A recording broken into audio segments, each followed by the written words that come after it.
All right, good afternoon, everybody. I'm streaming live. This is Trader Tate. Um, Usually don't start streaming till the afternoon because I don't usually take trades after 6:30 or whatnot unless I'm already in one. So there was some news this morning. The Empire State Index market was a little choppy around this period of time, and then it decided to take off once it broke the opening range of the day here. So trading the Donchian channel on the 2 minute. We might be getting in a trade here if start getting some large trades and we break this volume. That would mean that we can probably continue the trend on the 15 minute. 15 minute. It's already broke out on a pivot point and some support here.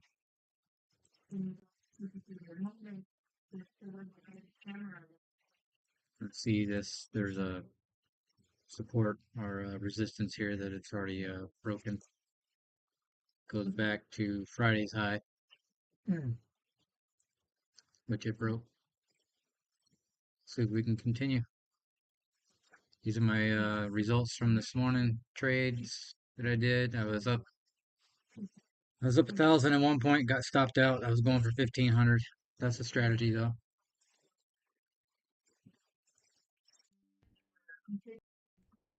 I got 2 performance accounts and 7 evals that I'm trading other people's money, not my own. Saving up for my own money on NinjaTrader.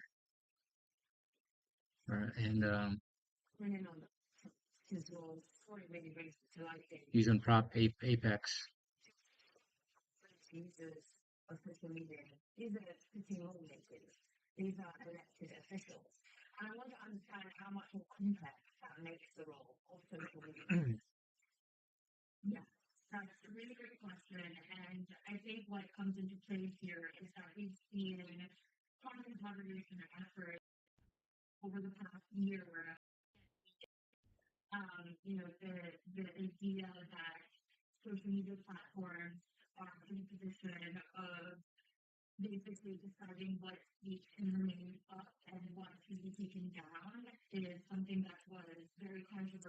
Again, if you're joining me live, I appreciate it. I guess I won't know you're here. Just want to let you know this is not financial advice and never invest more than you're willing to lose, as day trading is very difficult and the performance results shown here on my streaming channel does not portray common or future results. You trade at your own risk. This is for educational purposes only, as I'm documenting my trades for my own benefit and for my own disciplinary purposes. Future trading contains a substantial risk and is not for every person, as you could lose all of your initial investment. So never risk any money that you don't want to jeopardize losing. Nothing contained here is a solicitation or an offer to buy anything or a promotion for anything else. I'm just documenting my journey. Been trading futures for a year and a half, been with Apex since February 2023. I've never taken a payout, but I've had 9 PAs. I've had 60 evals, and I have 2 PAs right now that are active. One is on the verge of extinction. The other one is midway through its draw, so I'm just low risk trading these two. One's a 250K account, and the other one is a 50K account. The amount that you see on here, my amount that I made this morning, is in my sim account and 4 other evals. So my lead account is a sim account, and I'm copy trading to the other accounts. And this thing just keeps going higher.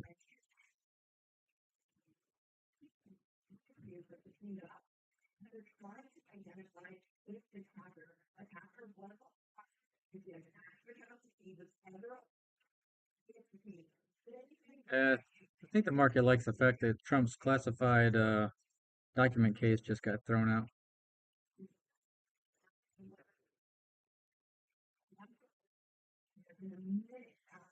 I take a trade here. I hope it doesn't come back on me.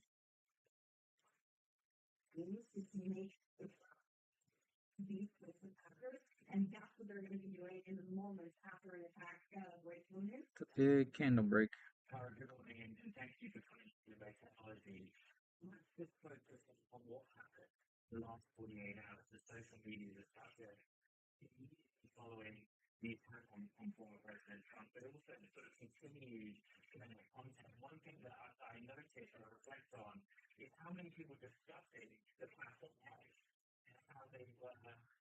Didn't take a trade there because we have low volume. This is if I was to get in a trade, need to break this volume, this average volume. We're not getting when we break the Donchian channel. When my marker is above, what's my marker need to be above 75? 75 or 69? 69. Um, it's not getting the volume to get over there. Every time we break, and I don't start my strategy till 11. Just, I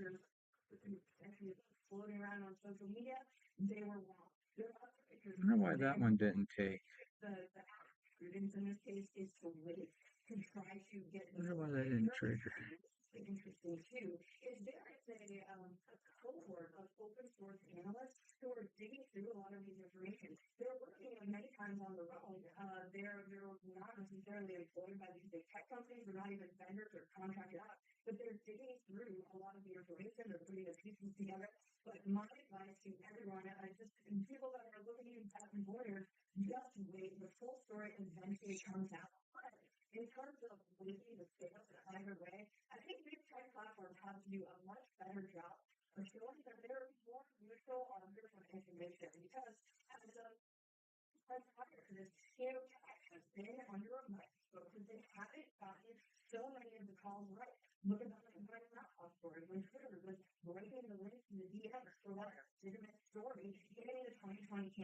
Two.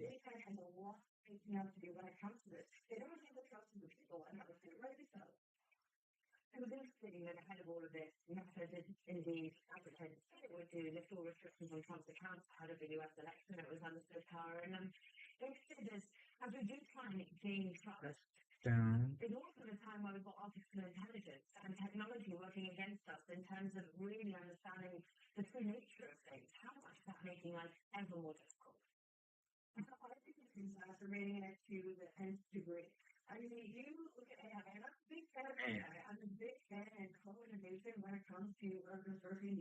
Guess I'll just sit tight. Just sit tight.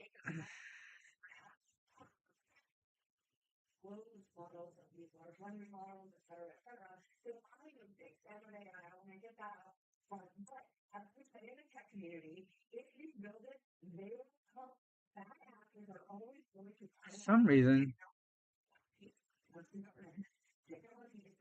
my strategy didn't reset. What the hell happened here? My strategy didn't synchronize. It says false. It's up 2,000, but I don't see a trade here.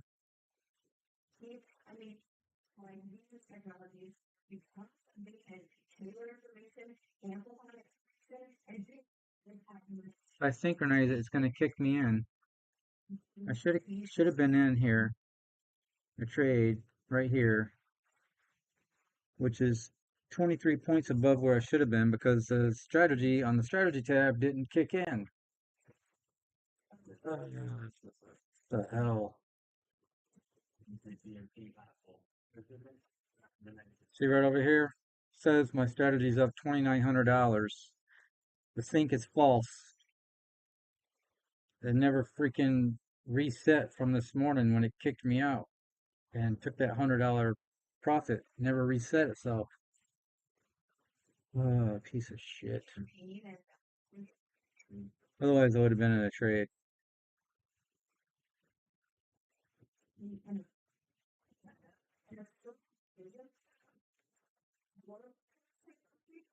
Man.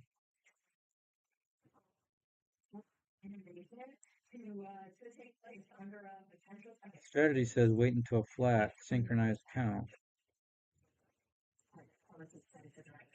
Piece of fucking crap, man. Average price 20,625. Would it be way down here? So I got stopped out.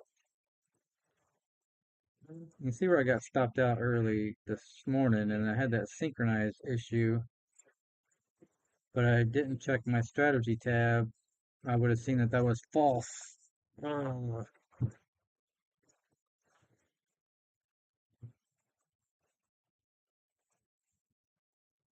well, now is where you get to see me really screw up. If I get down here to 752, I'm going to synchronize the trade so that it actually puts me in where I should have been in.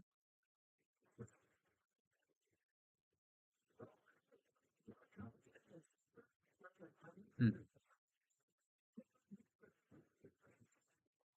unbelievable.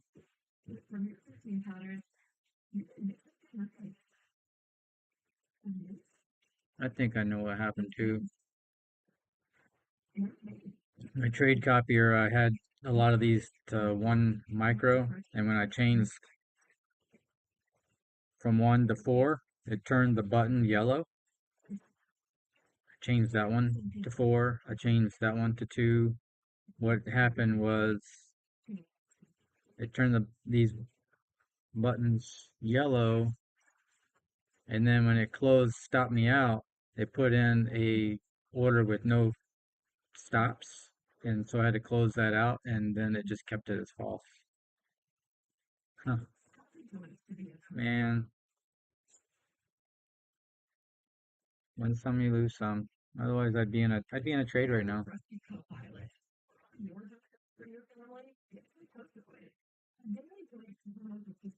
Fucking piece of shit.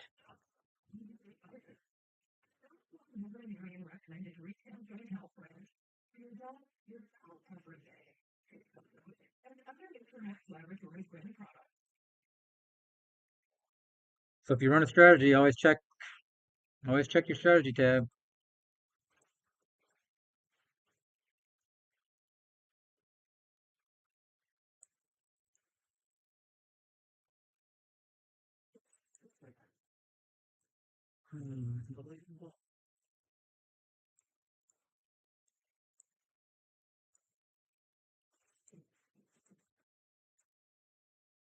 Hmm.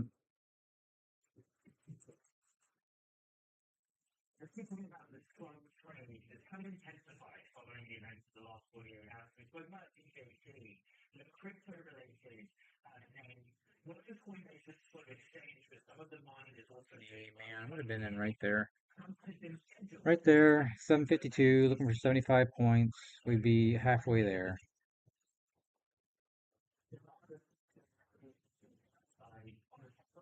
Um,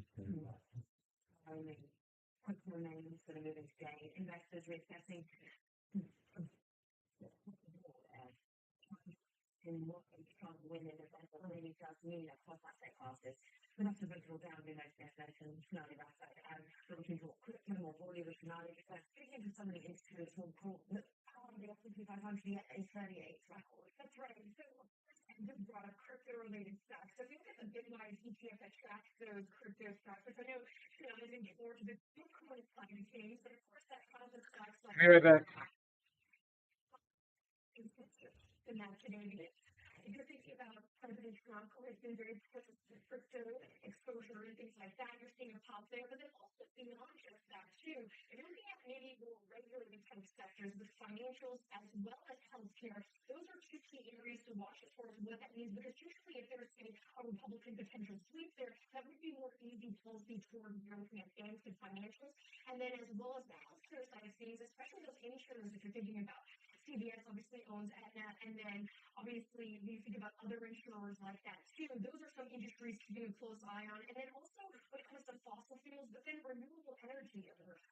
stocks too, because those have been more prominent and gotten support under a Democratic presidency. But if you're thinking about Sun Solar, Sun Running, stocks like that, that's something to watch too, because they could have potentially more restrictions things going on down if there is Republican presidency. Especially that whole probably Tesla and stuff. What's right to say in a bit of a Trump up. Now the macro view here is that the market's trying to assess who's going to be president, and by extension, what policy will be to various parts of the economy in different industry groups.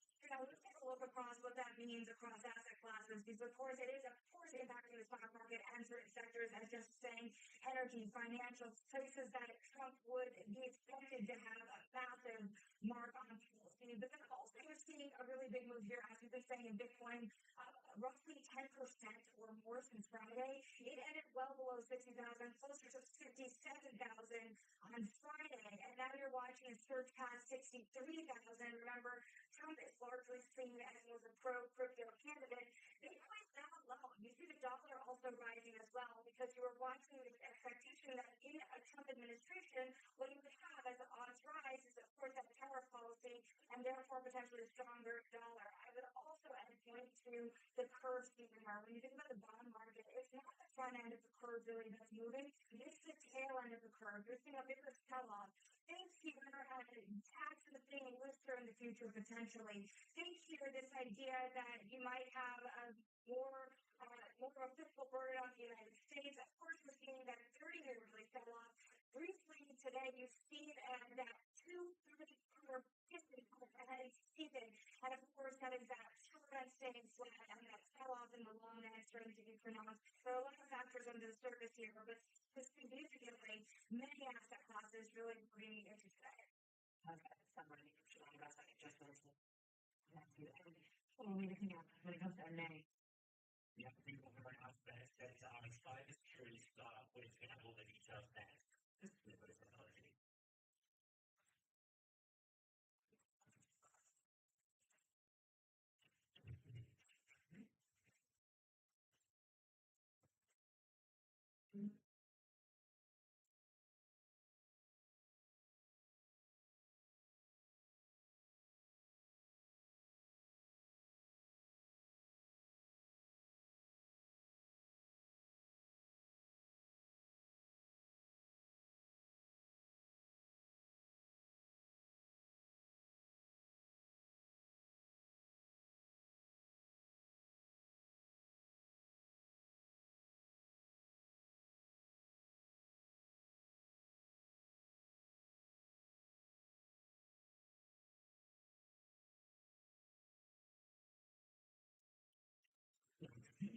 Every Friday, right here on Reaper. Podcast changes everything. From the heartbeat of the Texas and across the global market. The aspect is going to be, we're going to bring you next analysis on that. Don't miss more interviews with that.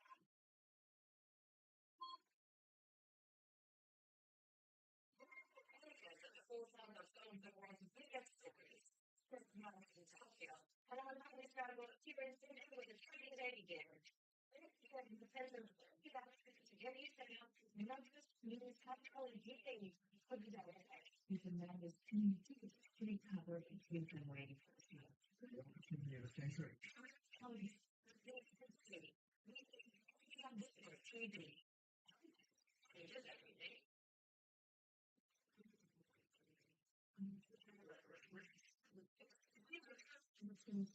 And one's going to keep reading this as they come and picture different sections.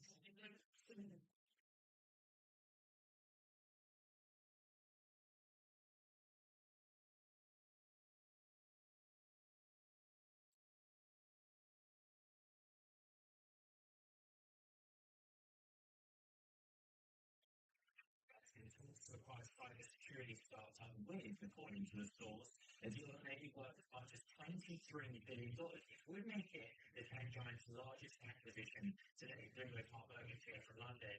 Given the rest of the details, this was a surprise. It was a surprise, although if you're following people in the stock market for the past 5 years, it's not. The last thing I really mainly in similar space, cybersecurity is slotted right in the middle of look at the trend you're going to get. This is something where they have been this sort of perpetual sort of place in the market on AWS, Microsoft in particular has been really, really powerful on cybersecurity, making that the companies unless they're Azure. But at the same time, Microsoft has some pretty noticeable public flaws and mistakes on cybersecurity. Google, I think, is too exploited. So I think it's elaborating in the sense that it's the biggest deal that I want to measure. It's something where Google has taken away their deals for antitrust reasons lately. Fees could be making responsible for them. Reason like food ventures, drive capital, and then it's how we understand if we're is that making the service came up? For sure, this company's so it's remarkable. The 23 billion would be up almost twice this last valuation. So it's a pretty massive return. I think the argument that Google's going to make, I won't speak for the FTC and the DOJ on this, but the argument that Google's going to make is, well, we are not in any way operating in the cloud market.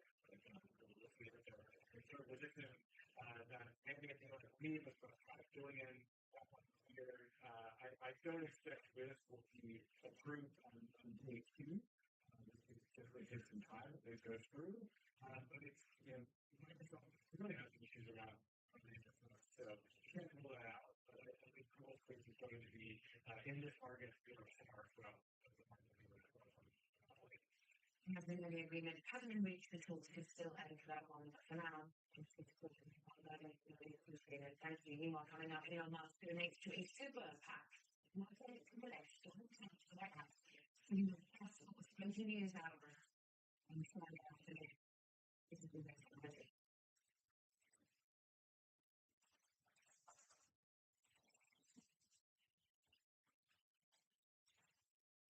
It takes something nice to be a co-pilot. Never a trusty co-worker. Here your dog coast away. A daily supplement for joint health support and dogs from all sizes. For your crew everything. Choose coast away.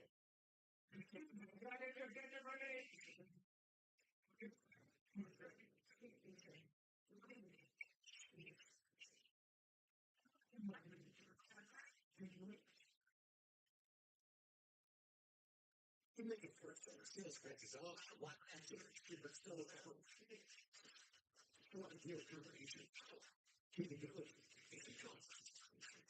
For making 4 summer sets of it. So many yours. Immediately. Tourism Hotels is a family of brands that helps you get the most for your money so you can be any traveler you want to be. You can be a free hot breakfast hero in a comfort hotel. Yes, that's how you walk. We can escape or at a Cambria hotel. Or just to get the party started. We have 2 options. With 22 brands and the best value for your money, Choice Hotels has a steady for 20 years. Get a choice and get a $50 gift card when you book direct to choicehotels.com effective quarter. Meet the Rent Cards, the perfect companion for all your outdoor projects. Featuring an effortlessly assembled design that allows you to get straight to work. The Rent Cards are a future of strength and innovation with versatile loading capabilities for any meeting. Never flat tires and moving forward.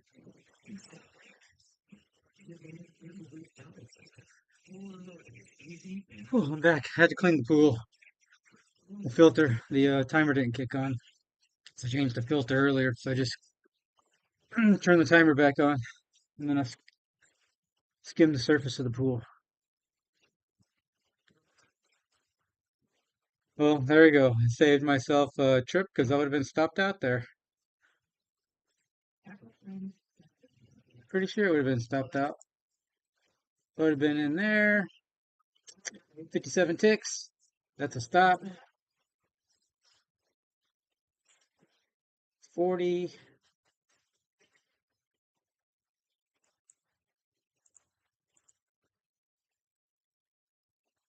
48. Oh, I would have made it like $100 on that trade, but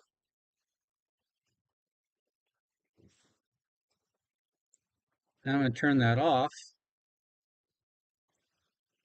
So what I just did was I turned this off. And now I'm going to synchronize this again and see what happens.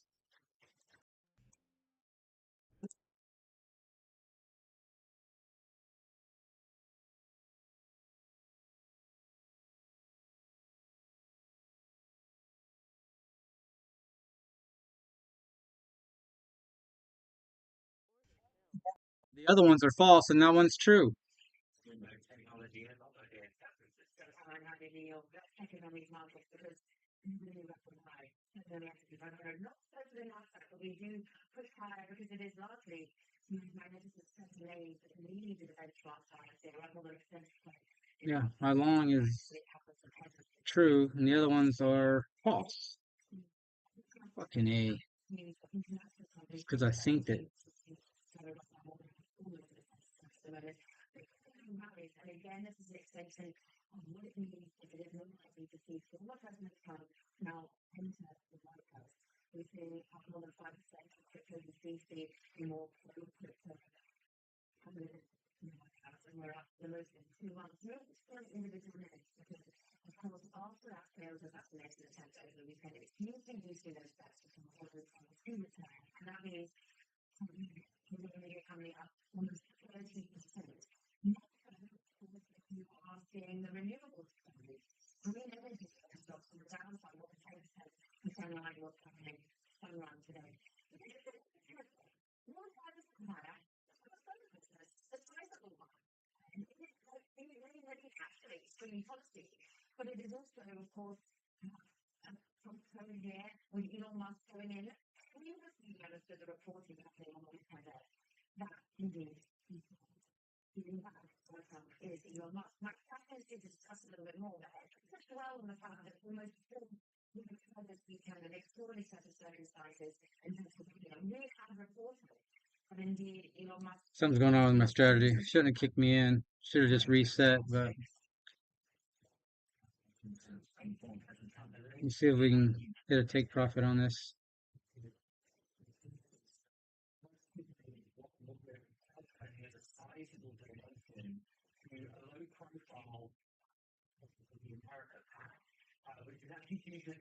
Or we get stopped out. We'll see. Whatever.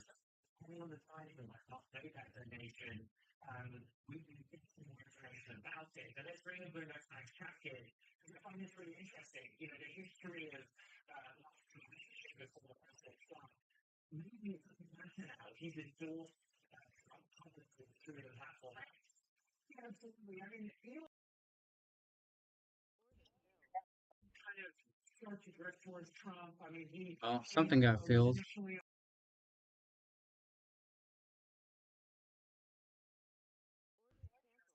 We got stopped out. Piece of junk. Now they're all set to true. What a pain in the fucking ass. See, now they're all true. When I registered that, when I clicked that and made that one go from false to true, that one became true. The other two became false. And now that they just stopped me out, now they're all fucking true.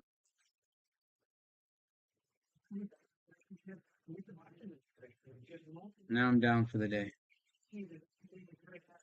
business, Elon Musk said all sorts of extremely negative things to say about the current president. So you can see a lot of reasons why. All right, so on the left chart here, that's my shorts. When the bottom of this Donchian channel gets to 10, this bottom one here gets to 10, that's where I'll take my shorts if we're at a certain mark on the above volume and LWTI.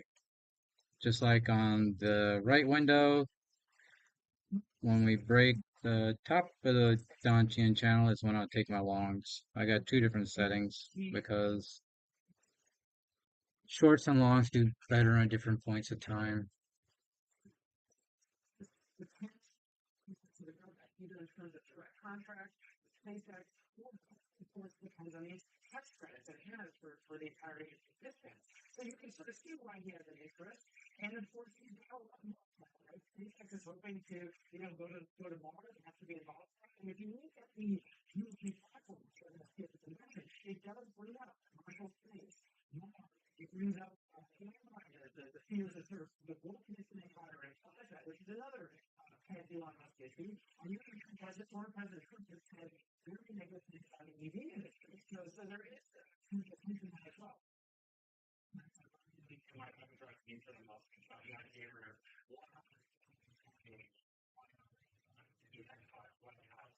A lot of spoken to this say if Trump was the presidency, that would just go away. But I just wanted to remind our audience that the New York Times reported running this image that oil thinks is essentially if you help someone campaign, let's say less supportive of EVs, but then you bring in Musk, it doesn't really add up. Historic attitude towards electric vehicles, Musk paved the way for electrification. It's hard to know how to parse that, and of course, what can it say on the campaign trail isn't necessarily what ends up happening. From the kind of view, Can't be too mad because that loss did align with where we would have been, where would have been stopped out initially. Right here, you know, I would have got in. I would have been stopped out too, even after that big ass trade, probably. So it is what it is.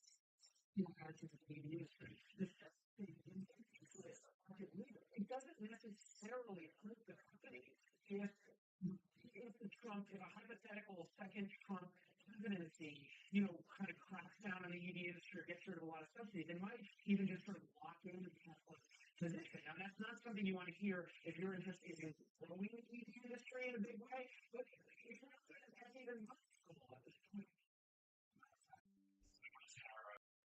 the history of Marxist politics. You just showed that graphic of some of the other names over the weekend that publicly endorsed, officially endorsed President Trump. And for me, this is a big story, Tara. I find it so interesting. People are now willingly taking to social platforms, many of them have a further user of Elon Musk as well, to make these sorts of endorsements and statements. That's been affecting, of course, many CEOs within technology coming out and getting involved in as well and using social platforms to do that. It's a last take on ultimately whether we see more money here and any clarity on the extent that the here of Elon Musk. Silicon Valley entrepreneurs, CEOs, they want to back winners. So I don't think it's totally surprising. Even before this assassination attempt, Trump had a very good couple of weeks. So I don't think it's surprising that we're seeing the corporate money flow in because the way these kind of things, right, is they want a voice in whichever they see the winner. So I think that's part of what's going on, and it would not surprise me if we see more money from Silicon Valley. And in fact, we could see Elon Musk take a potentially active role here, either just on his X platform or further donations. We'll see, but nothing would surprise me at this point as far as watching Trump come close to that. Something I believe they appreciate it. We need to see somebody's making an ad, how two people on the video speak in the time.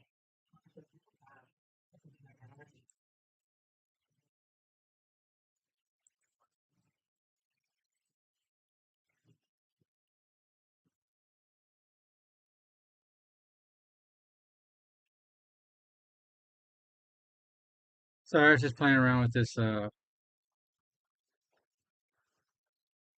studio software. I'm not sure how this streaming software works all the time, so just checking it out.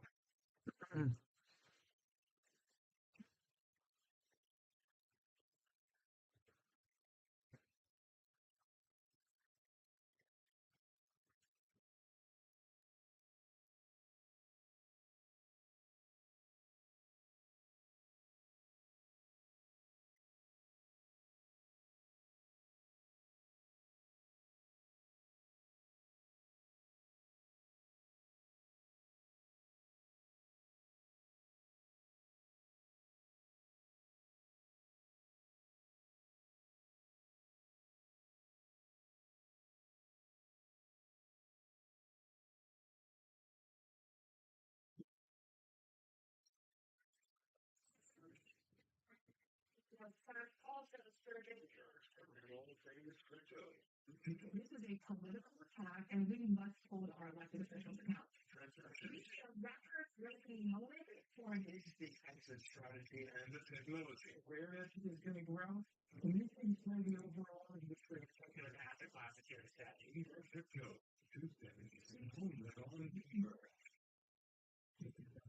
These are the power players who are thinking about pregnancies to see how the business of George has gone.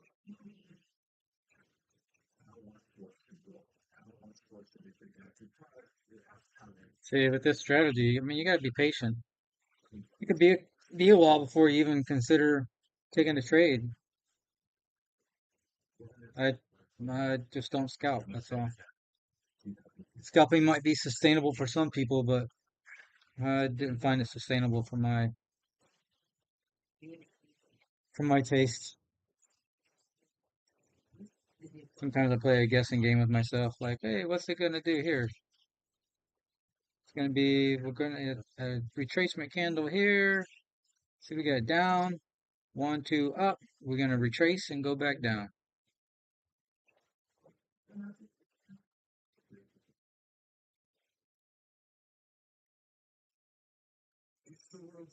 See, that's what you would do. You scalp a little bit off that, but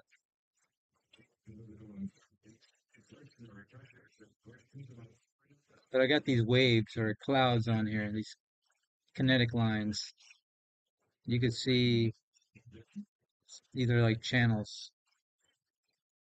I got these from the Trade Like a Zombie Discord. They're free. If you find that Discord, you can get these indicators off there. I like it. There's some others that show you entry points. Like they give you like little indicators on top if you want to take a trade. And Trade Like a Zombie always wants to go for $50 a trade. So I got one account funded on that, but then I burned it. So I went on to trading reversal candles, and then I started trading Donchian channels. Just because I was taking a lot of trades in a day. There were some days I'd take 100, 200 trades. Just it was crazy trading the 1 minute. So I switched to the 2 minute with Donchian channels. There's been a day where I haven't even taken a trade.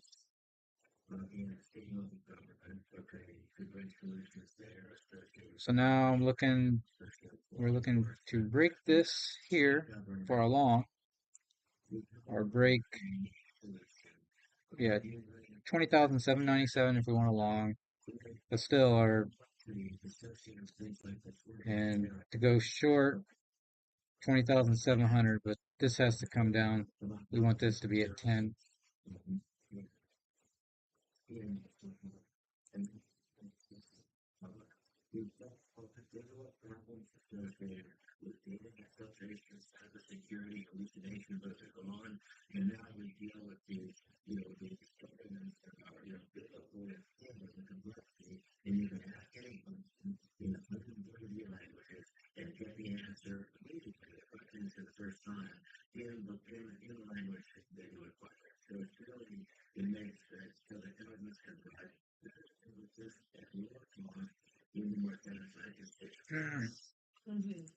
I got a hockey stick on eBay for sale. I gotta reduce my price. No one wants to buy it.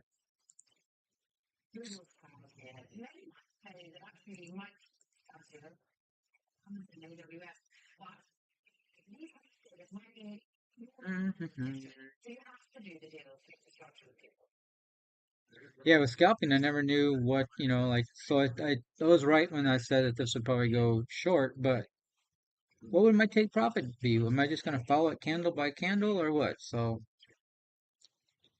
what would happen is I would get caught in my drawdown would just uh, catch up to me. It's kind of like that's another reason why I kind of want to trade my own account. Start small with one micro, but I don't know what kind of a target to go for on scalping. People just gonna go, okay, let's go for here, down, let's over here. Let's make this our area or target because it could bounce off here because this was resistance, and it usually goes to the overnight open. It's a magnet, and we wrote the open range, and then we might come back down here for support. And there's VWAP right there. So we got this as support right here. That's my analysis, but who knows? That's on the 2 minute. And the 5 minute and the 15 minute kind of align with the time frames right now with where these are at. Anyway, oh, we got a pal talking in at noon here, Eastern time in 15 minutes, 14 minutes.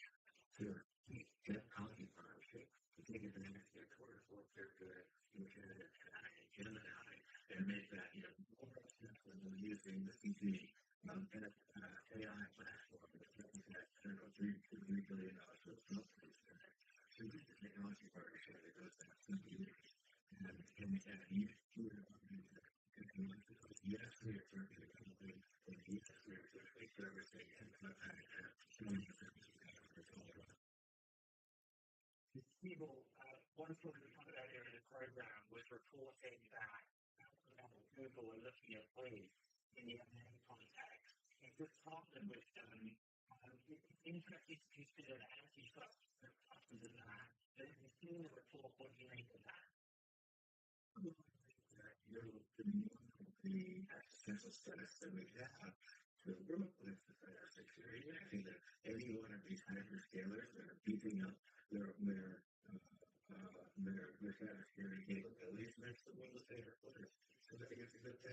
Jesus, Crummy, when I listed this, I didn't pay attention to what my shipping cost was.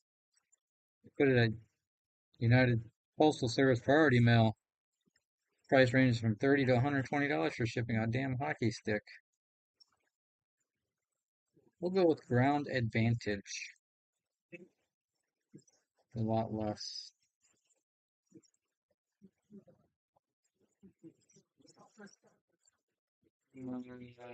25.95 for my shipping.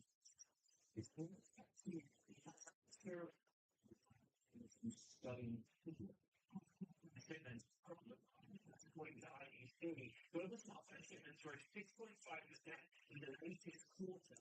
Apple iPhone shipments stabilized with 45.2 million handsets shipped. The rise comes as smartphone makers, including Huawei and Xiaomi, flash prices in China in the biggest mobile market.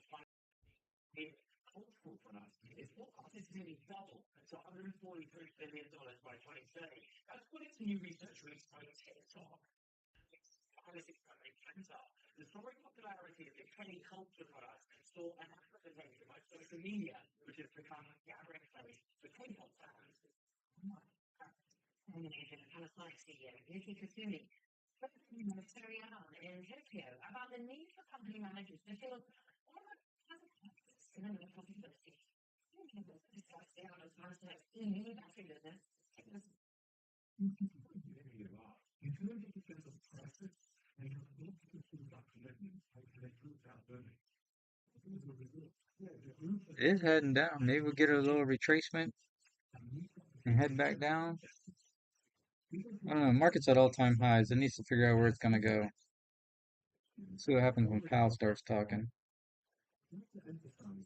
All of our management team must recognize that this is a critical situation.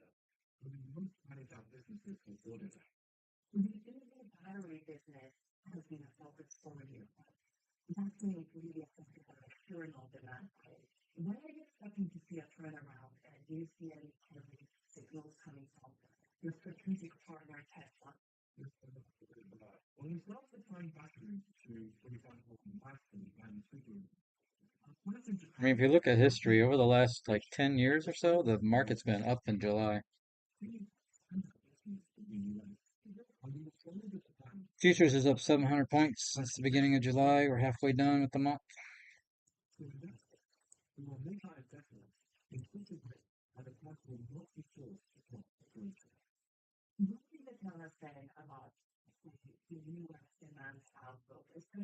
Bitcoin's up 5,500 this morning. That's a lot. I was trading Bitcoin, micro Bitcoin futures with the NASDAQ, along with the Russell, ES, the Dow. But I was trading too much, all with the Donchian channels. So it's like I was always in a trade just about, and the drawdown caught me. So I was like, too much risk. I just stick to one index. I think there are other reasons as well. One reason is that EVs are expensive. Yields are high already. And if these issues are resolved, the spread of EVs is expected to increase in the long term.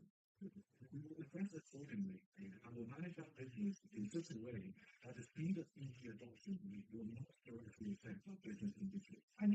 to see more price competition though in the EV battery market, especially from a lot of giants like China, CATL, for example? What do you need to make the cost structure? Yeah, so this weekend, man, I got Bloomberg TV playing in the background. I kind of like the setup of the TV, how it looked. I used to watch CNBC, but that was on Hulu, but I had some fraud on my credit cards, and so Hulu didn't renew. I was like, huh. I had to wait till I got my new debit card before I renew my Hulu, but then it was like, damn, I could, without it, you learn how to do it. So I found Amazon, I got Amazon Prime anyway, and Amazon has live TV, and I found Bloomberg on there, so I'm not gonna renew Hulu live TV. I just stick with Amazon Prime. Watch Bloomberg or whatever else is on there. They got local news on there from Orlando. I'm an hour from there, so can do without Hulu. Save myself 110 bucks. Maybe I'll use that to fund my Ninja Trader.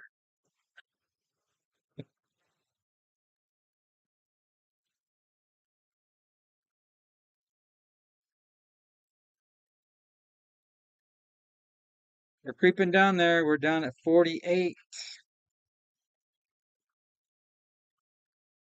I like it and I don't like it because, oh, we got a lot of shit down here we could break.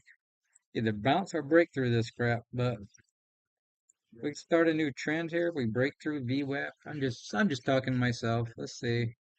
Break 48, get down to 10. We could just break this, man. Then we just knife down. But who knows?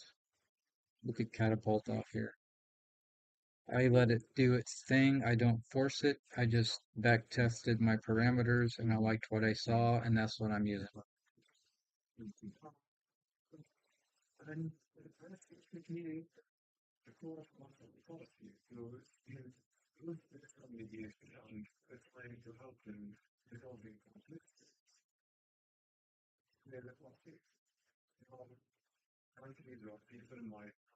I did get a PA off this method, but of course I did load up on contracts for a couple of trades. And then another PA I got was on the brink of extinction, which I've been keeping alive and nursing back to health with this method, just with one micro.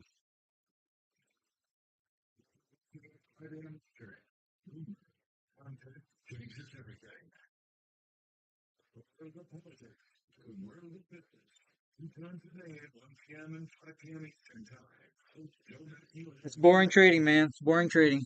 So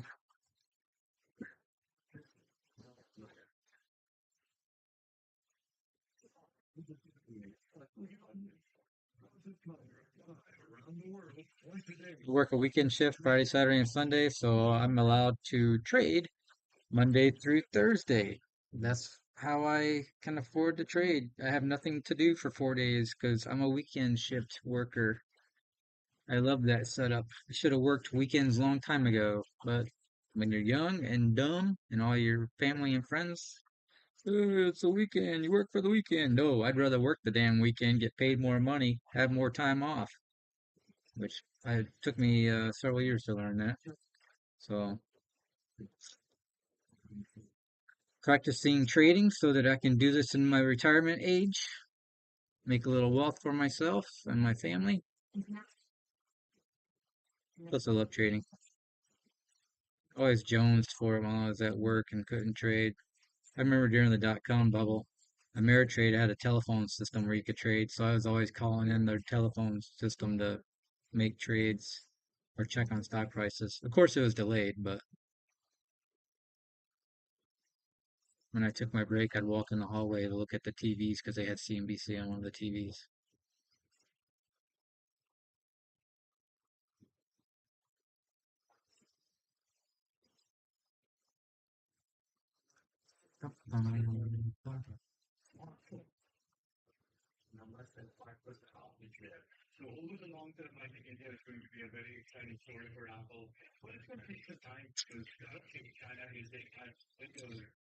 Maybe I'll go swimming after the market closes today. Finally got the pool open. Got a new pool pump that my son bought.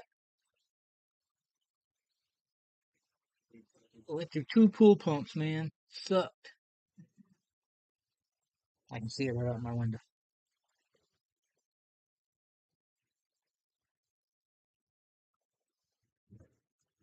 Just the lucky hat. The lucky hat.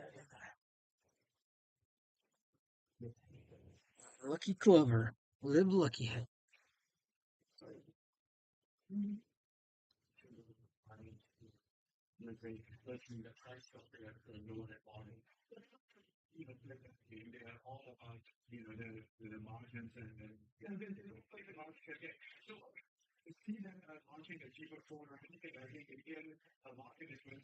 Now we're down to 35.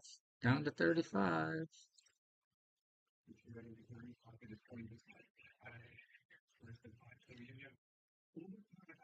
Again, if we get down to 10 and we touch this line on a down move, we're going to go short. But we need volume to be above our average line here.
Oh, it's like a reversal. I don't know. Bottom formation. I don't know.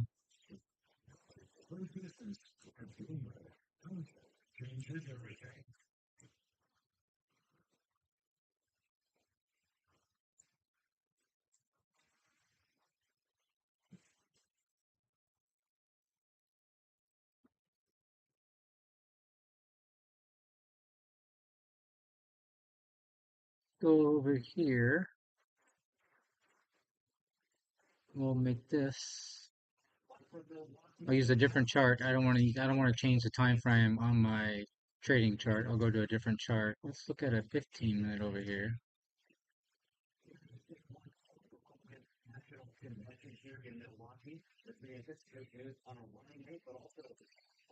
Yeah. See, we bounced off the support. Not even mentioned that. Right here. But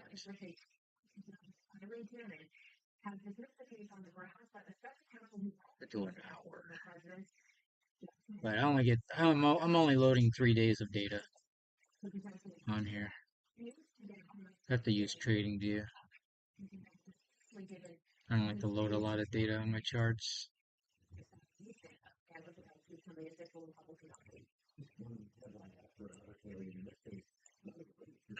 With the Donchian channel, I mean the way I'm trading it, I don't need no more than a couple of days of data because I'm doing a 80 period look back, which is not even a full day of trading. 80 bars. I think on my short, I'm going back 50 some bars, 24 bars. That's why it changes so much. Going back 24 bars. Whereas on my longs, it doesn't change as much because I'm going 80 bars.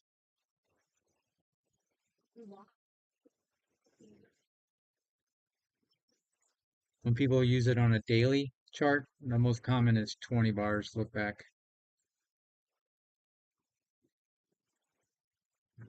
That's the frequency in which the highs and the lows will change.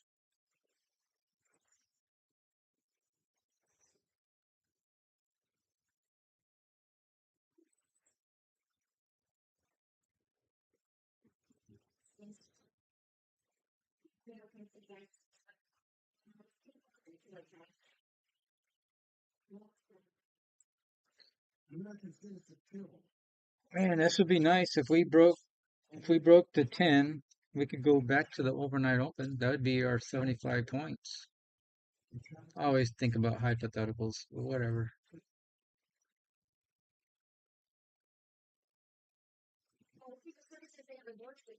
We'll let we'll let it dictate what it wants to do.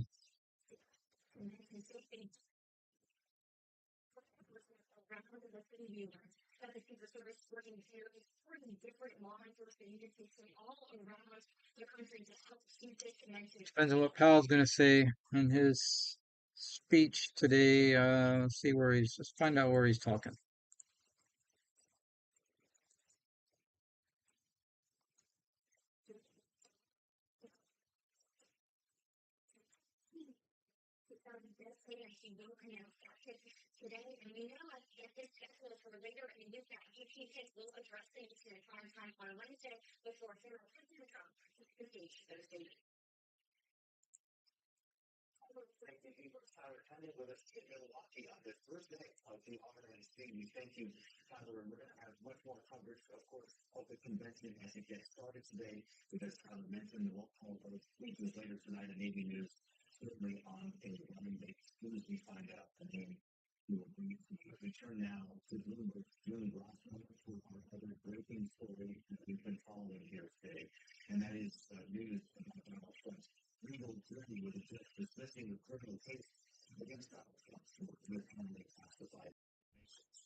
case because that's a DC federal court and this is a federal judge in Florida. So the DC I don't court know where Powell's testifying or speaking at. can, um, because from the one of the bills you had special and for example, Robert Mueller's appointment as special counsel was challenged in DC. Econ Club, Judge appointed by Donald Trump DC. challenge. David Weiss, who is prosecuting Hunter Biden as special counsel. This is the one that was challenged on the The same Economic Club of Washington, D.C. will host a signature event on Monday, July 15th from 12:30 to 1:30. David Rubenstein will interview the Honorable Jerome Powell, Chair of the Board of Governors of the Federal Reserve System. and will probably be It reversed. says 12:30. Why did the Impact News say 12? I wonder if the event starts at 12, but he was going to be interviewed at 12:30. I think, we've Huh. found that this case was being slow walked by the judge and unlikely to be heard before. Because YouTube has him speaking in 8 minutes. Going to the 11th Circuit, having briefing, probably schedule oral arguments. I mean, it just makes it completely unlikely that this case, even if the 11th Circuit decides to really expect this thing that Judge Cannon was wrong, and perhaps even take her off the case, still, it takes too long for another judge to get up to date and to have all the motions that need to be heard in this case yet, which Judge Cannon has been slow walking. So I think there's no chance that this will go before the election. All right, Bloomberg student process. Host at Bloomberg Live. Thank you so much. Now joining us live on set here in Milwaukee, and remember, I host you this year. Maybe to help us react to this news and get things underway here in Wisconsin is the convention. Congressman Victoria Stark. I wonder why I didn't take a trade there. 1204.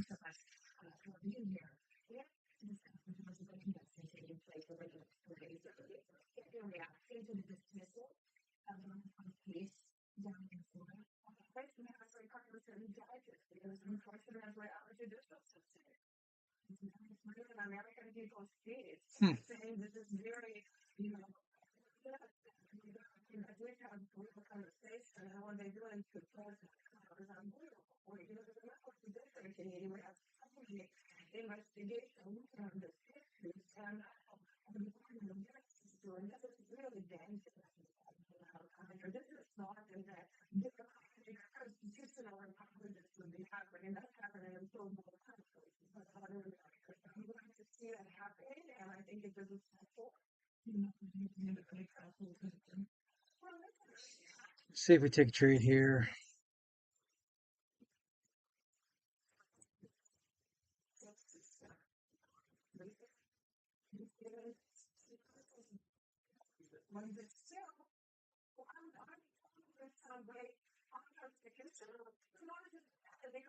Should trigger a short. And really what's going to protect people's rights and using their effective this Federal State Special Counsel who brought the charges against Hunter Biden, or Special Counsel Comer, who heard the report about Joe Biden's unfavorably classified documents and called him a well-meaning man with a formal brain. Well, listen, I would say that we need to really have a serious conversation about using the special counsel. And once you get to a hearing, we have to work out and bring out some of the Why didn't that trigger?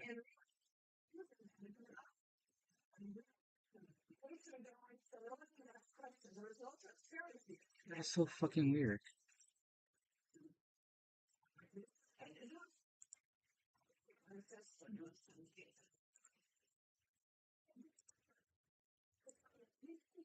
Can clarify that rule in how to use it to special counsel. So I'm not really concerned with that. I'll be honest with you. And there was also the investigations and really level of accountability in the Department of Justice.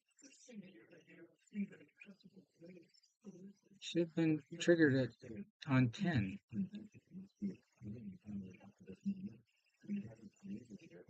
Why isn't it triggering? Oh. My shorts don't kick in till 1 o'clock. That's why. Stupid me. I can't.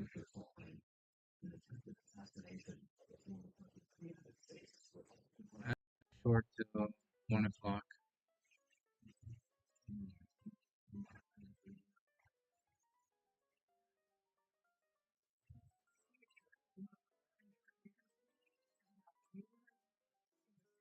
So disregard that.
It's like 45 minutes off on that trade.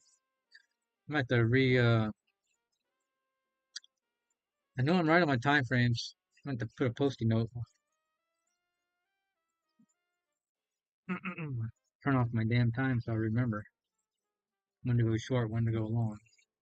So I think it's important during certain times. The market only trends certain ways.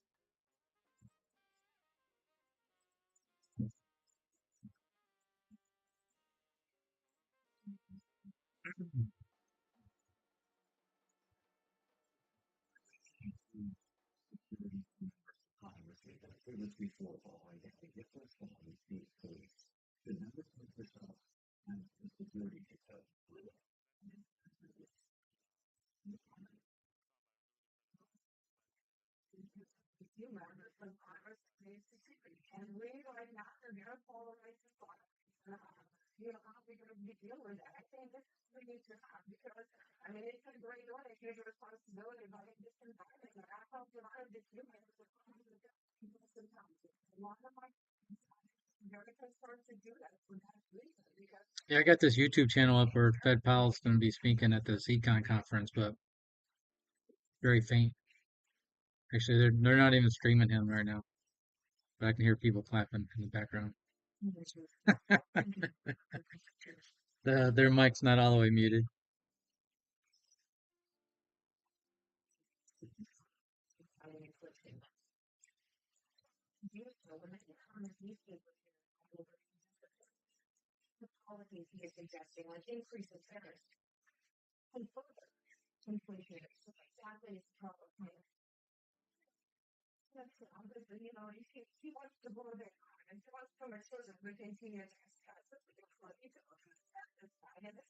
See here, I got 24 bars on my Donchian channel.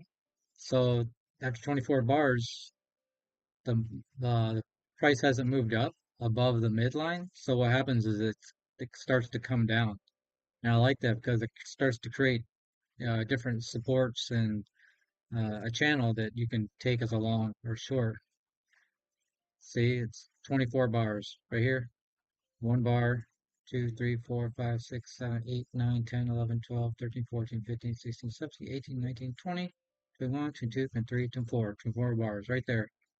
It already kind of like moved up. You got a little new high there. So there's one to 24, and then it starts to adjust. Right now it's going along the bottom channel. And over here, I got different parameters on my longs. I got 80 bars, so this one is stuck. It's gonna be take a long time.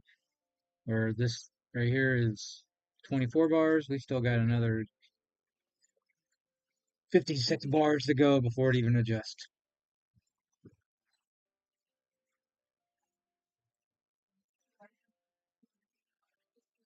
Just I'm a little bit more aggressive with shorts when to get in, but my time frame is condensed.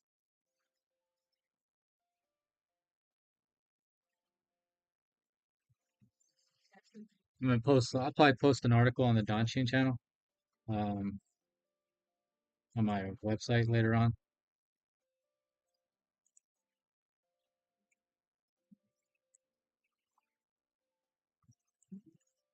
Look right here.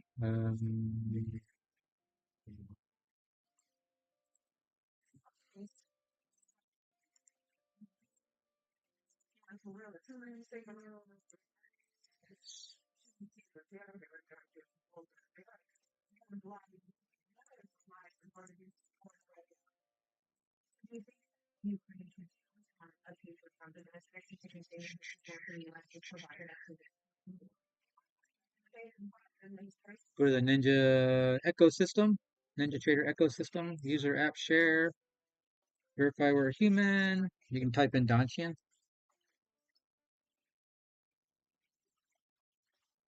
and there's three of them here. This one's Ninja Trader 8. There's the strategy, the bands.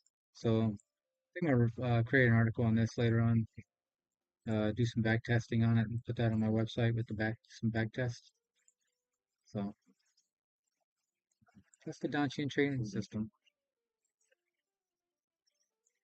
Been around for decades.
Oh, Trump is going to announce his VP today.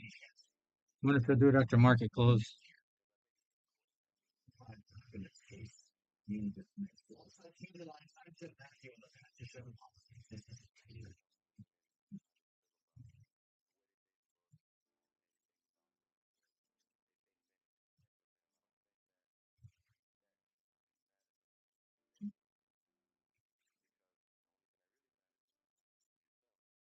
Hmm.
That is reversal, long, short.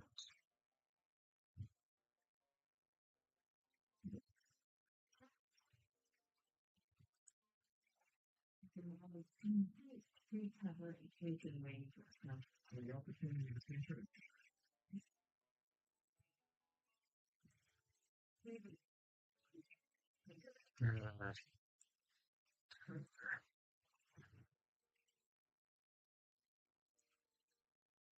do I diddy diddy dum diddy do.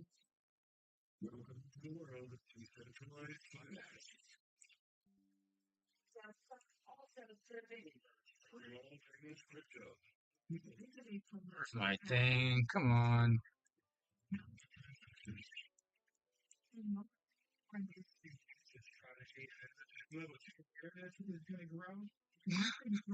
Ah, what the fuck do you mean reference? Ah, you piece of shit. Close window. Even you try and do something, it never open up. Okay, there we go. Print this. Where's print preview?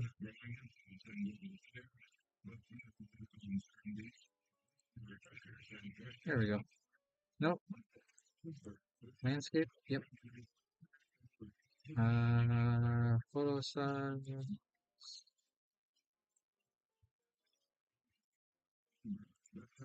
Shrink to fit.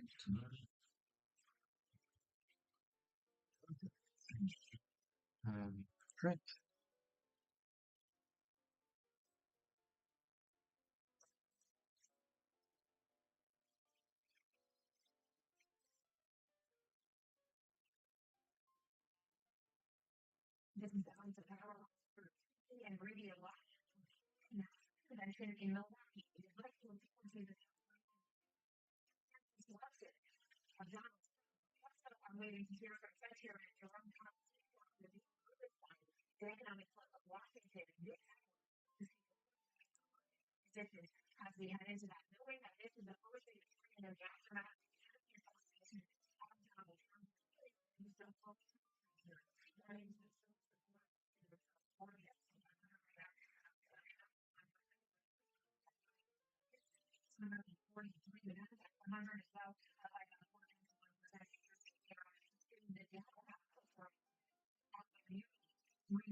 The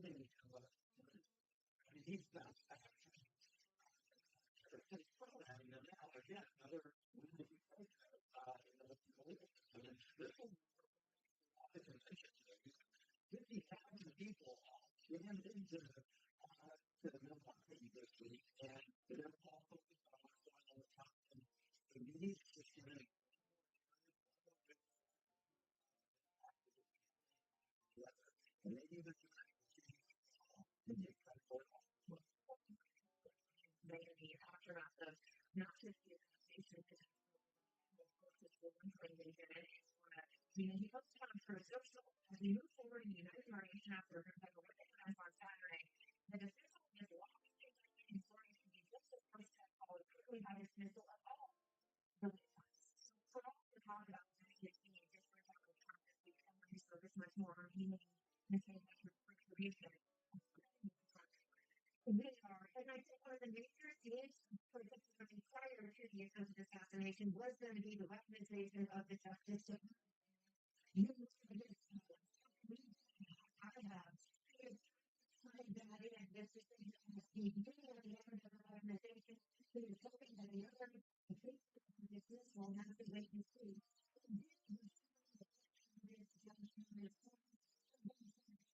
Walking to the lottery, speaking of really got lottery tickets, they're going to get rich in because this is a great money guy at this point. Obviously, lucky that he's supposed to do this.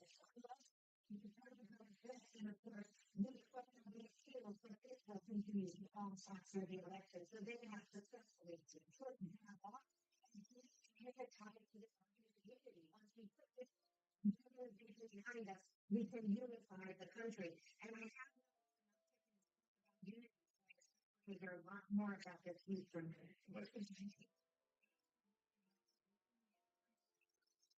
comment written here that will likely be happening. This is for the end, though, as we remind our viewers and listeners, your Black Convention, the whole thing is what this is actually all about. Yeah, this is sort of we've actually spent a lot of time doing this on television when people would come in on Thursday morning and they'd see the delegates all settled. Alabama. When you hear all these crazy things. Yeah.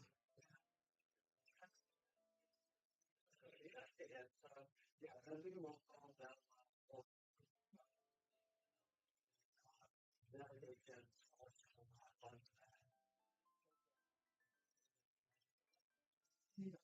this is the most located party. It decides where the person is going to be. That's what it looks like. They talking about that also because but this is about the scientific from the leaders of the ticket. There's the now we still have this is 12:30 connection. You don't know that right now. You see the closest reaction announcement right? From the time when they come from this flag. In this case, who gets out? I think there's been actually kind of an interesting way within the campaign. I mean, everybody changing the mood of the campaign, changing the focus of the message. They don't want anybody talking about the campaign messaging until after this movement. So the question is, he was headed to a J.D. Vance, who's kind of the pit bull of the Republican Party, and he's even had some pretty harsh criticisms just hours after the administration. Or maybe a transfer or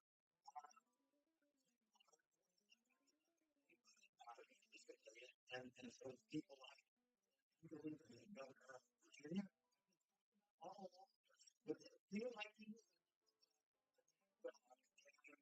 maybe want to attack dog, want someone who can talk suburban. That's what we're surprised. So always there. We keep hearing about short lists. We're not talking about interviews. Which it might have been the first time discussions about Joe Biden's security. He's going to do this again, apparently. I don't know who's watching this tonight when our eyes will be on nuclear agreement at the convention. But you got how does he end? We do. Can they trying to counter program? They're going to because they moved it from Texas up to the White House. So he is going to go on and NBC has promised to air it in its entirety without editing. If that is the case, I think that would be welcome. But to your point, we're not going to, keep engaging in the White House. Otherwise, I don't think so. My view is Biden needs to get out repeatedly. It needs to stop being a sort of fullness when the president talks. It needs to be more time than it has been. And I don't think Allison had the apprentice line. I don't. They expect this is what you have to find when you talk about the deep big.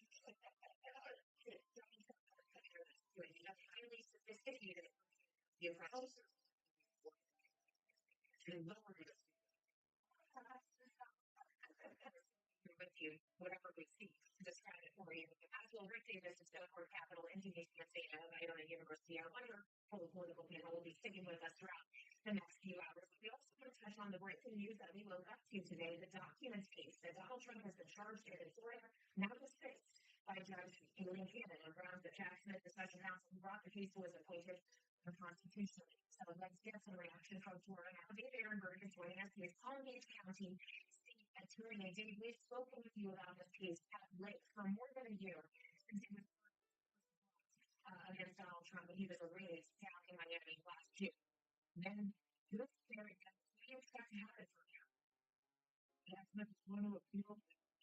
He's going to take it to the 11th Circuit. Supreme Court went way in on this.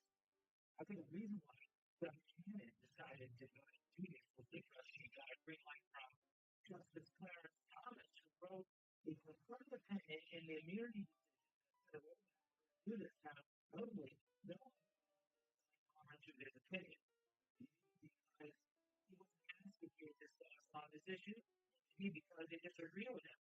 But this is the first time that a judge has thrown out special counsel statutes unconstitutional when years have gone by with judges and that it is constitutional. So this is Judge Cannon doing Judge Cannon things, and she will be the 11th Circuit to remove her from the case. But ultimately, I do think this is headed to the Supreme Court. The fact that Justice Cannon keeps her uncovered. In this case, it was the for Justice other case surrounding this argument that special counsel is unconstitutional. It's not in the DC election interference case. You know how long the case? This was raised by outside conservative groups who then were Judge Cannon not only to submit briefs but also to beautiful arguments. I've never even heard of that before. The thing with the Supreme Court, I think, to determine whether the statute is constitutional,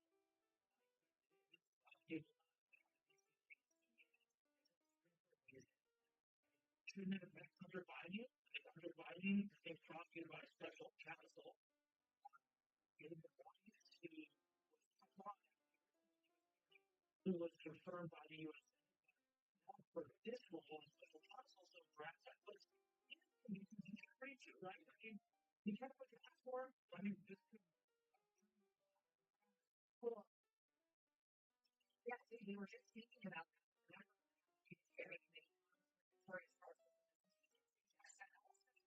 Could really in question. I know it does indeed cut both ways. For special counsel's honor, who released that report in his ancient memory all those months ago. As we look at specifically Donald Trump, though, knowing that it was in the New York custody cases, which he was actually felony counts, that sentencing is now first his legal team has filed to have that dismissed. For instance, does this ruling from Canada set a tone as to how that is likely to go, knowing that immunity ruling from the Supreme Court all of this? It's not going to take any marching orders from Judge Cannon. For jurisdiction, sovereignty, you have Judge Cannon, federal judge, the Southern District of Florida, you have Judge Rashad, a state judge in New York. Trump has been found guilty of 34 counts and it pertains with actions before he was elected president. Three officers, Stormy Daniels, and cover up. So before, although some of the president had an you don't get immunity for unofficial acts. There's a question as to whether the testimony of Bill Hicks that he was a president for 8 years ago, I think that even if the testimony should not have been allowed, that doesn't confirm the case and confirm this error. The jury did not make a decision in the case based on her testimony. You know, they know that case because they asked the question during deliberations. They wanted to hear back the testimony of Michael Cohen. He did it, not focus, not medical.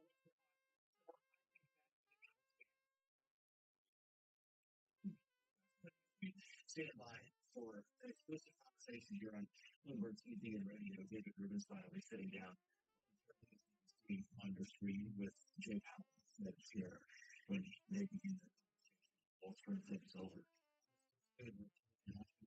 Good news for Donald Trump on the legal front. Dave, when you look at this from the 30,000-foot view, if he is in fact elected, after New York, state constitutions are part of truth, and also the attorney general doesn't get to dismiss cases and still on his job.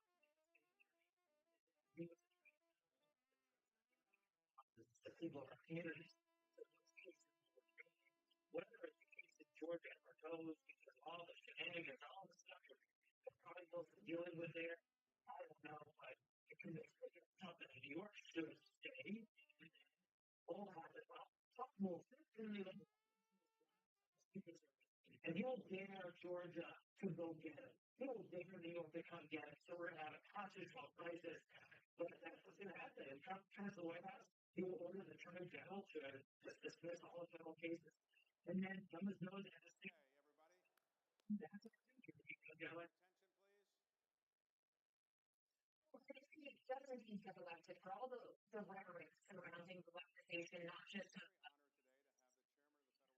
honored today to have the chairman of the Federal Reserve suggested as many fastest American government being as our special guest. Jay, thank you very much for making the time. Great to be here. No one can predict the future. Be that weaponization goes back to the Democratic Party or This weekend, there was within the United events States. in Pennsylvania. Power strip Some today. people wondered whether that would affect the markets today. Because Can you give us any insight as to whether you think it's had any impact on the markets? dismissed. David, I think I'll leave the markets out of it for a second if I can and just say that it's really a very sad day for our country. Political violence has We're talking about the weaponization of the criminal justice system. This a man died at a political rally. 2 other people were critically injured. It's just a sad day. And I'll say that I'm grateful that the injuries to the former president were not more serious. Wrong energy decision. I'm not comment on the markets.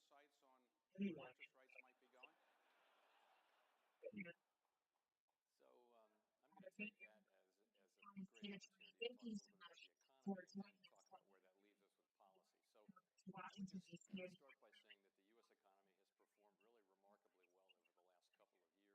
too okay. So let's get another answer that you don't want to give. No foreplay, huh? So there are a few billion people in the world who are waiting to see what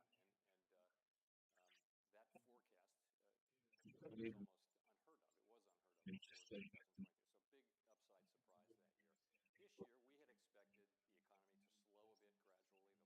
Do you have any insights on where interest rates might be going? So I'm going to take that as a great opportunity to talk a little bit about the economy and talk about where that leaves us with policy. So I would just start by saying that the U.S. economy has performed really remarkably well over the last couple of years. 2023, last year, was a year in which the economy grew well above 3%. The labor market remained very strong, unemployment remained very low, and inflation came down at quite a sharp pace, particularly in the second half of the year, by a very large amount. That forecast was almost unheard of. It was unheard of before 2022. So big upside surprise that year. This year, we had expected the economy to slow a bit gradually, the labor market to continue to gradually cool off after being overheated a couple of years ago, and inflation to continue to make progress. Something like that is basically what has happened. The economy is growing now at about 1.5% in the first half of the year. Most forecasters have about a 2% growth rate for the full year. The labor market, again, has moved into better and better balance to the point where I think you can now say it's essentially no tighter than it was in 2019 before the pandemic. Remember that the labor market of 2019 was a very strong labor market. So we're back to that place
that's a pretty good pace. So turning to policy, to your question, what we've said is that we didn't think it would be appropriate to begin to loosen policy until we were had greater confidence that inflation was moving sustainably down to 2%. We've been waiting on that, and I would say we didn't gain any additional confidence in the first quarter, but the three readings in the second quarter, including the one from last week, have added somewhat to confidence. We've also said that we're a dual mandate bank. For a long time, since inflation arrived, it's been approach to focus mainly on inflation. But now that inflation has come down and the labor market has indeed cooled off, we're going to be looking at both mandates in a much better balance. And that means that if we were to see an unexpected weakening in the labor market, then that might also be a reason for confidence. I think I understand. So to put it in terms I can for sure understand, the markets are suggesting, the futures markets, that there's a 90% chance that the Fed will lower its discount rate in September. Do you think the markets know what they're talking about? So today, I'm not going to be sending any signals one way or the other on any particular meeting. So just to ruin the fun at the beginning, I simply, we're going to make these decisions meeting by meeting, and we're going to make them on the basis of the data as they come in, the quality data, the evolving outlook, and also the balance of risks now that the two mandates are basically close to being in balance. Right. There are some people who say that the Fed would not like to lower interest rates in a presidential campaign period because you could be criticized for helping one party or another. Do you have any comment on whether that's an accurate view? I do. So our undertaking at all times is that we make our decisions based on the incoming data, the evolving outlook, balance of risks, and only on that. We don't take political considerations into account. We don't put up a political filter on our decisions. That would not. It's hard enough to make these decisions based on the appropriate factors. If you're going to add a whole different filter in an area where we're not experts, it's not going to improve the quality of our decisions, and it's also not the orders we have from Congress. Our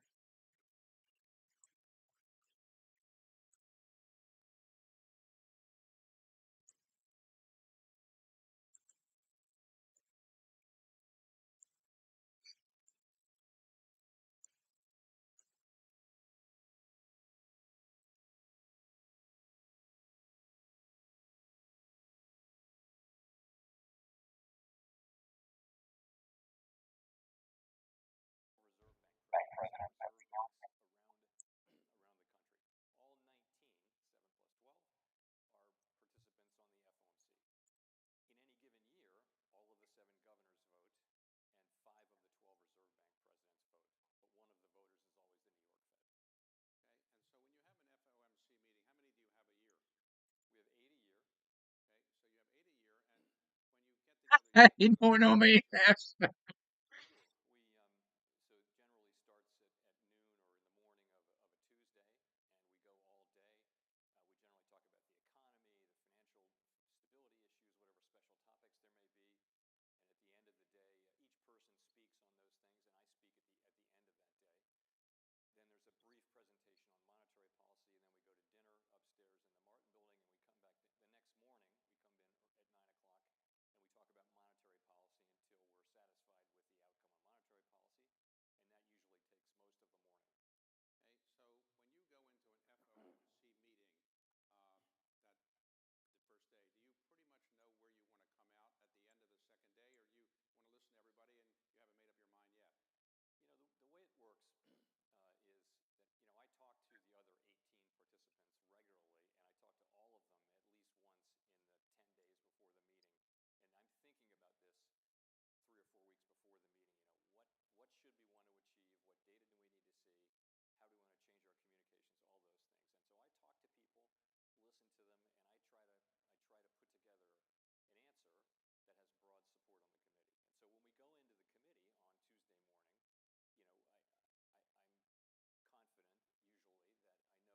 your call right away? These calls are scheduled generally, and they go all day long. I have like the Friday before the meeting. I think I have 11 half-hour calls, and it's pretty. We talk about the economy. We talk about very specific aspects of the economy, about our mandate, and then we talk about policy. So there's a lot to talk about. I take pretty careful notes, and people think. But by this point, they've read all of the preparatory materials probably twice. They've talked about it with their staffs, and so you get a really good sense of what people's thinking is. It's a very good process.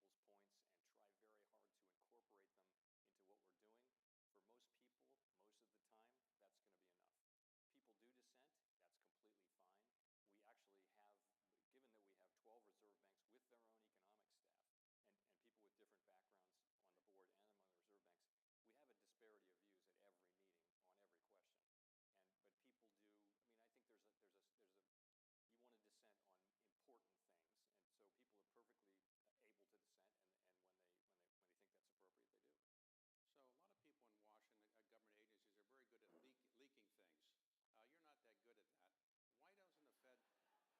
that's going to be enough. People do dissent. That's completely fine. We actually have, given that we have 12 reserve banks with their own economic staff and people with different backgrounds on the board and among the reserve banks, we have a disparity of views at every meeting on every question. But people do. I mean, I think you want to dissent on important things, and so people are perfectly able to dissent, and when they think that's appropriate, they do. So a lot of people in Washington, government agencies, are very good at leaking things. You're not that good at that. Why doesn't the Fed leak more? Why don't you kind of leak a lot more about what you're going to do? You just don't leak that much. I'm kind of proud of that, actually. We do take our obligations to confidentiality very, very seriously, and because we know how consequential it would be for someone at the Fed to be leaking. Our whole success depends on having the public's confidence that we're ethical and that we're working on behalf of all Americans and not on behalf of ourselves, and we're not leaking and that kind of thing. So we do have a culture. When we're working on for example, a regulatory matter or some matter involving one of the banks, it never leaks out of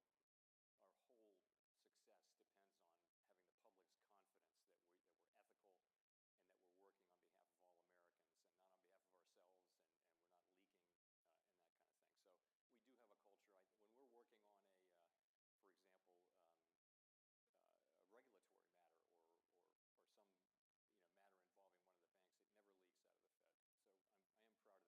it was transitory. In hindsight, what do you think people missed about the nature of the inflation? Why was it more enduring than people initially thought? So this is a question that people will be writing papers about and debating long after all of us are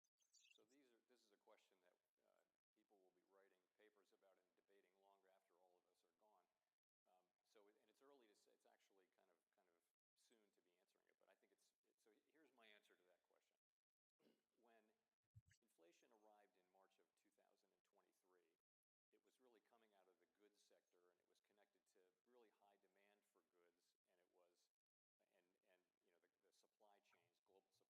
And to us, that looked like a temporary, fleeting situation. We also lost several million people out of the labor force, so wages went way up as the economy really boomed when we reopened the economy. And we thought, vaccines were coming in, and we thought that would fix itself too. Kids would go back to school. We essentially overestimated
Pretty cool, man. I might start streaming this more often when Powell speaks or somebody else speaks and Governments around the world, stream the market at the same time. British government, really went to work to provide a lot of support to the economy. We did everything we could, including many things that were right, that we red lines that we'd never crossed. We crossed them to support the economy and support the When's the people of next America. bad meeting? And it was all done because we were managing severe downside risks, which did not materialize. We did not have a depression. And part of that is because of what we did. Then the economy reopens, and demand is very, very strong. And we saw basically we saw a big burst of inflation everywhere, including in the United States. It was different in different places, but so that's what happened. And it's not. Oh, That's how they we got did one it. at the end of July, So what you did, you're happy with what you did in hindsight, you would say.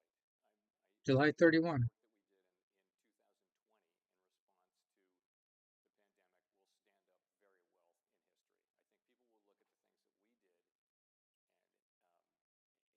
system was grinding to a halt all around the world. We acted. We were the first central bank, and we were the most, supportive. And I think that work will hold together when historians are looking back on it in a long time. I think when you get to the inflation era, that becomes a different question, and people are going to be arguing about that for a long time. As a result of the action we took, and the economy was thought to slow down a fair bit, and many people use the phrase hard landing to describe hard landing as a euphemism for a recession, I guess. People thought in 2023 we might have a hard landing.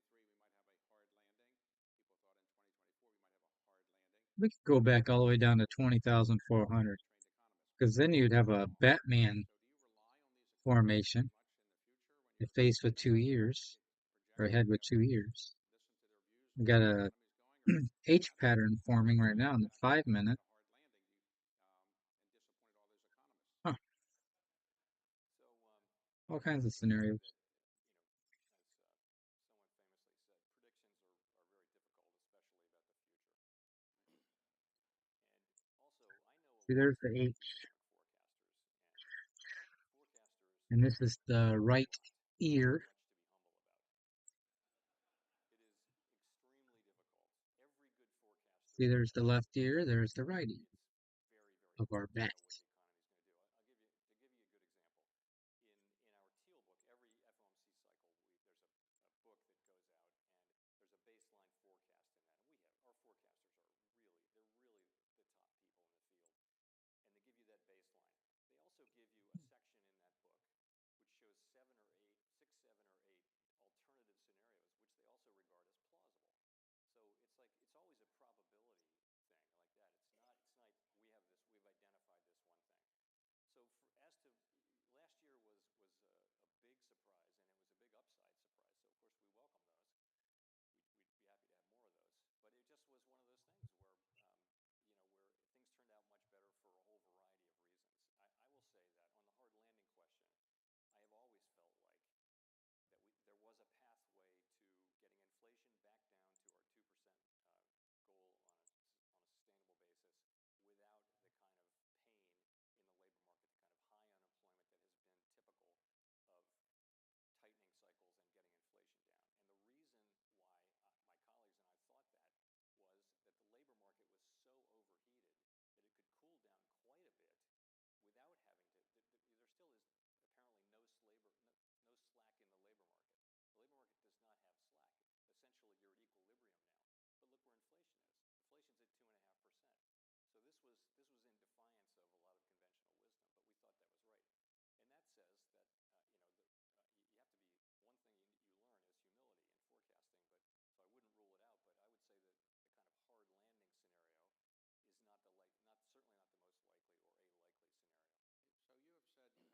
They eat a lot.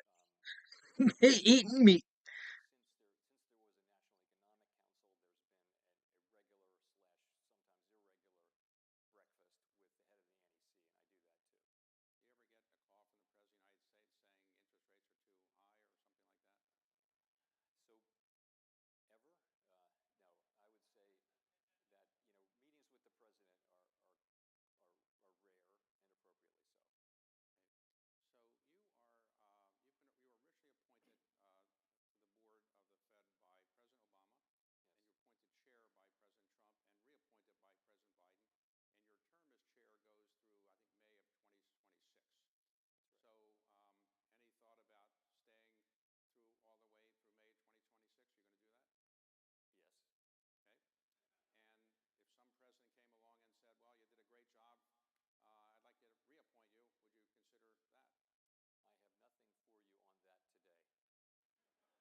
Maybe Pal's not going to be back in 2026.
cut rates. Somebody said that in the elevator this morning.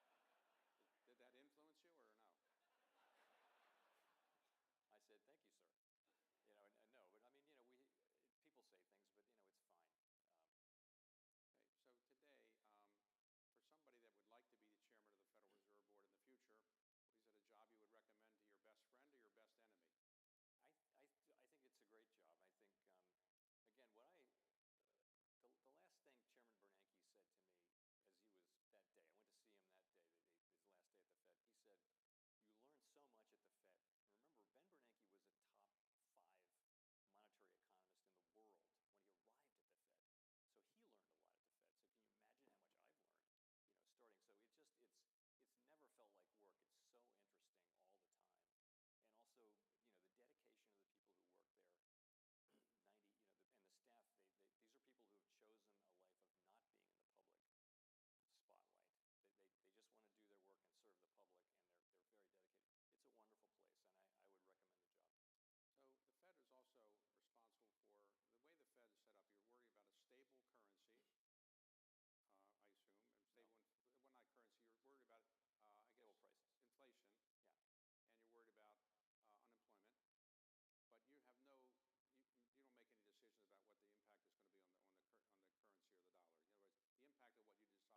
That was interesting. You get to see the person behind the Fed because usually when he's at his press conference during the FOMC, you don't get to see all that humor and stuff that he just portrayed right there. So that was a nice video.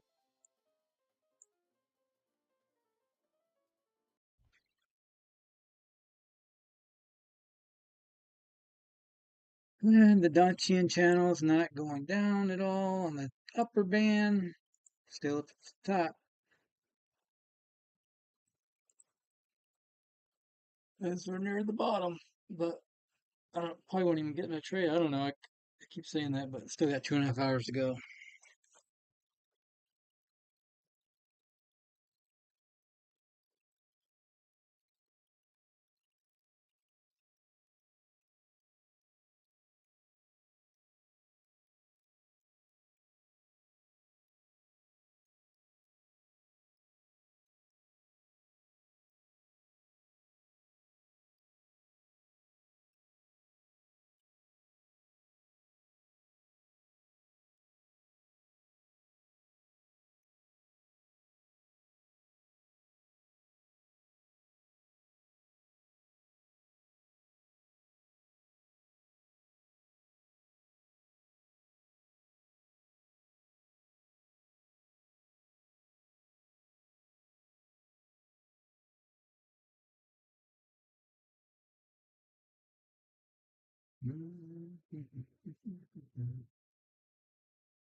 Policy relatively confident about the progress that they have made. He noted that the last three inflation readings, including the most recent CPI, have been encouraging, but he didn't want to go as far as saying this gives us the confidence we need to cut. And then he went on to say, I'm not going to give any hints about policy and future meetings today. So basically, he's leaving his options open, but it does kind of take the lie off the table in the sense that he doesn't like to surprise markets. So the idea that he would, at this point, without really starting to hint at it, he didn't do that. So it probably means that under this coming in July. What's interesting, though, and you can see there is the measure of September rate cut, which had been priced in earlier today, is now priced slightly at 96 basis points, and 100 basis points for one cut. So markets are taking a sort of pessimistic view of this in general. Although I guess some areas of the stock market are starting to question the idea of a rate cut. Well, it's interesting, Michael. The headline, we don't put political filters on our decisions. Wasn't that the chairman's way of saying that September is in play? Yeah, it's a way of saying September is in play. It's the same answer that he and every other member of the Open Market Committee gives when asked. Because a lot of people are looking at the calendar saying September 18th is pretty close to election day. There's no other meeting before election day. So they could cut rates then, which might be seen as an effort to help the incumbent. And the Fed has always argued that they don't do that in historic history has shown that they don't let politics interfere. I think more important to the Fed is the idea that there are members of the party that is meeting in Milwaukee who have suggested changes to the Fed's mandate. And they're not concerned about that. They don't want anybody to open up the Federal Reserve Act because all sorts of bad things could happen in terms of Fed independence. Well, and that's kind of what we heard from the chairman at the end there, Mike. He talked about Fed independence and the idea that if he were to give advice to his successor, that they should not risk the temptation around expanding the mandate, which of course right now is just maximum employment and a 2% inflation target. As you think about the balance between those two sides of the mandate, though, hearing the president talking about the labor market there, is it now more really about the jobs picture than about the inflation picture, given where inflation levels have been able to come down to, even though we're not yet at 2%? Well, it is to the extent that we see inflation continue to move down. Of course, any upward surprise would change the calculation. But right now, they are keeping an eye on the unemployment rate because it has risen. We're at 4.1%, which is where they thought we'd be at the end of the year. So if it goes significantly higher, that might pull forward a rate cut, make September definite, make July a possibility. We'll get the first week of August, the July unemployment figures. So that's something to keep an eye on. But his view was today, as it has been all this month in his various appearances, that unemployment and inflation are pretty much in balance now. They're positioned to move either way, depending on which one moves. But it's no longer that the unemployment rate is too low, and that we have a very tight labor market that's pushing up inflation. So that's an encouraging sign for it. Michael, it's great to have you with us here at Bloomberg's Michael McKee on the special edition of Balance of Power live from Milwaukee. I'm Joe Matthew alongside Kelly Lines as we keep our eyes on Pfizer Forum for day one of the RNC is happening just a couple of blocks from where we're sitting here at Bloomberg TV and radio in the field, and we assemble our political panel at this important moment. This is with a Stone Capital partner alongside Steve Shansay, a political science professor at Iona University and senior democracy fellow at the Center for the Study of the Presidency and Congress. It's great to have both of you with us here. We're waiting on an announcement for running the clock is ticking here. Rick, what's happening behind closed doors right now? Because obviously Donald Trump knows who this is. What's the campaign doing to prepare this unveiling? Yeah, right now, part of what's happening is that the would-be vice president is meeting his team. There's a whole staff that's been built to take him from this venue onto a next 3 months of campaigning. And so it's not without its resources and whatnot. And then there's this last minute going through the speeches and making sure they're fine-tuned. They're going to be spending a little bit of time when the delegates aren't in the hall to go and do their walkthroughs, see the stage for the first time. Probably one of the things Donald Trump will do today, maybe right now. And so there's like administrative things, but by and large, there isn't much politics being done other than, the speeches. But they're also designing these moments, right? The thing you remember from the conventions are one or two emotional moments, when president walks in and sees the crowd for the first time, or the president, the first lady, or the candidate and his spouse, some kind of gesture or something that's said at the stage. So that's what the organizers of this convention are trying to do, is figure out what our moment going to be tonight. And of course, if Donald Trump shows up, that's the moment. Well, absolutely. It does seem that the integrity of the moment with which we all find out who the vice presidential pick actually is, to this point, has been preserved. It hasn't moved out. We're all still playing in wait. And Rick, earlier in the program, you were bringing up the idea that it could be someone like Virginia Governor Glenn Youngkin, even though we don't understand him to be on the short list at this time. We're looking at instead Jorge Rubio, J.D. Vance. And the question about the state of Virginia, Jamie, is we just got new New York Times Siena poll today. Looks just at two states, Pennsylvania, Biden's home state, and where this shooting happened this weekend, and Virginia, which would advise our listeners and viewers this poll did happen prior to the shooting, so we have to have that caveat in there. But it shows Trump leading in Pennsylvania, and in Virginia, Biden is only ahead by 3 points, 48 to 45, within the margin of error. So would someone like Glenn Youngkin be a smart pick for Trump? he actually turned Virginia red again. He could. I mean, it is fascinating. I was just looking at this poll. I mean, the idea that Joe Biden is losing at this point, according to this poll, we have to say Pennsylvania, his home state, and then next door nearby, Virginia, with Democrats, of course. It is really, I think, in my mind, a must-win for Democrats. So should that go red, that is a huge problem for the Democrats. And so that does make Glenn Youngkin an attractive, appealing vice presidential candidate. I'm also curious, does the shooting over the weekend change Donald Trump's mind? I mean, all things being equal, if that had never happened, perhaps he had made his choice and stuck with it. But do you move away from somebody like J.D. Vance with a much tougher rhetoric to somebody like a Glenn Youngkin or a Doug Burgum who have this sort of less rhetorical, strong statements that they've made that may be off-putting to moderates?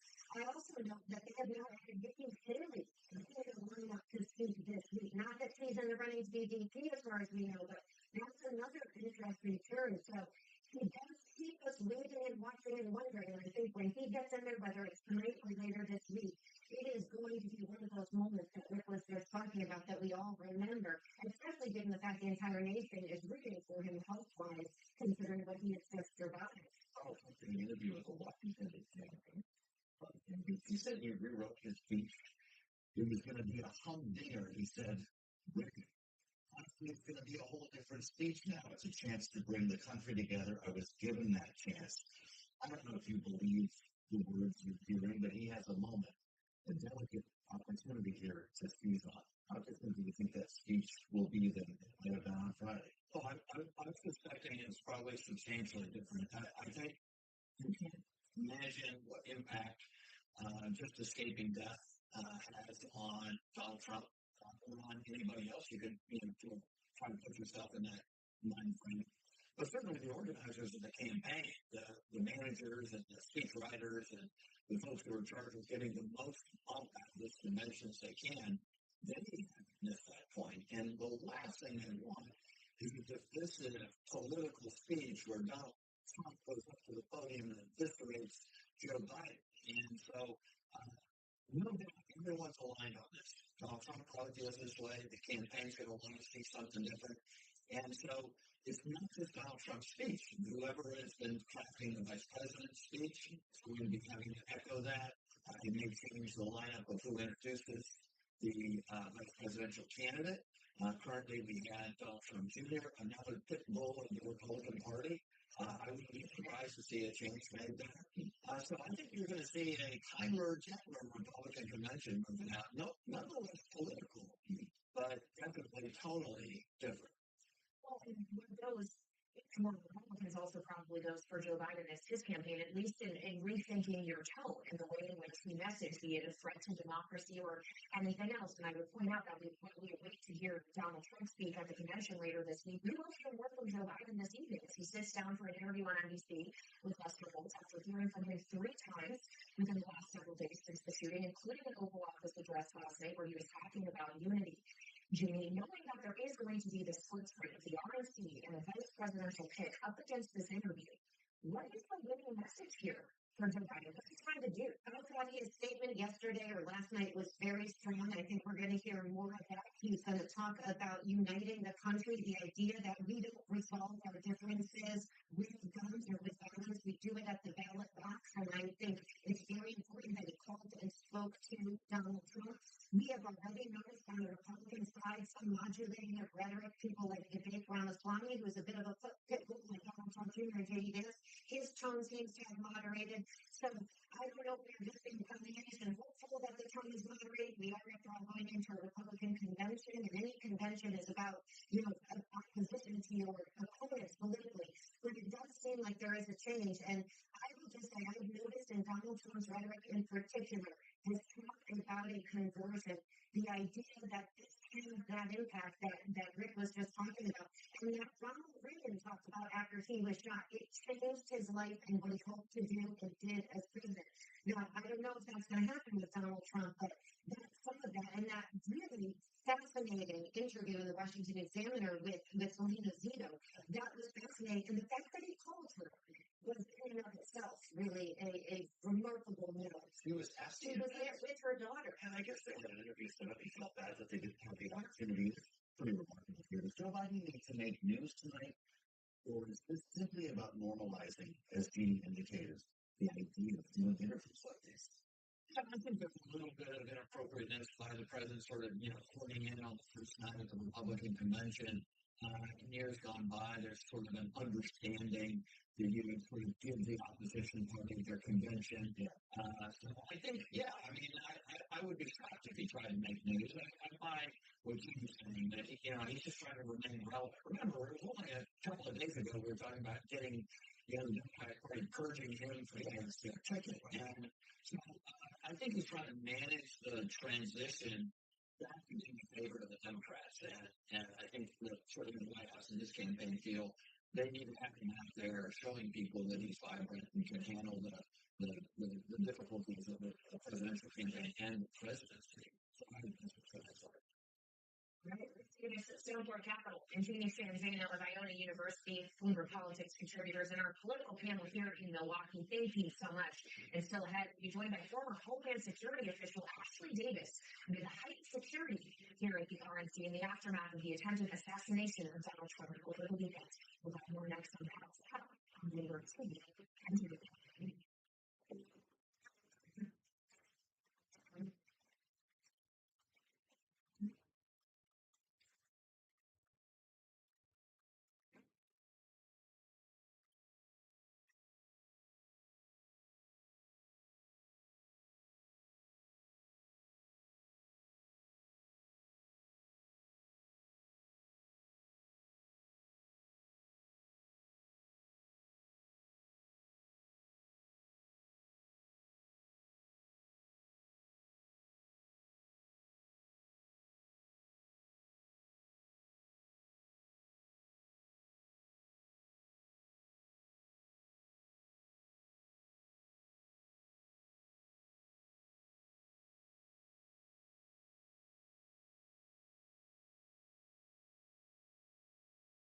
Intelligence. So artificial intelligence is going to enable you and others to say we have enough information to know exactly what something is going to be there in terms of insuring it. Or artificial intelligence is finding its way into our business and driving factors. I think the first piece is getting much better insight into data, which allows we're at the bottom of the channel. It's at 19. We've got to get to 10 and we're in. Also, there's different ways of what's using robotics and other aids. Just went and clean the pool again. Within the industry, and one that is evolving very quickly. So it's also one of the risks that other companies, how they use it and how they use large language models and making sure the decision making is very fast. So it's complicated, but it definitely is benefiting the business today.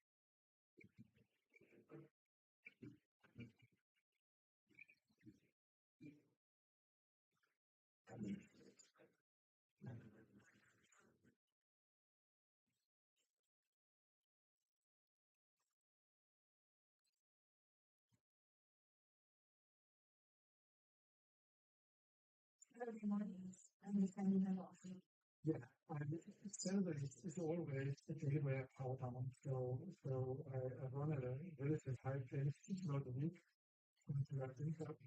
Instead of it, is 5 days in terms of work. And I start typically by saying things to my wife.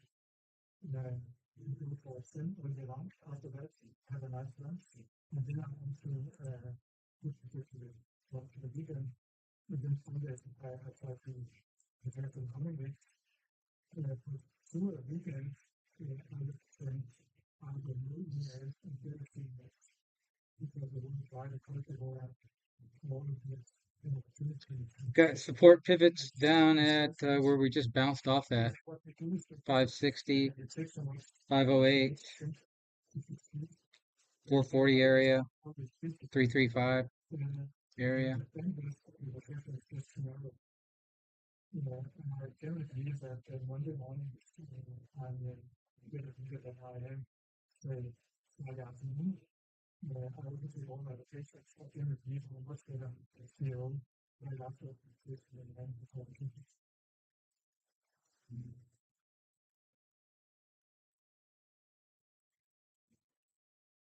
It's the world's second largest economy, with a growing influence in global affairs.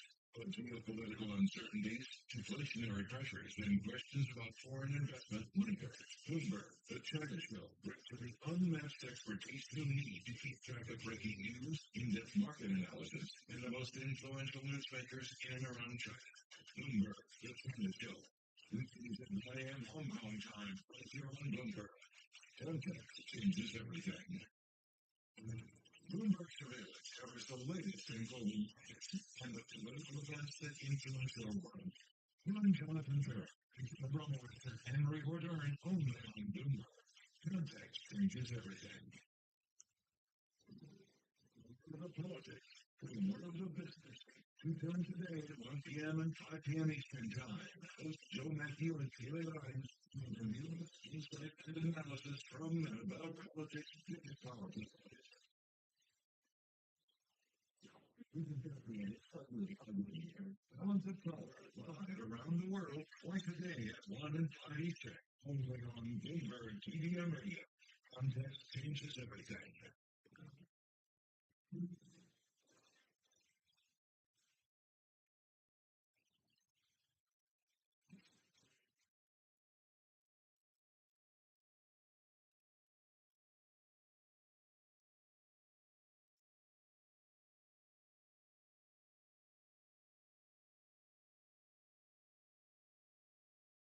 This is a special batch power live from the Republican National Convention in Milwaukee on Bloomberg TV and radio. Welcome back. I'm Haley Lyons alongside Joe Matthew, where the news flow has been incessant. We await a vice presidential selection from Donald Trump and continue to assess the aftermath of the attempted assassination of the former president over the weekend.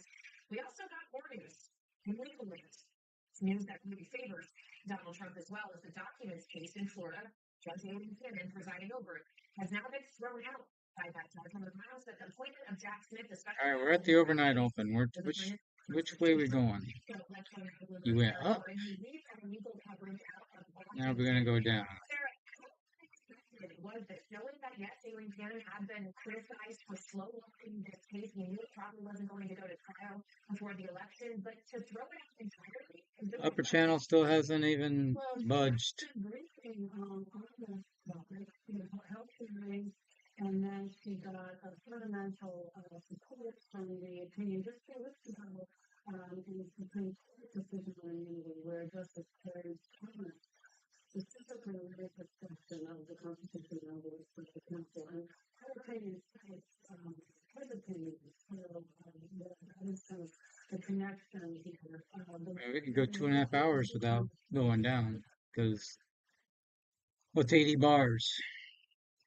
30, 30, Here as we join you. 2 3/4 hours. Let's cut to the chase then. Now we've had this happen today. There will be no. So we should be coming down pretty soon. After New York, right? Mexican trials on the horizon this month before November. This woman does also raise a question for the January 6th case and whether that will become an issue in that case. But first, more likely, this whole question of the constitutionality of special counsel is likely to head back to the Supreme Court, where at this point, only Justice Clarence Thomas has put in but certainly there are other conservatives in court who agree with that. Well, it's important to consider here, and we were discussing this with a member of the House Judiciary Committee, Congressman Victoria Sparks, earlier on the program. The suggestions on a special counsel's appointment, they have not been in keeping with the constitutional duties of Congress to have some kind of.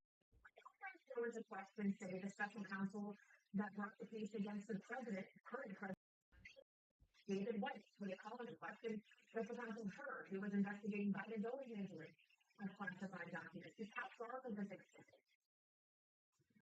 Look at all the other challenges to special counsels and the famous special counsels have been used throughout American history to review some of the more controversial situations. But in the case of David White, Hunter Biden special counsel, he was actually a U.S. attorney who had been approved for consent by the Senate. So we're at 14 on our LWTI. If we get down to 10, we'll be in a trade, but we got to touch the bottom here.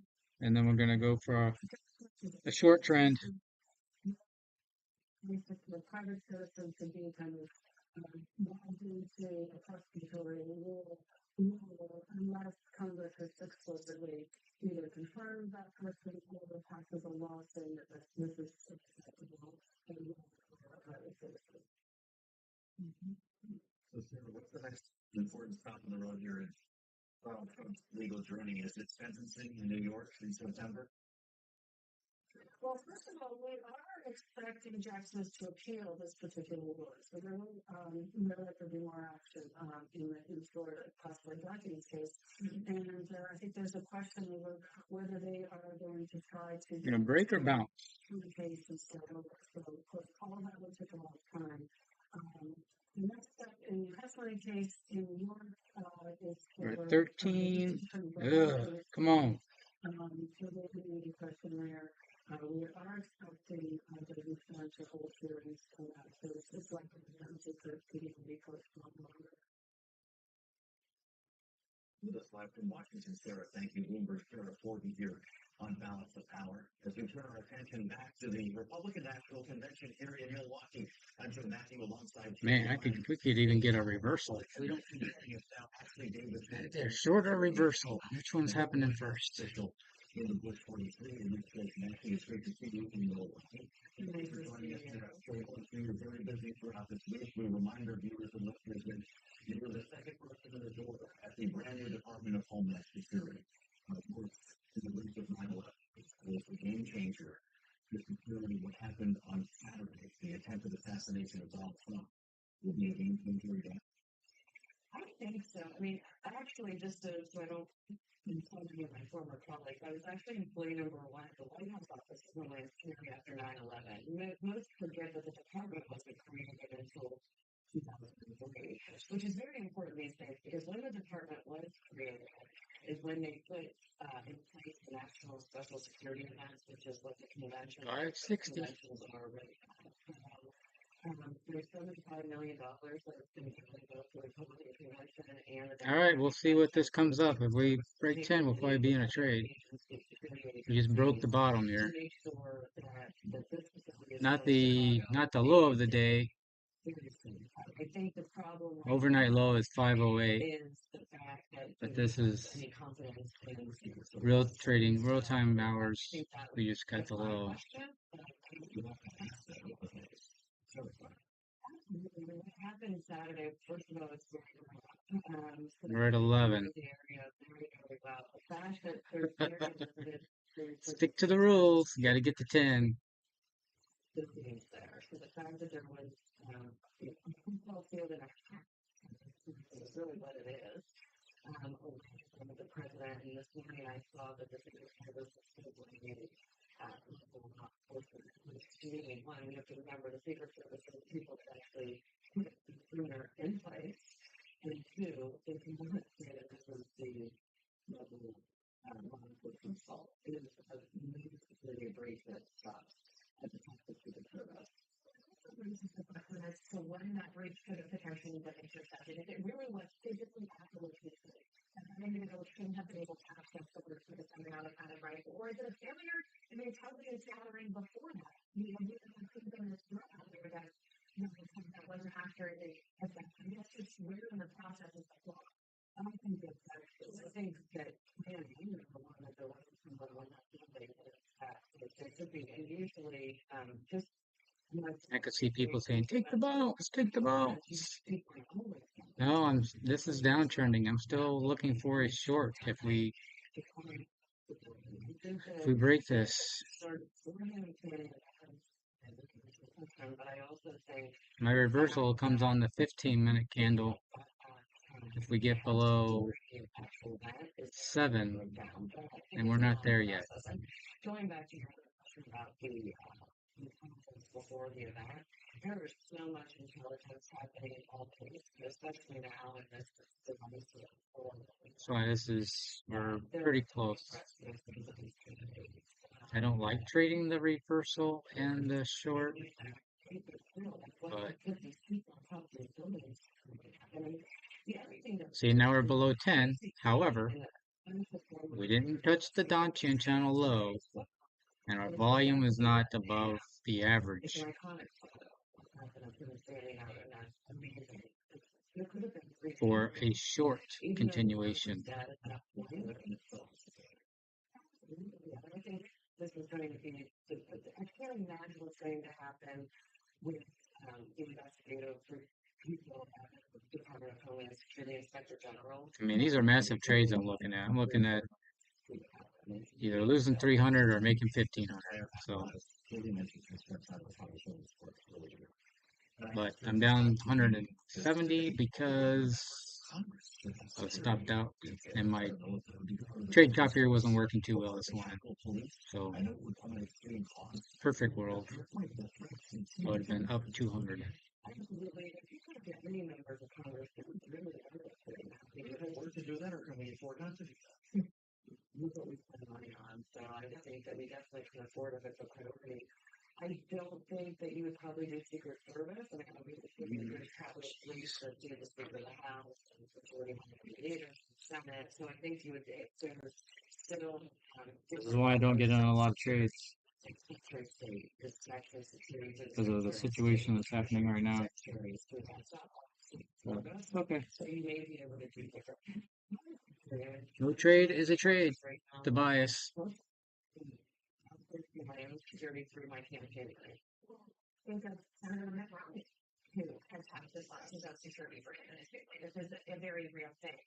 So as we consider the security of ourselves right now, if you're in Milwaukee for the Republican convention, they all have to contend with, I'm sure at this point, the perimeter, maybe Biden's complicated and this is not even a lot of all. Is that what you know? So for anyone who's a drink here in Milwaukee, I'm from the White House. And the point is we're here for the Republican convention, which in many ways is likely to change in tone this week as a result of what happened. But there are some things that still need to happen, including this election of the vice president. We're expecting somebody to come at some point today. Donald Trump has said after that challenge, and that's in the last 48 hours, more thinking about who it's likely to be. With his tone of unity, and obviously President Biden's as well, but former President Trump's unity message, I would think that if Senator Vance was going to be the nominee, that you may rethink that because of he's kind of a flamethrower in regards to some of the things he said, especially after what he said on Saturday. From what we all understand, we're going I wonder if this is the. this afternoon, We got late afternoon, about the vice presidential candidate. how many attempts to rally? I think if you have someone like 1, 2, 3, 4, 5. It's like 6 attempts. Like third on the 5. They're trying to buy this up. I really think that he did know who it was going to be until recently, and I definitely think that this would change his perception. I did. That Marco Rubio has been informed that he is not going to be Donald Trump's vice president. So now we're going to go through this process of elimination all day. It would be classic Trump for this to be no one from the short list. Right? That he had us off the set the whole time. Which is why there is a kind of a swelling of information about Governor Young. Mark Rubio will not be Trump's running mate. I do think that there is a possibility of it. Yeah, I thought he would have been a decent choice. It's just, Now we're up above 12. Come on. I do agree with you. I mean, this is kind of his thing to make it known that he's talking about. But that's interesting about Rubio. A lot of people are thinking that's it. Well, that was the opposite. They're both Florida men. So how do you get around that? Marco Rubio may have had to change his residency to another state. Again, this is just Reuters reporting it. Bloomberg has not independently confirmed it, but it does feel kind of, it's not the apprentice, like the weakest link, like just the one that goes on it. Exactly. The other thing that's interesting is there's a huge Twitter blowout today that J.D. Vance left his house and whatever. But it's been confirmed that that was not Secret Service. AP notified that was probably Governor of Ohio. J.D. Vance was the type of which you probably need. So what are your broader thoughts then as we get into day one here, the change in tone that we've already talked about Donald Trump rewriting the speech? Is this going to feel or look different tonight than you expect?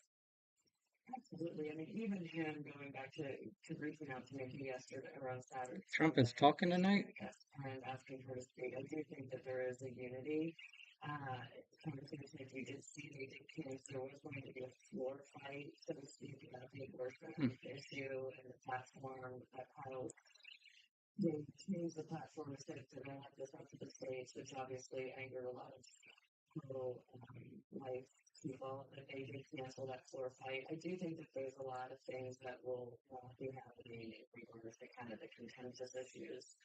Um, his town also, the campaign has been calling the speakers, Tim Scott speaking the same thing. I just he's probably not to be community over it.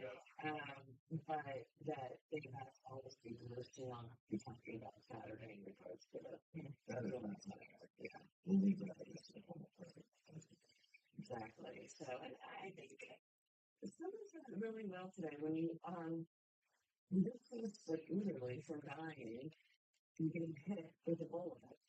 Yeah, maybe it's really has changed. It's a reminder of everyone's mortality. That's actually a former Homeland Security. Damn, went from 8 to 16 and two fucking candles, two candles. Milwaukee and Moscow. Yeah, you still have the vice president. You know, we can find out who the pick is, and more coverage coming up later today. And day one, we generally begun, and we will have a lot more for you later today. See you back here at 5 p.m. Eastern Time. I'm going to do the Palace of Power alongside Kaylee Lyons. I'm Joe Matthew, live from Milwaukee on Bloomberg TV and radio.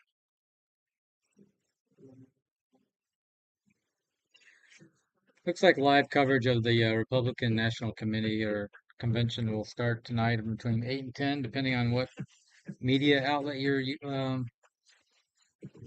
watching. So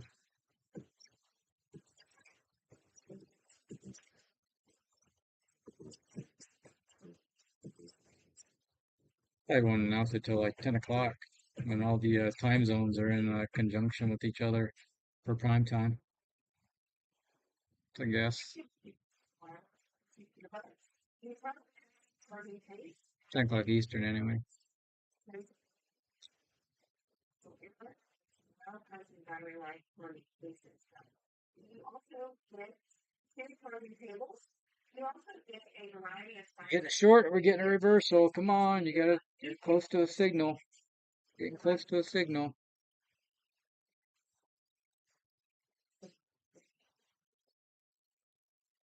Damn, still at 16, man. We're just like gliding slowly down there. Here comes.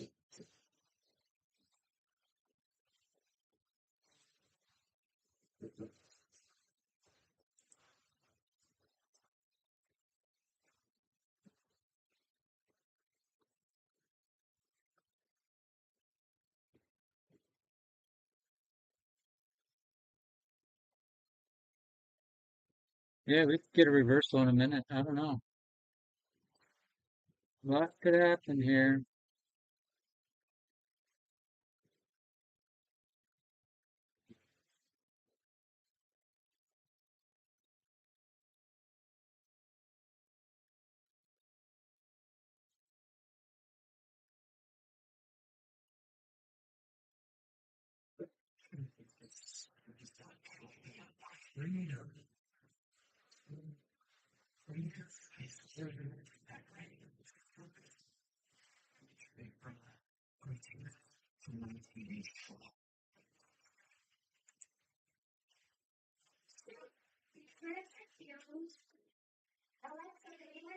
Good morning, superstars.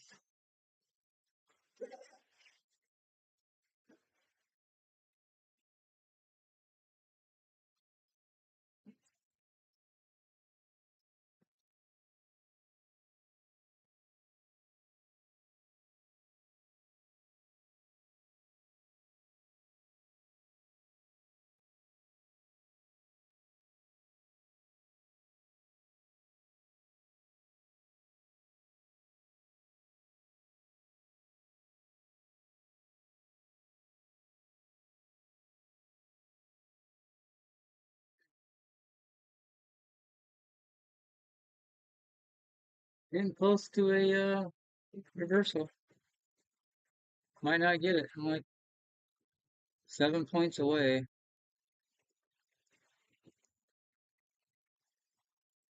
I'll show you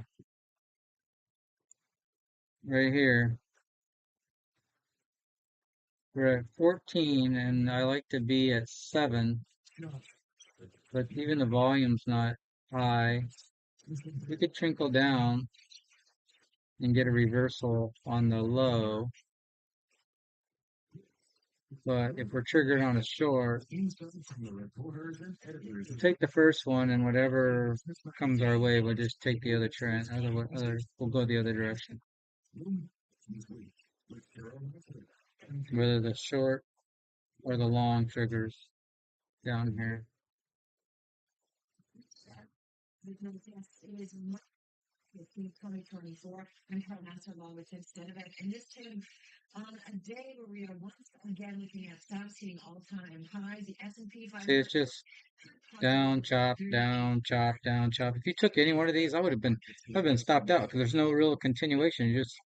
I mean, 85, that's 15 points. I'm looking for 75 points. This is the only big trend right here, but I'm not trading during that time. Get into it just a moment. It's one of our most read stories on the Bloomberg on this Monday. Just from back testing,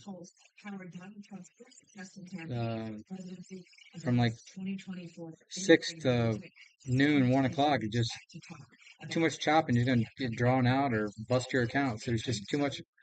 Not enough. I want a reversal. I want when people come back from lunch in the afternoon, the trend reversal or a trend continuation. Same within the morning, after the market opens at midnight, during the Asia. That's when my trends start.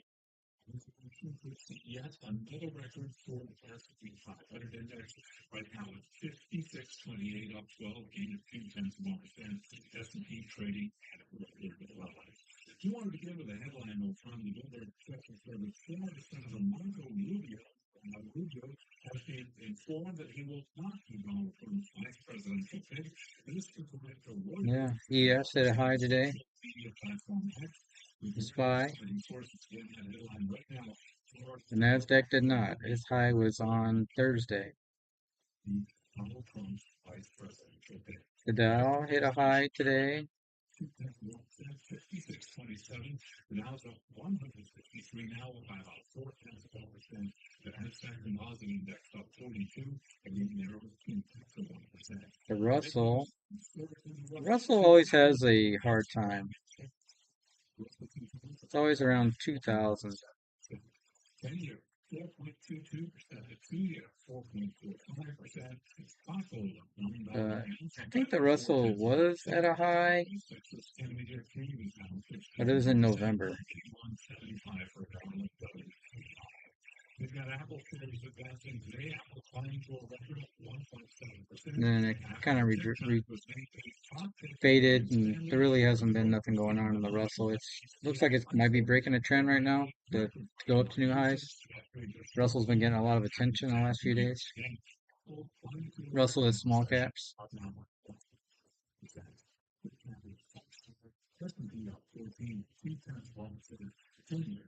Gold has been massive.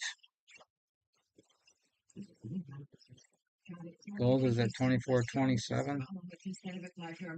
It's at a high. And Carlyle co-founder and co-chairman David Rubenstein sat down with Federal Reserve Chairman Jerome Powell at an economic club in Washington, Montana. And keep in mind, this conversation. Well, its high was back in April. No, I take that back. May. It's right back up there. Pretty close. Then like 10 points away. Just at the end of this month, there's a lot going on. Here's what J. Powell had to say, and on many comments to the city. On inflation, in the first quarter, we didn't make any progress. The second quarter, actually, we did make some more progress. We've been 3 better readings. And if you average from this, it's a pretty good pace. I had a close to J. Powell just about 90 minutes ago with David Rubenstein, and among our most read stories on the Bloomberg at this hour has to do with those comments, and specifically Chair Powell talking about second quarter economic data, providing policymakers at the Fed greater confidence that inflation is indeed heading down to the central bank's 2% goal, possibly giving the way for near-term interest rate cuts. There's a lot of speculation. September, really going to happen in July. And he also said that the three latest inflation readings, including one that we just got last week, Carol, made clear that he didn't intend to send any specific message about the timing of rate reductions. Yeah, he said specifically we didn't get any additional confidence in the first quarter, but the three readings in the second quarter, including the one from last week, do add somewhat to confidence. Again, Jay Powell speaking with David Rubenstein. What's interesting is, you know, we have had many conversations around this table about the importance of not just one inflation or softer inflation reading report, not just two, but more like three. And that was really important to see a trend line, a sustained or sustainable trend line in terms of easing inflation. Hey, as you continue to chat about that conversation that David had with Jay Powell, we're getting some headlines coming out of the Republican Party. Former President Trump has picked the vice president, this is according to Fox News. So Fox News does not report on the identity of Trump's running mate. We are expecting the former president to announce his running mate a little later on the program about 4:30 this afternoon. Yeah, we're going to head to our Kelly Lyons. She is at the Republican National Convention in Milwaukee, so we have a lot to obviously talk about when it comes to just the political environment. It was also something that David got into with Jay Powell, and often he's asked about it. There's often a lot of speculation that we have about the importance of or how could potentially the November race impact Fed policy on when they choose to potentially cut rates or not to cut rates, because there is certainly need before, there's one right after. Is the time that you have anything to say? Not surprisingly. No, not surprisingly.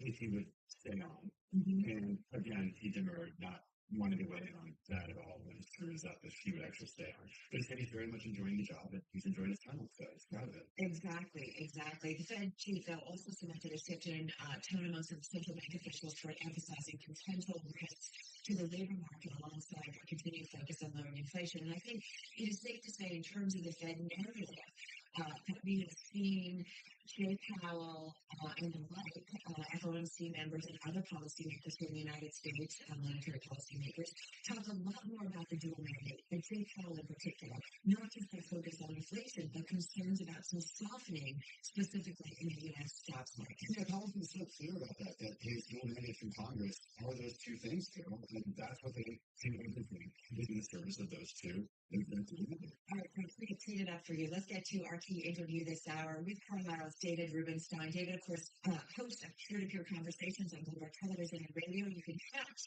David's interview with Fed Chair Jay Powell on the David Rubenstein Show peer-to-peer airing July 24th at 9 p.m. Wall Street time on Bloomberg TV. Let's go to the source. David, patiently waiting for us in our Washington, D.C. bureau. David, great to have you here. We've been counting down to your conversation with Jay Powell.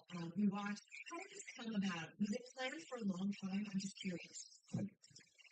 I am the chairman of the Economic Club of Washington, and in that capacity, I also interview government leaders and business leaders. And Jay Powell has been somebody I've interviewed before.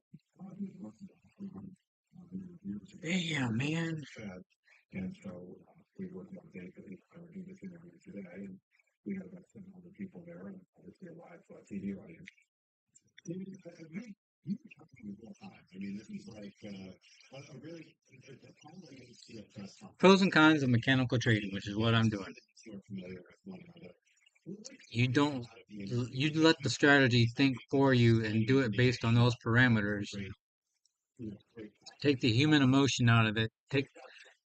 Just have the discipline to follow it. I think it's always good to humanize well-known people. Because Understand them better and the way they make decisions. you just follow the strategy that you programmed or that you tested, and stick to it. Because I've done situations where like, oh yeah, I got this and I got this, but you might be missing two other things, and you do it, and it backfires against you. And then you got the times where yeah, it worked, but more times than not, it didn't work. So that's why I went to mechanical trading. I just let it, I just let it happen with the parameters that I am looking for. If you don't take the trade, don't be mad that that you didn't win money or lose money. You still got your capital there, capital preservation for another trade that might be an even better setup.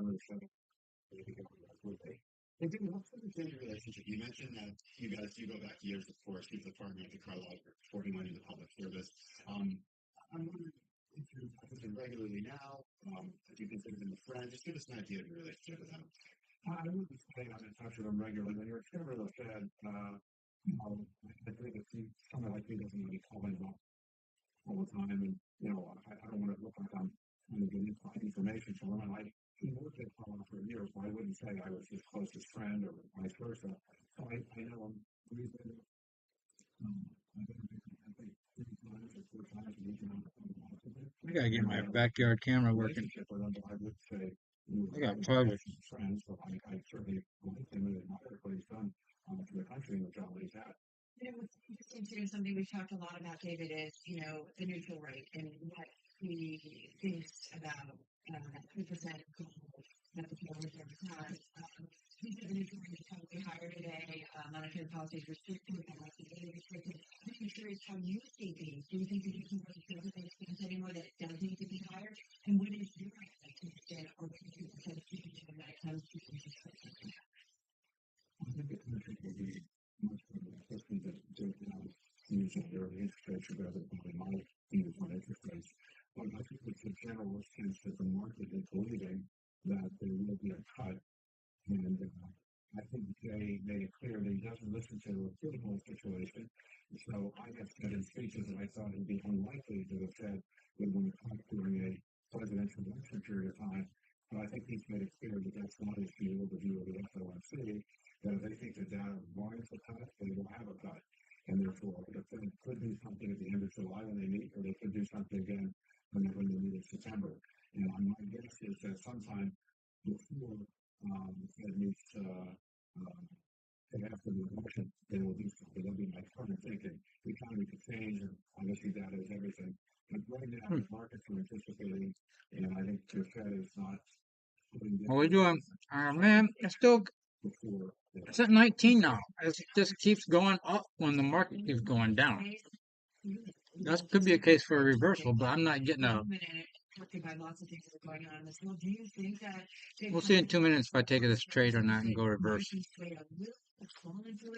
We're getting close to this prior settlement and the overnight low at still 60 points away from the low, but says is that they don't really pay attention to the election dates. I think right now, since so many people pay attention to the market, just slow going down there. Sometimes you just want, okay, can we just put buys down there and just go down there and come back right back up? And the data gets to the point where they see inflation or it's getting to 2% and the economy softening a bit, I suspect they will not wait until after the election. Ninja Trader just applied to my application for a personal account. I gotta upload some more documents. Before the election is over, I think the Fed is giving enough signals, including today, that they're not going to worry about the election or do what the data suggests is appropriate. I do want to do, as you said, you've talked with Jay Powell several times, certainly in this format. So, monetary policy, obviously, and the economy is first and foremost. And there are certain things that Jay Powell will go. You guys laugh about some of the things he will obviously not reveal. But having said that, at the end of the conversation, when it comes to the things that the Bloomberg audience cares so much about in terms of monetary policy and the economy, what was your key takeaway from Jay Powell? My key takeaway from this interview and my discussion with him is that he's a man who's very much on top of the data. He enjoys the job, not worn out by it. Doesn't say, well, it's for me, I've got all this pressure on my shoulders. I think he can deal with it quite well. He's been in the chair for quite some time. I think he's reasonably happy now with where the economy is. Remember, we didn't go into the hard landing. 17. What the man? Okay, Okay, here's the upper channel on the Donchian on my longs here. So yeah, we just took a nosedive because we've been trending down. So it took a real big down. There's lots of things that make up the top band, similar to Bollinger Bands almost. And you got RSI, MACD, stochastics. There's a math formula in the Donchian channel that calculates that. horrific. You know, he was good about that on confident. I don't know what the average two range is between the upper and lower. It varies. You can see it's narrow here, very narrow. Those are great plays when they happen because you're gonna get a break of one direction. But now I just gotta wait for a long because that's way up there. But you can play it a bounce off the bottom, which I'm waiting for. Didn't I would have been in on the 15 minute, but the volume is like half. It's not even the volume down here on the 15 minute is very low. Well, not half, three quarters. Otherwise, would have been in. We don't dip below 548. I'm not going to take the reversal. It's got to dip below 548. Were two counsel to the U.S. Senate Judiciary Committee Subcommittee back in the 70s, deputy assistant to the president for domestic policy during the Carter administration. 548 maybe. Drawing tools, horizontal line. You are, I feel like it's safe to say, a student of history. You respect past That leaders and what right they've there. done. That's what we got a break. This particular political and historical period. Well, it's difficult to really put it in context right now because you can't really tell what the historical impact it is. So that's what we got to break. I don't even know why I drew that on there. Just erase it because it's there. But we got to break that on the 15 minutes. Still got 13 minutes to go. We're going to take a reverse trend. It's still not there for us to short this anymore, but it's kind of dangerous. It's almost like it's looking for a break of the prior low here. So it's much different than it used to be. So that happens, it could come fast from one direction or the other. Let's go back to my Ninja Trader application. So I don't know whether the events of this weekend will scare people into saying we should try, be less, let's say, violent, and less condemning of those odds. But clearly, President Trump has suggested that he would make a more unified speech than he otherwise was going to make. And I think President Biden's speech last night was designed to also have a unifying impact. Whether you can unify our country in a way like this, I think we should. I don't know, but it will probably have some beneficial impact on obviously the United States market. Do you believe optimistic? Oh, address verification. That's what that is. I'm optimistic that the country is address verification document. Politically, we can do more than we should when we have the ability to kind of bring the country together. And that part of that is really still out. I'm hopeful that while the events were tragic over the weekend, that they'll have some beneficial impact in getting both sides, Democrats and Republicans, to try to work together and work cooperatively. Dave Powell said to you, predictions are very difficult, especially about the future. When you think about the future for the United States, politically, economically, what's top of mind? And curious if you have any plans to maybe want to be at the Federal Reserve. You guys talked about if it's a good job. Well, I think it's really hard to kind of say that all of a sudden we're going to eliminate all the decisions that we've had over the last couple of years. Clearly, there are a lot of tensions between the two political sides. Jake now has been appointed by a Republican president and reappointed by a Democratic president, and he's done a really good job of kind of walking a fine line and not trying to be seen as political or Democratic or Republican. I think he deserves a lot of credit for that. He was done an excellent job as chairman of the Fed. All right. I'm not going to ask you that about chairman of the Fed. You can answer if you want. Well, I think he's done a good job. And remember, this is not a job that anybody really thinks is an easy job. Many people who have emerged from the job, are generally applauded after they've served, but when they're serving, very often they get criticized by both sides. And it's hard to be chairman of the Fed.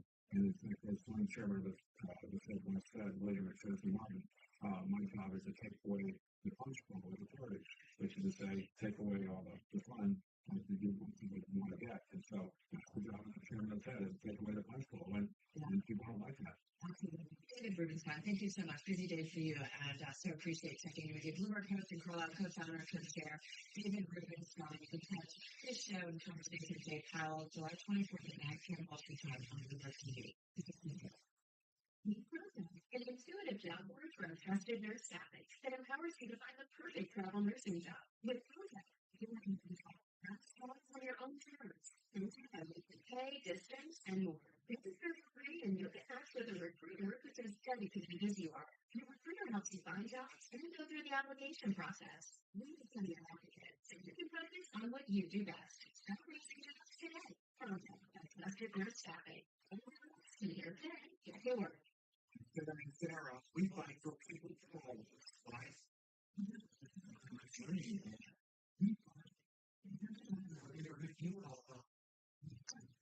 Heaven knows who needed us.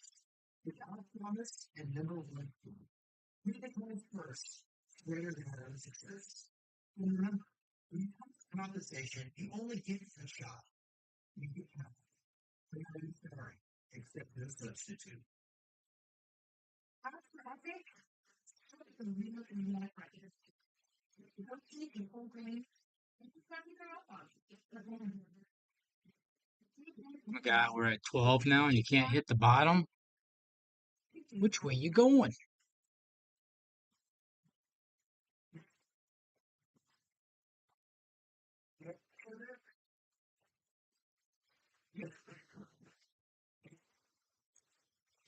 Start riding. Start off with history. Yes, this is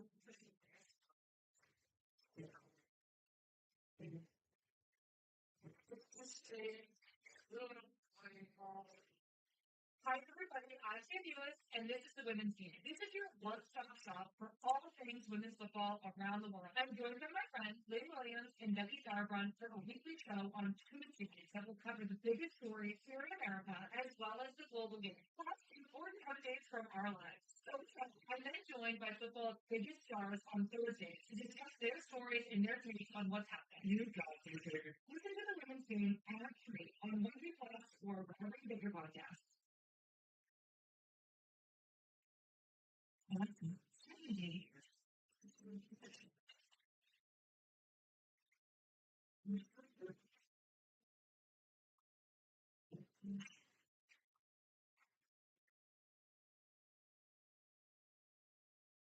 Good morning. It's Saturday, May 18th.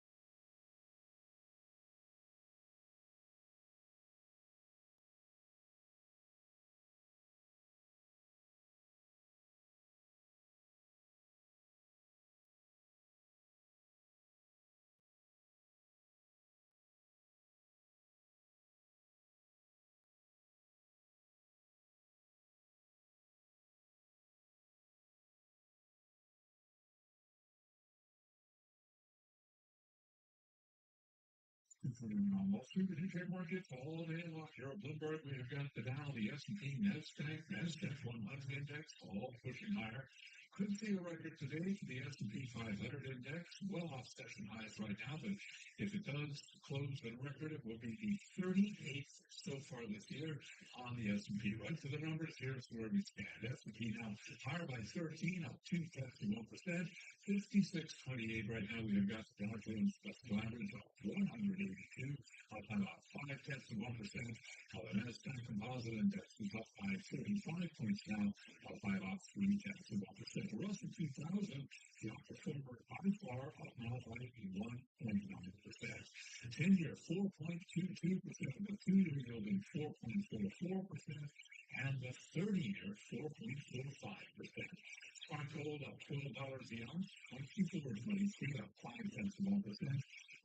Oh, look at that reversal candle. Fucking A. Nice. Just didn't have the volume on that, otherwise it would have been in. Piece of garbage. Again, recapping, U.S. equities pushing higher, could see records, S&P up 15, up 3.1%. Bloomberg, All right, Charlie, thank you so much. A lot going on. As we mentioned, Donald Trump has decided who his running mate will be. This is coming from Fox News reports. No details on exactly who the former president has picked for his running mate this time around. And this is coming, of course, on the backdrop of it has been a generation. It is what since it we first is. saw an episode of political violence like the one we saw over the weekend when a gunman seriously injured President Ronald Reagan in Washington in 1981. That was taking us back and talking about, of course, what happened over the weekend to former President Donald Trump. Yeah, that's the history books now, the attempt on the life of former President Donald Trump. And well, a lot has already been said about what happened over the weekend and what the ultimate impact may be on the November elections. One thing stood out, and that's former President Donald Trump's instinct in the moment. Let's get more on what is a Bloomberg big take today, and among the most read of Bloomberg. Let's get to Bloomberg Balance of Power. Co-host Kelly Lines, she's from the Republican Convention in Milwaukee. Kelly, a lot to digest. Almost like, where do we begin? But let's start with the weekend and the assassination attempt of Donald Trump. Politics put aside, most have come out, of course, and condemned this act of heightened anger and violence that we continue to see in American politics. What signs are you seeing in Milwaukee about the impact this is having on Donald Trump's campaign specifically?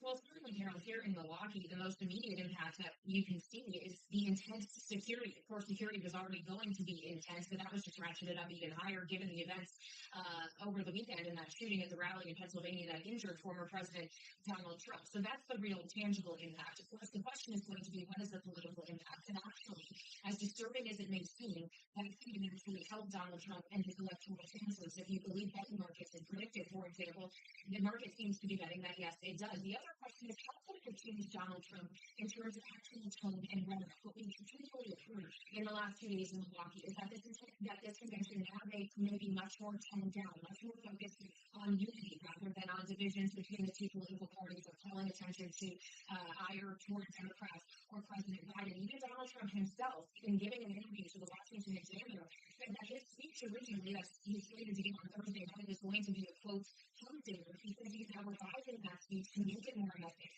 of unity. So I think one of the changes we really will see is a tone change, and of course there's also the question of how it actually changes Donald Trump's thinking, being faced with his own mortality in such a real way. Does that change his mind in terms of who he would like to essentially be his second should something ever happen to him? That's why this vice presidential selection is going to be so interesting. As you guys said, we do understand the selection has been made. What we don't know who it is.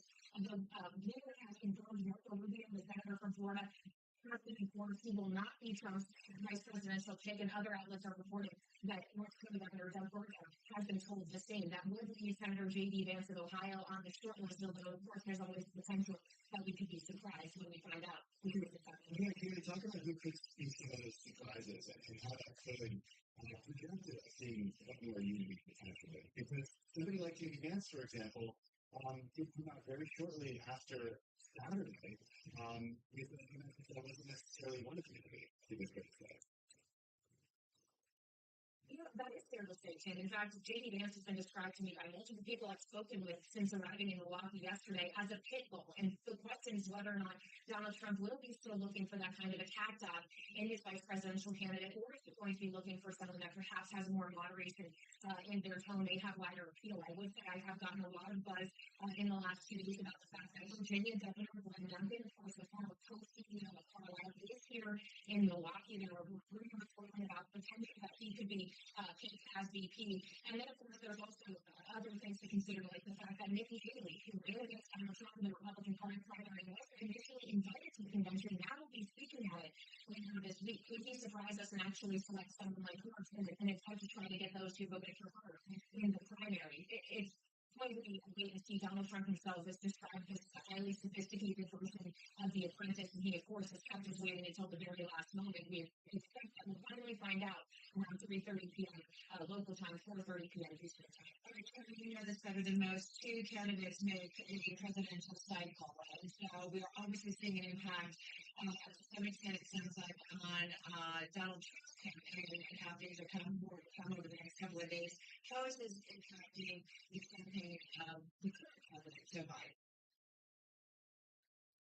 Well, in some ways, this news cycle has become much more advantageous to President Biden, given that until that shooting happened in Pennsylvania on Saturday, it was dominated by a narrative that Joe Biden may not ultimately become the Democratic nominee, and growing calls within his own party for him to step out of the race due to concerns about his age and mental acuity in the aftermath of his debate performance on June 27th. We're not talking about that as much right now. I would say that Joe Biden has been trying to insert himself in the news cycle. We have heard him speak to cameras 3 times since the shooting on Saturday. Of course, he spoke briefly just hours after. He spoke twice yesterday, including a prime-time address from the Oval Office, something that he does very rarely. The president calling for national unity, condemning political violence, but of course it's a very difficult balance for him to strike as he is speaking to the nation as the president, but also as a presidential candidate who is competing against the man in question who was shot. I would also point out that we are going to hear more from President Biden this evening. He's sitting down for an interview with NBC's Lester Holt, set to air at 9 p.m. Eastern Time. It'll be interesting to see to what extent that interview still focuses on questions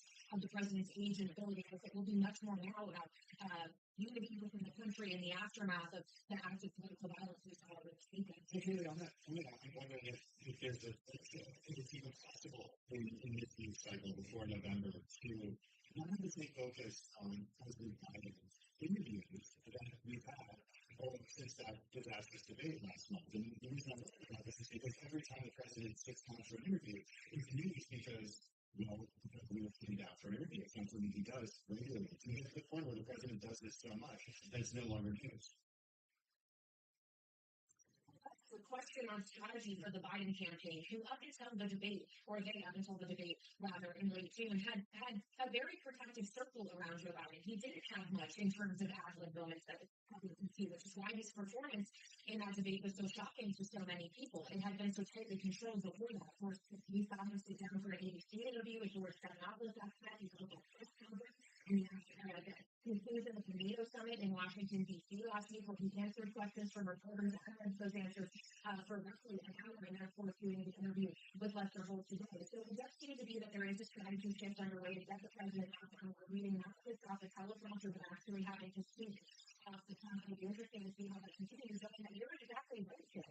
Everything he says and the way in which he says it is going to be so much more heavily scrutinized for these questions around his acuity. And even a slip-up that anyone could make, including your guys, broadcasters, misstating a fact or misleading someone, things that do make us human, is going to be vulnerabilities for the president. So if even one good performance in an interview or in a press conference isn't enough necessarily to get him all the way through an election cycle, and we still have 4 months to go, and plenty of opportunity for him to potentially make a mistake. You know, that's kind of where I want to go. I mean, this was an interesting day, right? The U.S. judge dismissing, the criminal case against Donald Trump, right?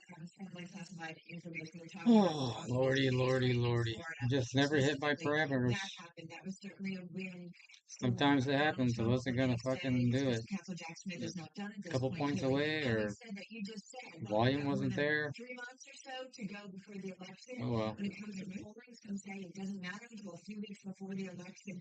What are you hearing from your sources and strategists about this race? If it is Biden and Trump, is it still a close one?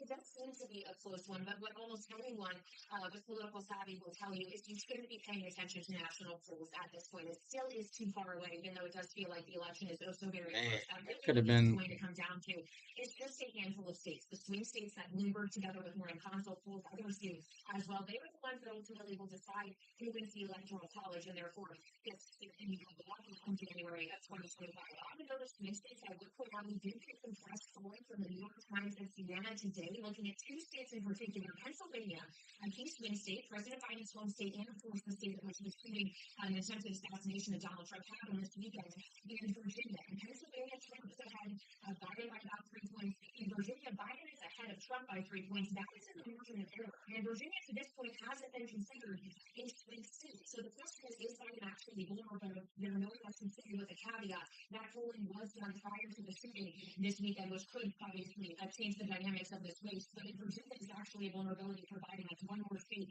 that they might need to consider a battleground of spending and investing in campaigning. And that's why this murmur around Virginia governor coming up is very interesting to me for that. 30 seconds left. You mentioned height security at the RBC, but just give us a feeling of the overall move there in 20 seconds. law enforcement everywhere. There is a very secure perimeter with high security at the actual advisor forum that he mentioned will be underway. And of course, all precautions are being taken by officials at every level. There's Secret Service working together with local law enforcement. They've even come from out of state for this convention in the tens of thousands that are attending this thing. Taylor, there's nothing going on politically. Okay, what a quiet news cycle. Unbelievable. We are looking forward to your reporting and hosting from the Republican convention in Milwaukee this evening. Bloomberg Bowser co-host Kelly Lawrence from the Republican convention in Milwaukee. Okay, from Milwaukee to Washington, D.C. for check all latest world and national news. Maybe more as a Bloomberg news for health and welfare. Thank you much, Tim. And we are standing by to learn who Donald Trump will be picking for his running mate. That announcement set to happen at the Republican National Convention within the next couple of hours. Of course, we'll bring it right to you. Legal scholars weighing in after former President Trump's classified documents case was dismissed. Harvard Emeritus constitutional attorney Alan Dershowitz says this could impact Donald Trump's pending cases.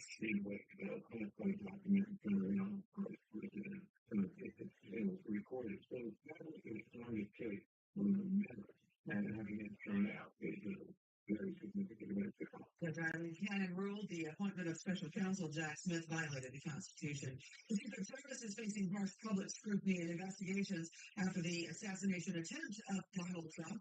Some critics claim the agency rejected requests from the former president's team for more protection. Homeland Security Secretary Alejandro Mayorkas on ABC this morning. Enhanced security for the former president, beginning at least in June. We have not received any requests for additional security measures that were requested.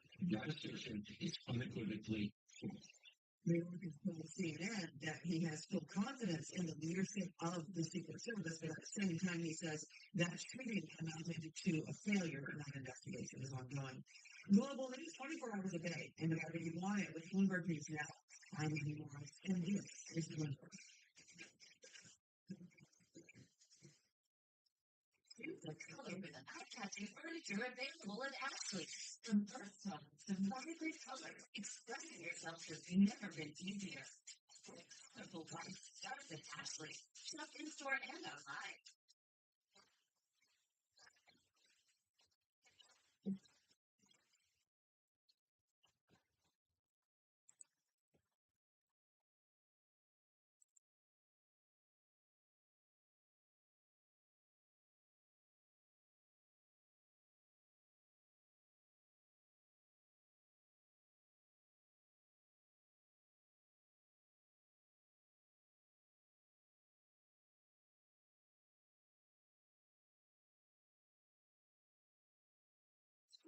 These wireless earbuds, filters may notice, as we put the lid, there's a digital display telling you to charge. On the earbuds themselves. You can see it right there. It's got a banner. It's very. Please take these out. There's a control on the side. These meters out on the material. And see, there's several controls, like volume up, volume down, all done with just touching the buttons.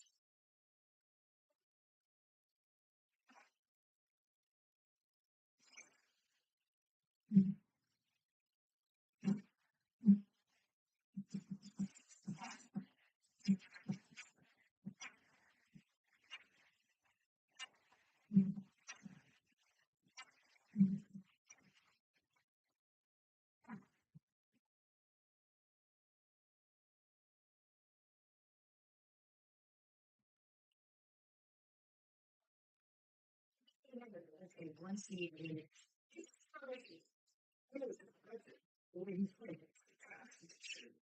one of the three levels. The greatest athlete in the history of the world. One of the cultures is a lifestyle transformation. I think they get to on it a lot of that. And that, everybody music. With the CD mouth holder, it is so easy to use and a bigger phone, nice and snug. You can adjust it to face whatever direction you need. Let me give you some more.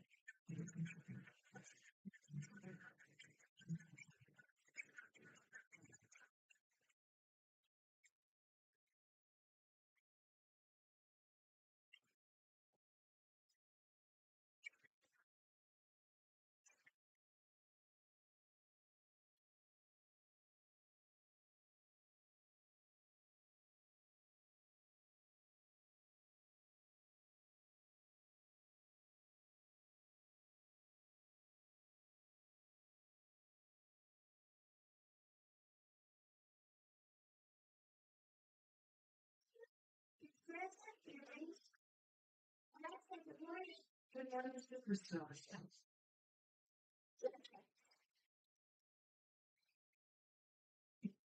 Every weekend, my starts my clothes usually because I'm in the area department. So I was like, I'll need to take my office to go. So it's giving me regular skyborn.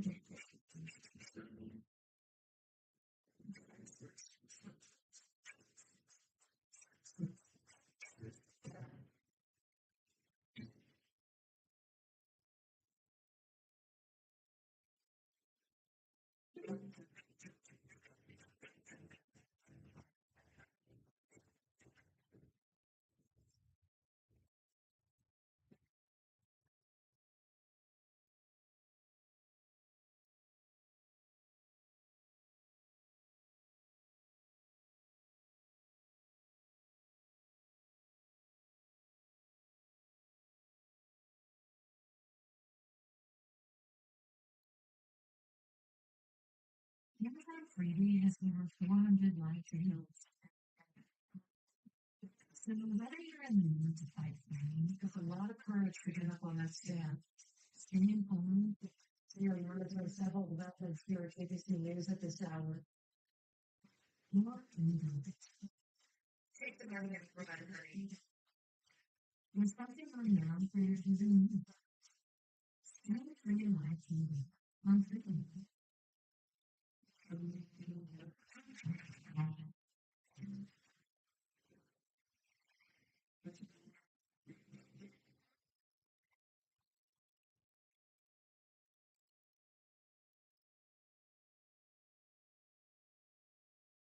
It's 2:40 on Wall Street. The new share markets all day long during Bloomberg. We have got the Dow, the S&P, NASDAQ, and the Russell 2000. What are we doing? Nothing? Nothing's freaking changed? By far, 2%. Put that in context. S&P at 0.4% right now. S&P on by 22 points. Could see a record. If we do, it'll be the 38th record of the year on the S&P. The Dow up 250 right now. Up by 0.6%. Has spent up 4.1%. Again, between now and 1.2%. It's at 4.23%. The 2-year 4.44%. Gold 1.1%. 24 down. Effective 72 down to 51%.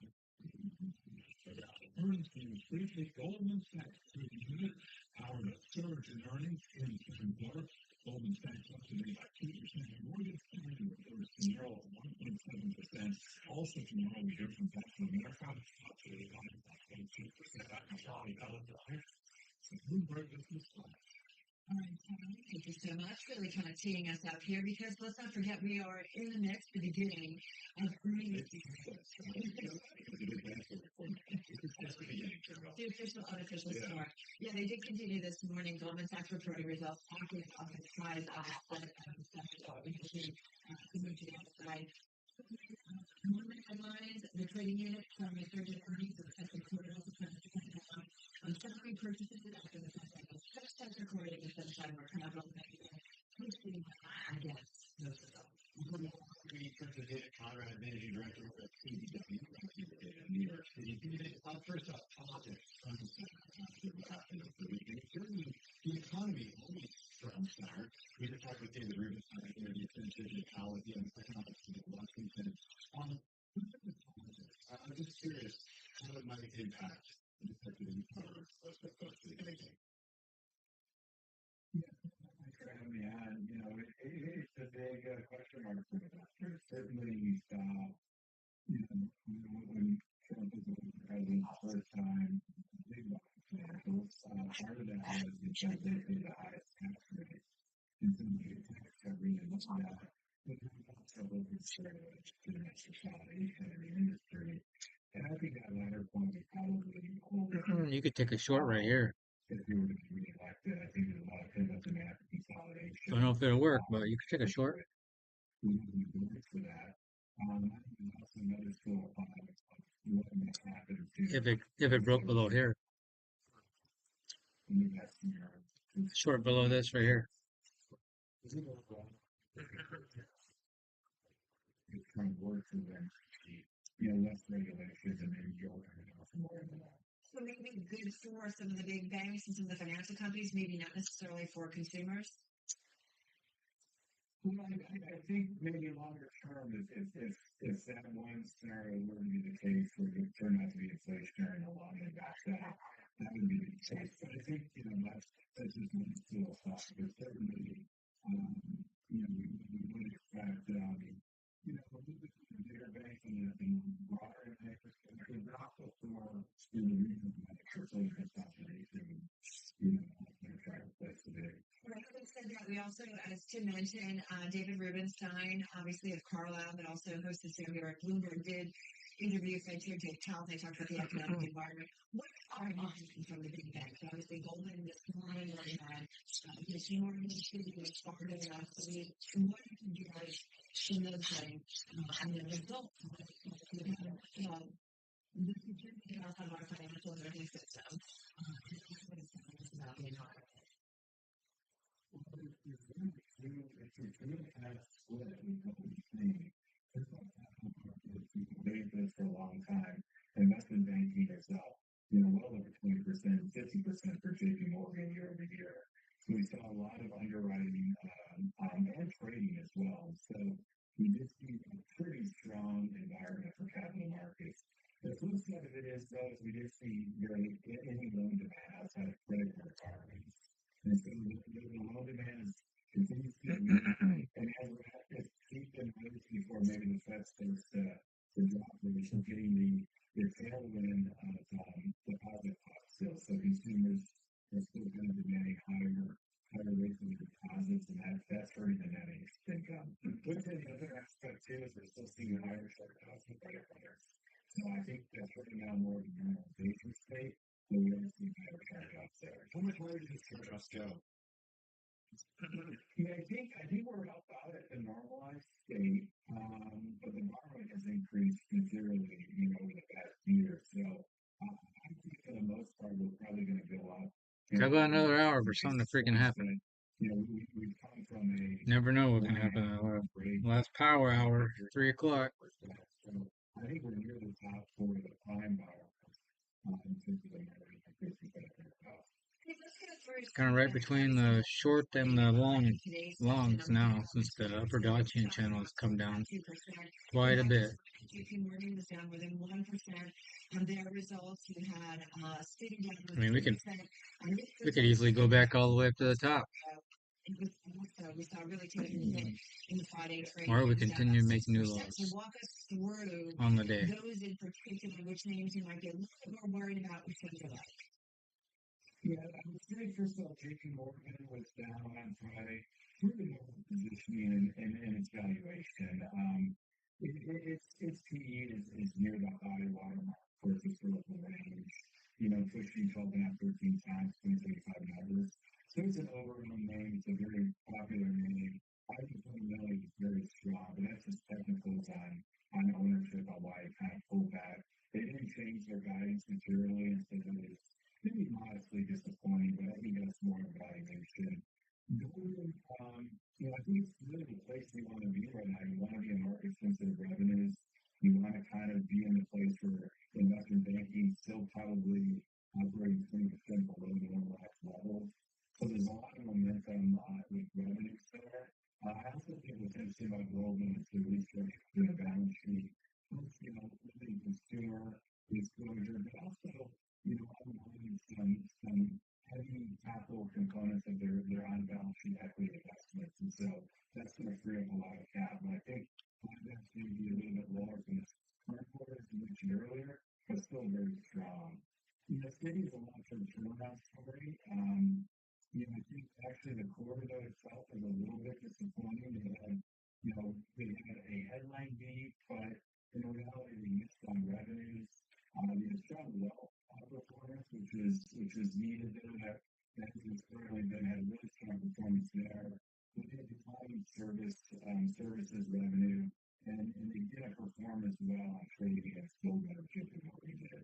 And then lastly, Wells got beat up a little bit. That's also a long-term turnaround story. They disappointed on their NII guide as well as the expense guide. So that was a bit of a step back in the long-term story for them. David, help us two tomorrow. We hear from Morgan Stanley and we hear from Bank of America. Starting with Bank of America, such a great read on the consumer. What should we be looking for? What should our investing audience be looking for? I think with Bank of America, it's two components that you really understand. I think originally, initially on the morning, you want to look at the deposit costs and see was what the Florida higher deposit costs a read-through for B of A or was it high savings wealth Florida? So you want to see is the quarter increase in deposit cost is low double digits or is it more like JP Morgan or 5 quarter on quarter? The second thing that's important is the earnings guidance that will come up on the top. We anticipate a really positive guidance for NII for Bank of America. That's partly because the reason why we like this stock is under earning in several areas. For instance, there's some interest rate swaps that are over this commercial loan book. There's really not down the yield. They're actually only giving Fed funds levels for the commercial loan book. And as those roll over, we need to see a material pickup in those yields. So we think, that because of that, because of credit cards, we think about higher NII towards the end of the year. In 15 seconds, you got new money to come in. What name do you put it in among those big banks you just talked about? Very quickly, please. Yeah, I think it's Goldman Sachs. I think the other thing we haven't mentioned is Bank of New York. That is actually the best quarter stock on Friday at 5.5%. All right, David, thank you so much. David Conrad is Managing Director over at KBW. The KBW Bank Index, by the way, is up about 15% year to date. From banks to luxury we go. Brewery, a story that's certainly on our radar, maybe having to do a little bit of a bank, if you will. We're going to find out. So one more thing on the other side. This is the work business.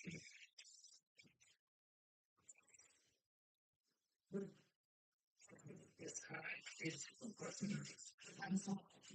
unbelievable. This really isn't the kind of crime that you see in some. Oh my God. That's what criminal 50 years took it with them. What does this look like to you? Are you kidding me? Cluttered space can be a headache. Utopia fix that. We understand an organized space helps you find what you need fast, so you can fly through daily routines with less stress. Our customizable organizers are designed to set up in less than 5 minutes without tools or installation. Whether you're making family meals, packing lunches, or cleaning up afterward, let us organize the small stuff so you can focus on what matters most. Utopia. And for organizers for a happy home. I need these to start my morning, but traditional coffee gives me the jitters. My secret? I can go for coffee. The combination of caffeine, magnesium, and niacin elevates my mood and delivers all-day energy to my brain and body. The next one keeps me supercharged. I think I've already done. My gym library. So start your morning with a smooth, full, delicious cup of joe. I can do that. Stop by Amazon.com. If you didn't rewrite your book,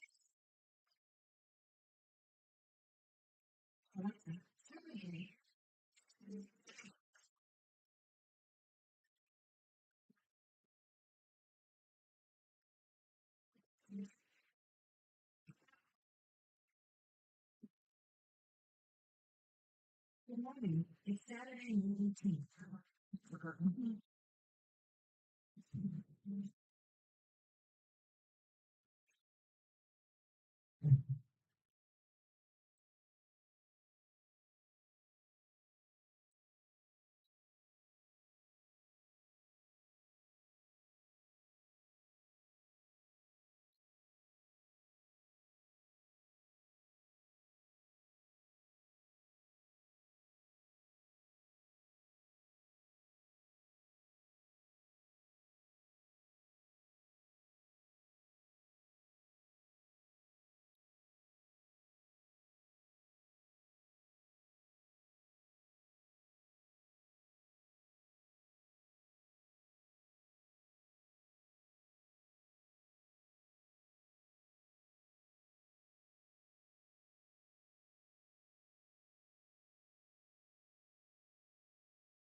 I'm Charlie Pellet, global markets, wrapping up the Trump trade after the weekend rally attack. Shares of Donald Trump's media company are rallying after that failed assassination attempt on the former president. Over the weekend, boosted momentum for the so-called Trump trade across markets. Trump Media and Technology Group, which trades on the ticker DJT, debuted earlier this year. Right now, we have that stock up by 34.3%. Other stocks seen as benefiting from the Republican putting another term, from private prison firms to gun makers, are also higher today. Among some of those names, Geo Group up now by 9.4%. Ford Civic, an operator of private prisons, up 7.7%. Smith and Wesson Brands, the gun maker, up now by 10.9%. Sturm Ruger trading higher by 5.7%. Apple shares surging to another record after the tech giant is named the top pick in Morgan Stanley. The broker has seen the launch of the company's AI platform, triggering a record rush among users to upgrade their smartphones, tablets, and computers. Shares of Apple, they're up by 1.7%. Macy's shares tumbled most in 4 years today after saying it was ending discussions with two investors to buy out the department store chain, pledging to execute a turnaround plan on its own. Right now, we've got Macy's shares lower by 12.1%. Goldman Sachs trading a good pound of surge in earnings during the second quarter. Goldman Sachs shares, they're advancing now by 2.1%. Morgan Stanley reports tomorrow 1.5%, as does Bank of America, up 0.9%. Those are our top company stories at this hour, and this is Bloomberg. This is Bloomberg Business Week with Carol Messer and Tim Stanek on Bloomberg Radio and Television. It is Bloomberg Business Week. Let's get a check on the latest world and national news. Good morning to Bloomberg. I am in Washington. Amy.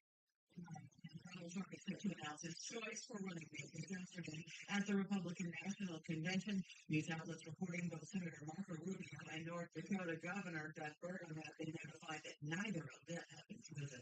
Legal scholars weighing in after former President Trump's classified documents case was dismissed. Harvard Emeritus Constitutional Attorney Al Dershowitz says this case will not be retried anytime soon, at least not before the election. He could remain a different prosecutor, but that's unlikely. They would need a prosecutor from within the official justice department. I don't think that a prosecutor should get in time to try to get it before election. Judge Eileen Cannon found that the appointment of special counsel Jack Smith violated the Constitution. Secret Service facing some harsh public scrutiny and investigations after the assassination attempt of Donald Trump. Homeland Security Secretary Alejandro Mayorkas told CNN he has full confidence in the leadership of the Secret Service. He said the shooting itself amounted to a failure. And he told ABC some critics claimed the agency rejected requests from the former president's team for more protection. That is a charge he called, quote, absolutely false. Global news 24 hours a day, whenever you want it, with Bloomberg News now. All right, now back to Bloomberg Business Week with Carol Massey and Tim Stanek. Thank you so much. Amy Morrison, of course, politics front and center, no doubt about it. We'll get back to it over the next few hours and really focusing on it here at Bloomberg. Having said that, one of the names in the equity trade, they're actually ADRs. We're talking about Brewery Group. This is a trade here in the United States. Man, it's kind of the stock equivalent of a mega fashion dump.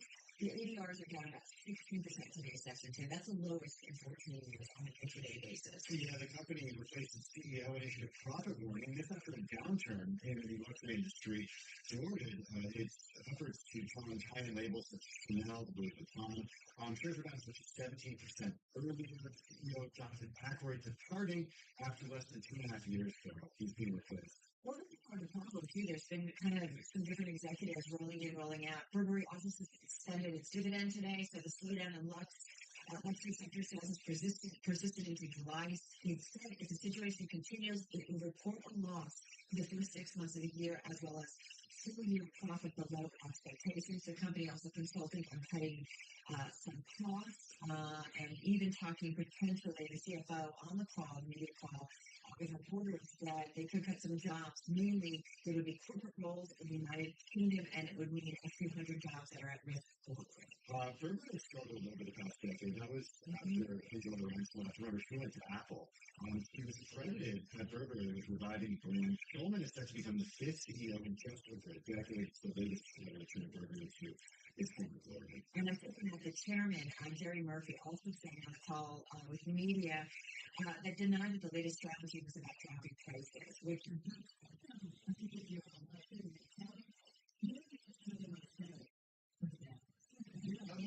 it's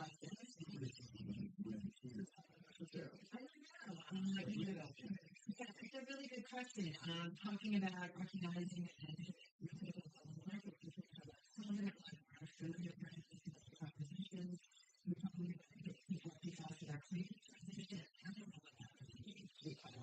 I don't know why some are doing just fine and some are not.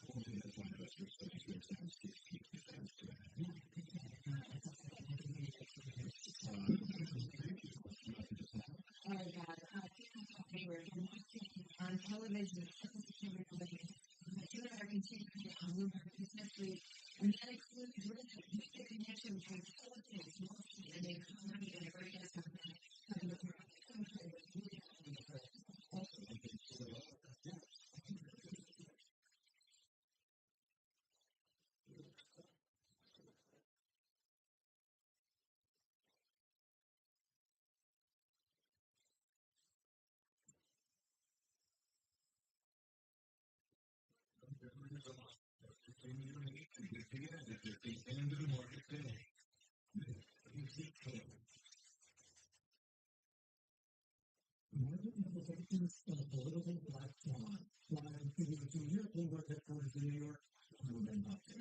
Alex Field, the Denver River, thank you to Goldman Sachs and Apple. We'll get to it on the S&P tonight. Yeah, let's take the S&P on 4 tenths of 1%. So it's been wobbling between record high and not. So far, so you can make an outside record high. But forward, though, to be really stressing, again, the Russell 2000 is on full 2 percentage points. So the Nasdaq, as well as the S&P, are all their highs. The Russell is really high. And we're seeing profits on the back end of the curve. We'll get to that in just a moment. The yields are on the back end by about 4 or 5 basis points. And gold also at one point hitting another record high. Almost this was a monster move as well.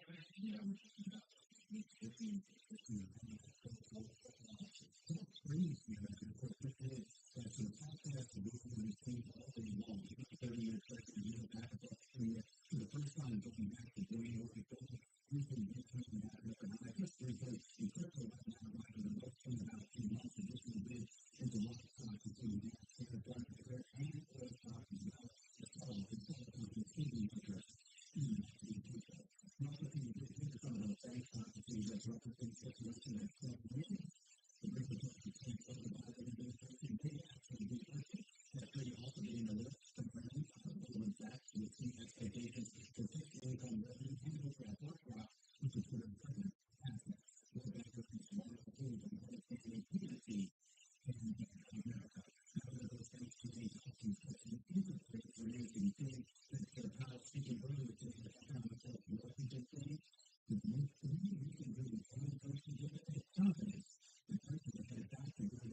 could argue, pretty nothing burger, maybe one might call him morning today, but that's what he wants. One thing that's sort of caught the market is what we're seeing in the public market. And so the fever that we've seen, it's important what kind of fever. And here you can really see it. So you have the cheap yield is that one line, the yellow line is the 30-year yield. And that's the one you've seen in disinversion. You haven't seen that, which means the 30-year yield is fine, and the 2-year yield, you haven't seen that since January of this year. And how that winds up re-rating. And the question is it come because it's being bought, the yields are lower, or is it the market is being sold and yields are higher? Today, we get that there activity, and there may be protections in that, but in a political, the economic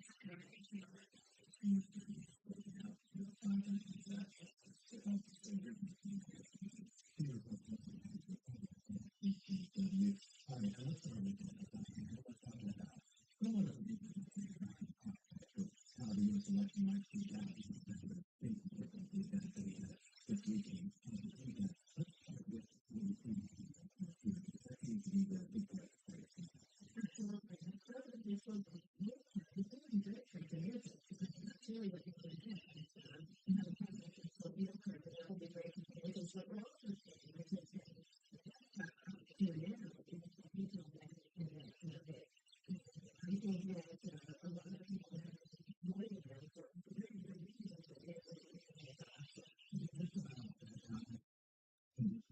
about the corporate fundamentals, or is it a little bit more about the potential easing perspective, at least the fee difference that are out there right now? I mean, I do think they're well on our way. That is a very big thing. Even last week, watching the yield curve,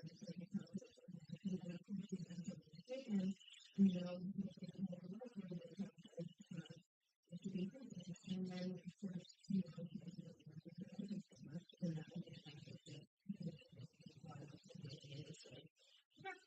because some companies that are running the last 3 days, regardless of what's happening in DC, and it feels like the big question is that sustainable?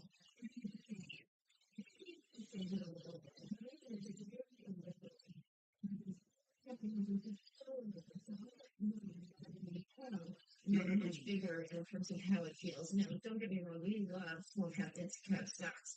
And we think Still waiting. it's there, but they're being used as a measurement tool. Did you get above 2686? That's 70 points, man, but who knows? We hit that mark, we could be going back all the way back to the top.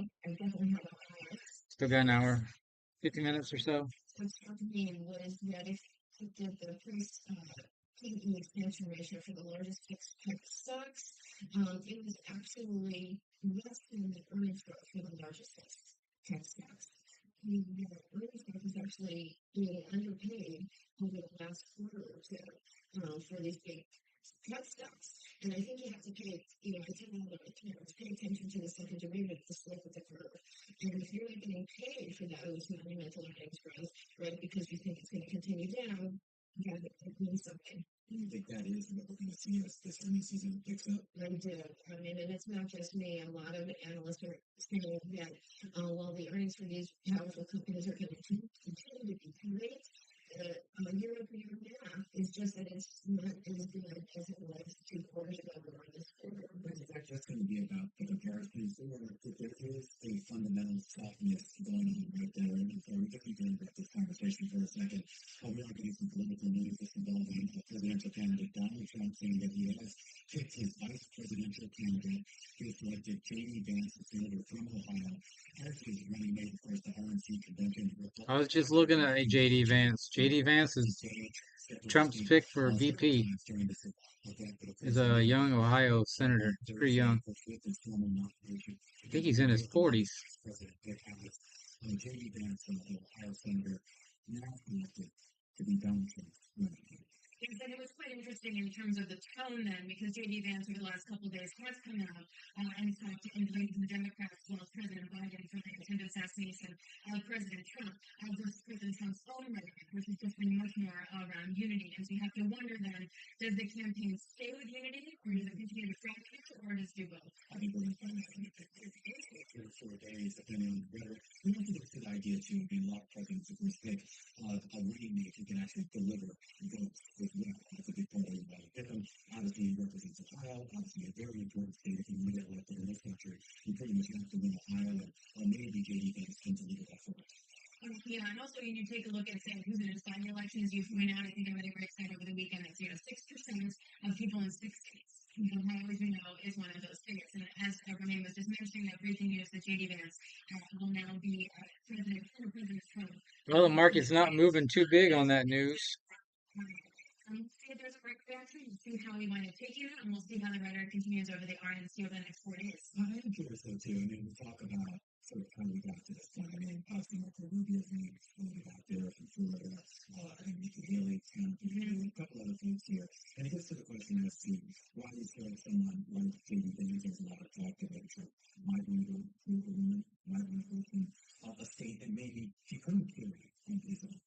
Everybody's saying maybe pulling the impact of Biden, but obviously, Vance has had a pretty remarkable rise in U.S. his book of hillbilly elegy and of course the movie coming out of that, riding that through the U.S. Senate and now potentially riding that over to the executive office across the White House. There was some narrative over the last 24 hours that potentially Nikki Haley could be more of the front runner for VP or is in the race again in a way that she might not have been before for vice president.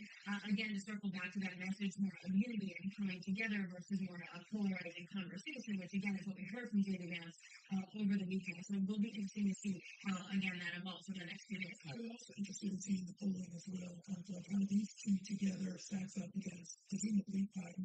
So, still potentially continue there as to who that duo might actually be, but to see how they stack up against each other. Once again, the breaking news right now, former President Donald Trump, the presumptive frontrunner, the presumptive nominee, for the Republican Party's presidential ticket, has now selected his running mate, J.D. Vance, the senator from Ohio. Let's go out to Kelly Lyons, who I believe is on the ground out there in Milwaukee, for Brown's Hour. Kelly, I guess this isn't a surprise. We've seen J.D. Vance's name really start to bubble up over the past few weeks and months here. What does the Vance Trump ticket bring to this that a different running mate would not have?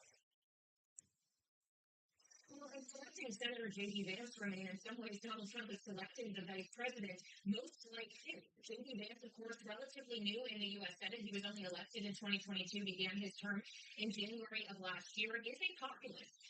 He very much espouses a lot of the populist rhetoric that we hear from Donald Trump. Of course, his best-selling memoir, Hillbilly Elegy, which came out in the aftermath of Trump's election. Many saw it as something that explained how the Trump effect happened in America as he grew up in a manufacturing town in Ohio where his family was plagued by a piece of drug addiction and lure into existence in which we saw many people around him. So the populist aspect is really what J.D. Vance is going to be bringing to this ticket. In many ways, J.D. Vance would be the most direct continuation of potentially of the Donald Trump presidency as vice president if he ever did indeed need to ascend to the presidency. J.D. Vance, of course, sits on the Senate Banking Committee. He has a history in technology, specifically on the West Coast Sports Associations with Peter Thiel, who helped fund one J.D. Vance's venture firm when he was a venture capitalist before he began his political career. So this is someone with close business ties with access to money, which is important and who, of course, causes a lot of the values that we hear Donald Trump talking a lot about. Can you talk to us a little bit about what this process was like to get to the decision on J.D. Vance?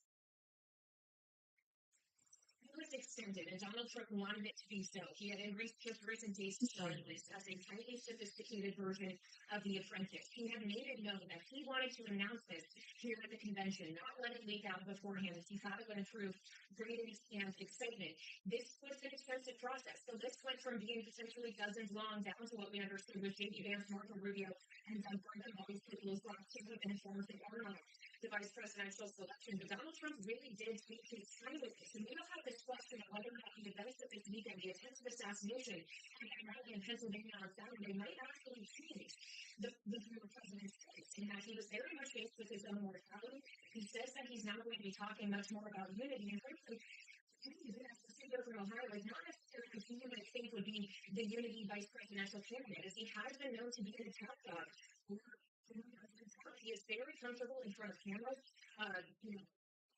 Donald Trump and being quite aggressive, and some might thought that Donald Trump might not be making that kind of selection in the aftermath of the events of the last 48 hours. Yeah, and it's interesting too. I mean, we should point out that there were a couple of social media posts by J.D. Vance that were far from a unifying message in the week of that assassination attempt of Donald Trump. I am curious here, Kelly, that once we do actually see these two men together, obviously this week at RNC, but more importantly on the campaign trail after that, are the similarities between them, are they too close? Did he need to maybe pick somebody who provided their rates, or is that not going to matter for the votes? It's interesting question, Marie, because you're exactly right. And Senator J.D. Vance is not only picking another populist, but another white man. Granted, one who is significantly younger than him right now.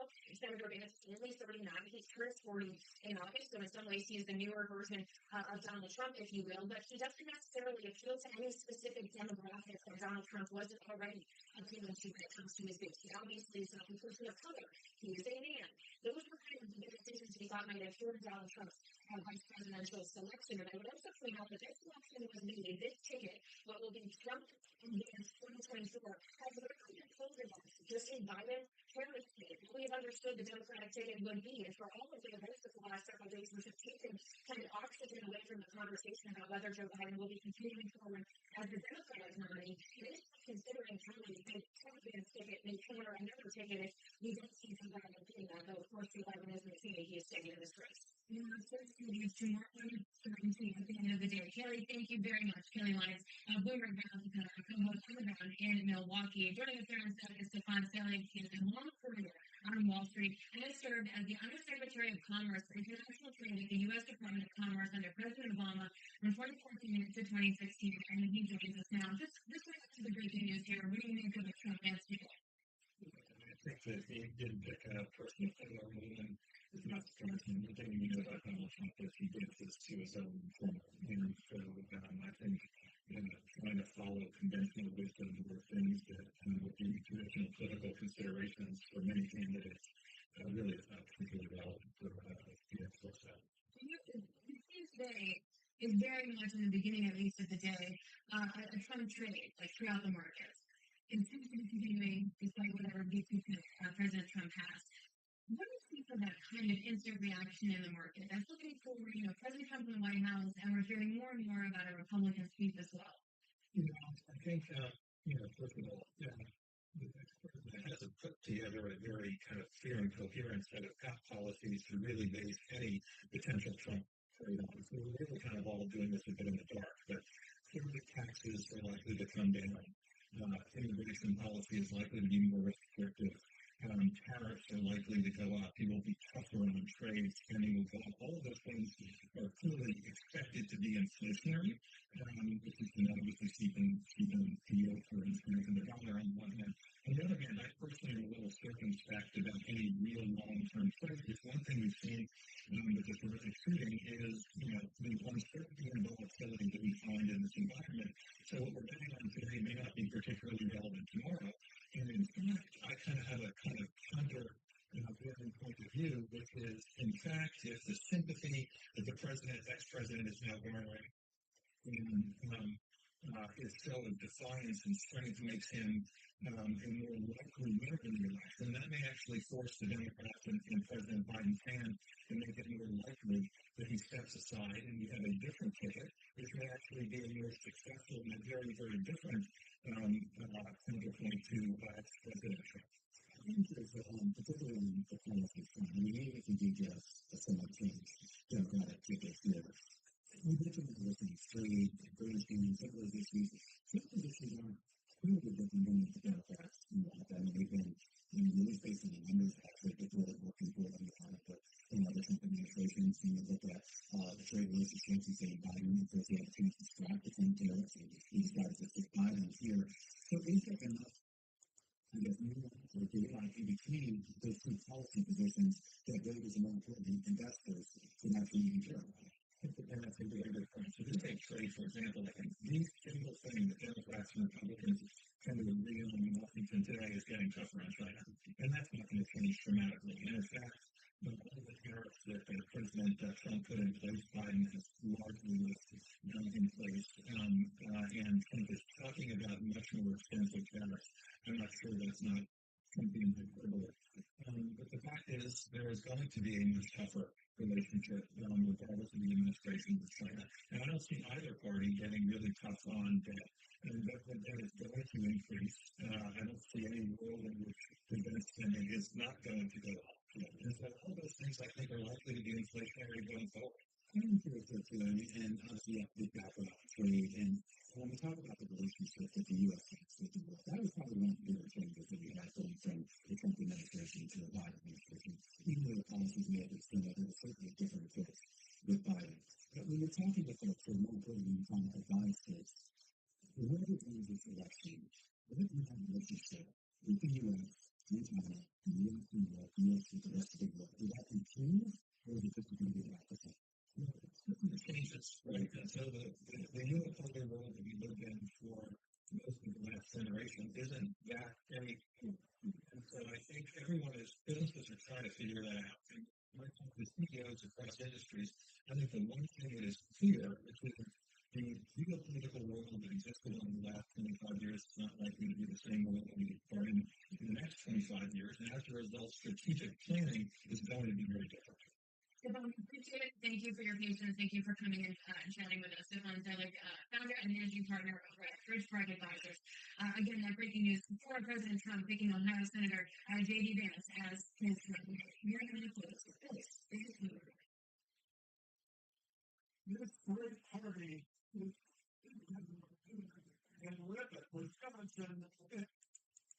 If you are hospitalized while away from home, a flight your membership can transport you to the hospital of your choice, closer to loved ones, with no out-of-pocket cost to the flight. Don't worry. Join today.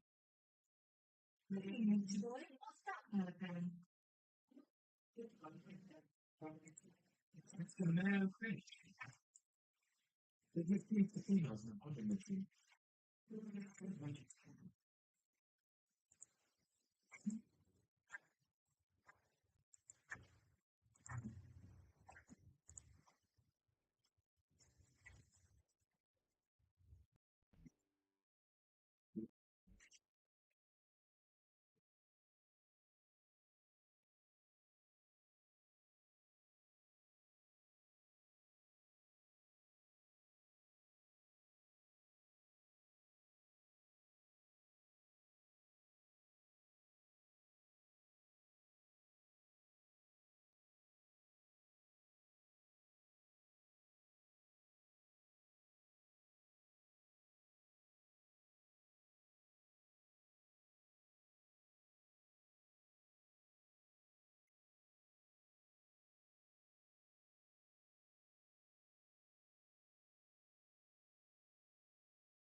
Introducing the all-in-one version 32 Swiper XL complete rotator blade. Well, the only thing I'm looking for now is longs. No more shorts. Got ship sailed at 2:30. Swiper natural growth block. Now you can see your grill better than ever. Smarter than ever with a Swiper XL complete grill to your kit.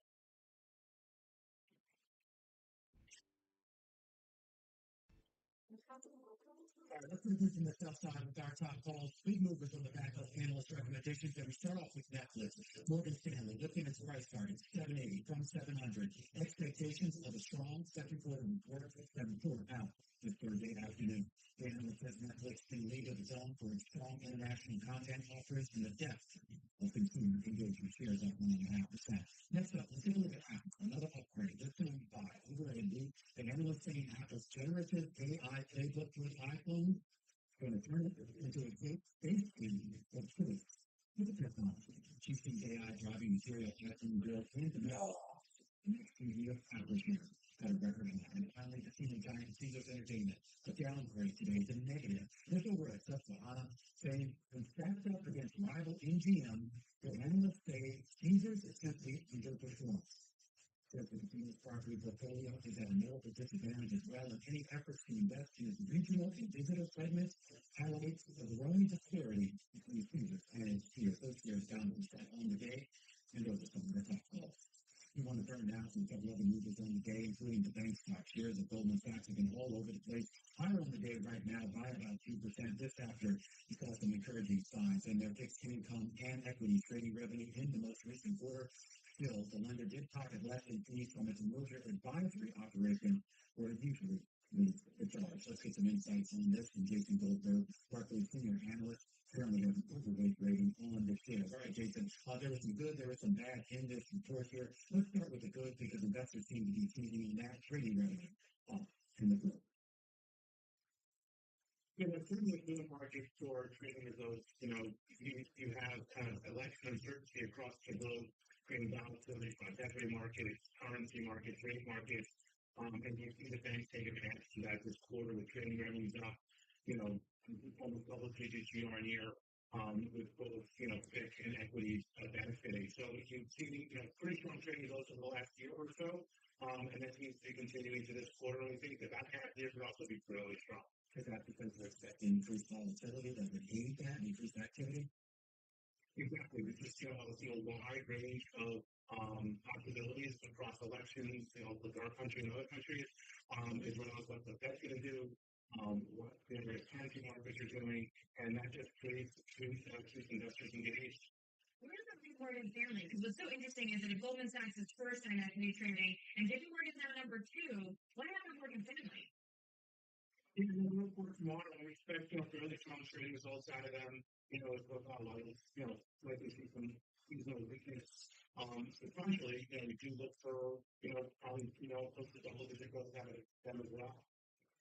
So is there some great time in equity trading? Will they still be Goldman? I think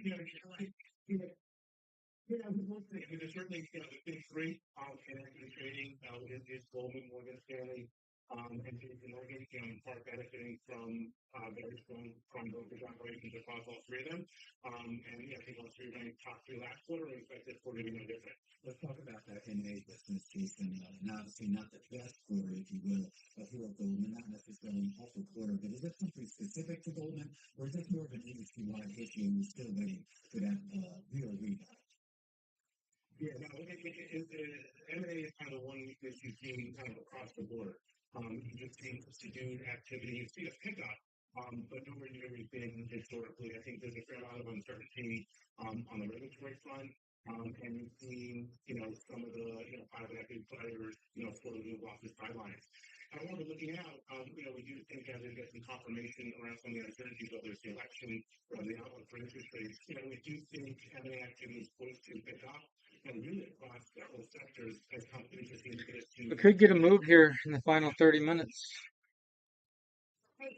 We're at 26 or 630. We need to get to 668. 30 points is nothing on the NASDAQ. We get above that, we could take a long up into the close. At the moment, particularly on the upcoming capital raise, whether recent commentary I would say is broad and material change. That's what I'm looking at right here. Here's our upper band on the Donchian channel. It's came down since we were in kind of a downtrend for the last 2 hours.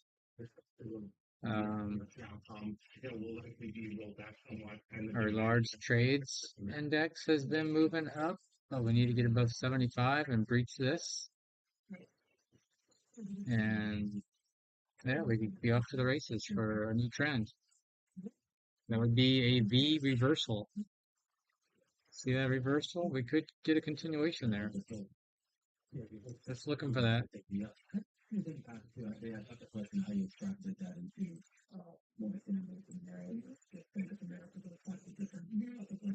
just waiting. Things are alien. Are they really that widespread or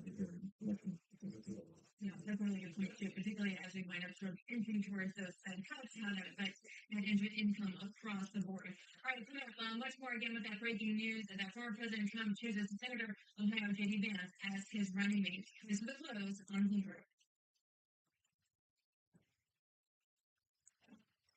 It takes healthy joints to be a co-pilot. Never a trusted coworker. Give your dog Coastaway, a daily supplement for joint health support and dogs of all sizes.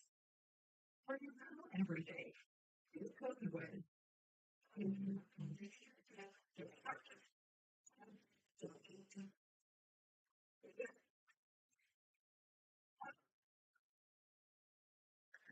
I got these evals. I'm contemplating if I should risk them and try to turn them into a PA or just keep following my strategy. The Apex deal is good till the middle of August for an $80 funded fee. It's typically $300, but they got a deal that's $80. We'll see.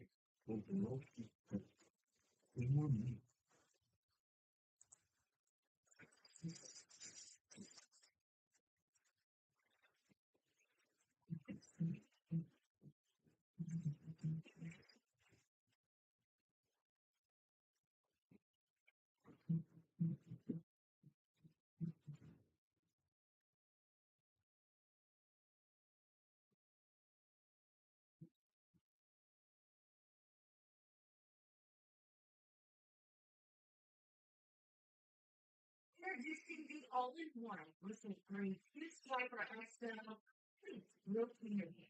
Clean your grill hot or cold, inside and out. Steam clean water for cleaning hot grill surface.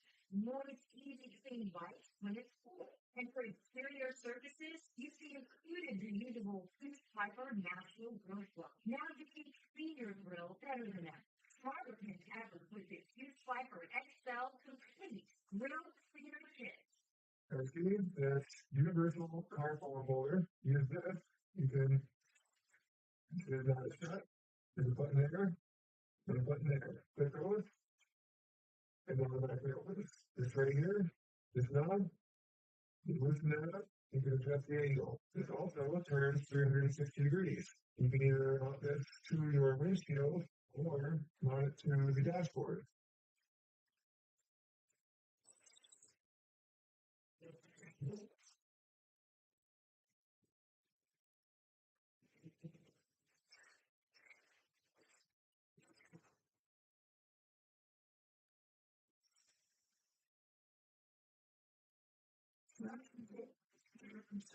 We are just going to be there.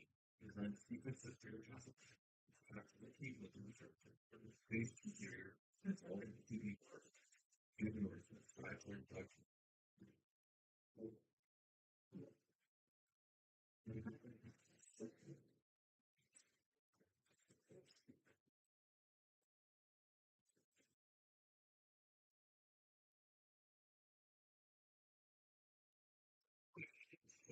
The only thing you're losing is my patience. Quickly, I see that.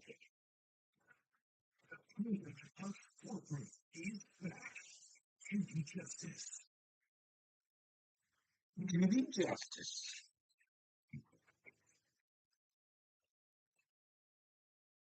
We need to do the review of this in a calm way.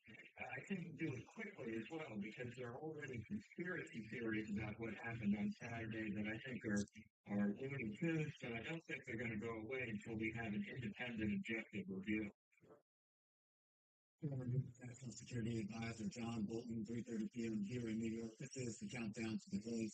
I'm on the station. Still looking at equity market, still holding up relatively strong despite or the turmoil within the market as well. Of course, that recent news is that President Trump has picked former Ohio Senator J.D. Vance as his CP. Yeah, that's a big effect on the markets today. A lot of swishing around the process to what the November election Yep.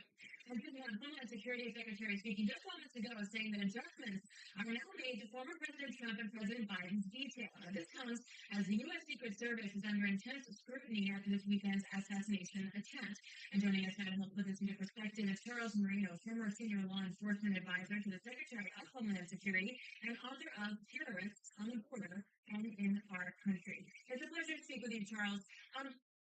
What happens now? How do we determine where the security lapses were and where the fault is? Whether it's a security detail, whether it's local law enforcement, how do we start thinking about this? Yeah, so the detail that you mentioned are the ones that were closest to the former president. The protective detail are the ones that are assigned to him each and every day and are the ones that responded immediately and covered him. The Secret Service also has teams that come in and support an event.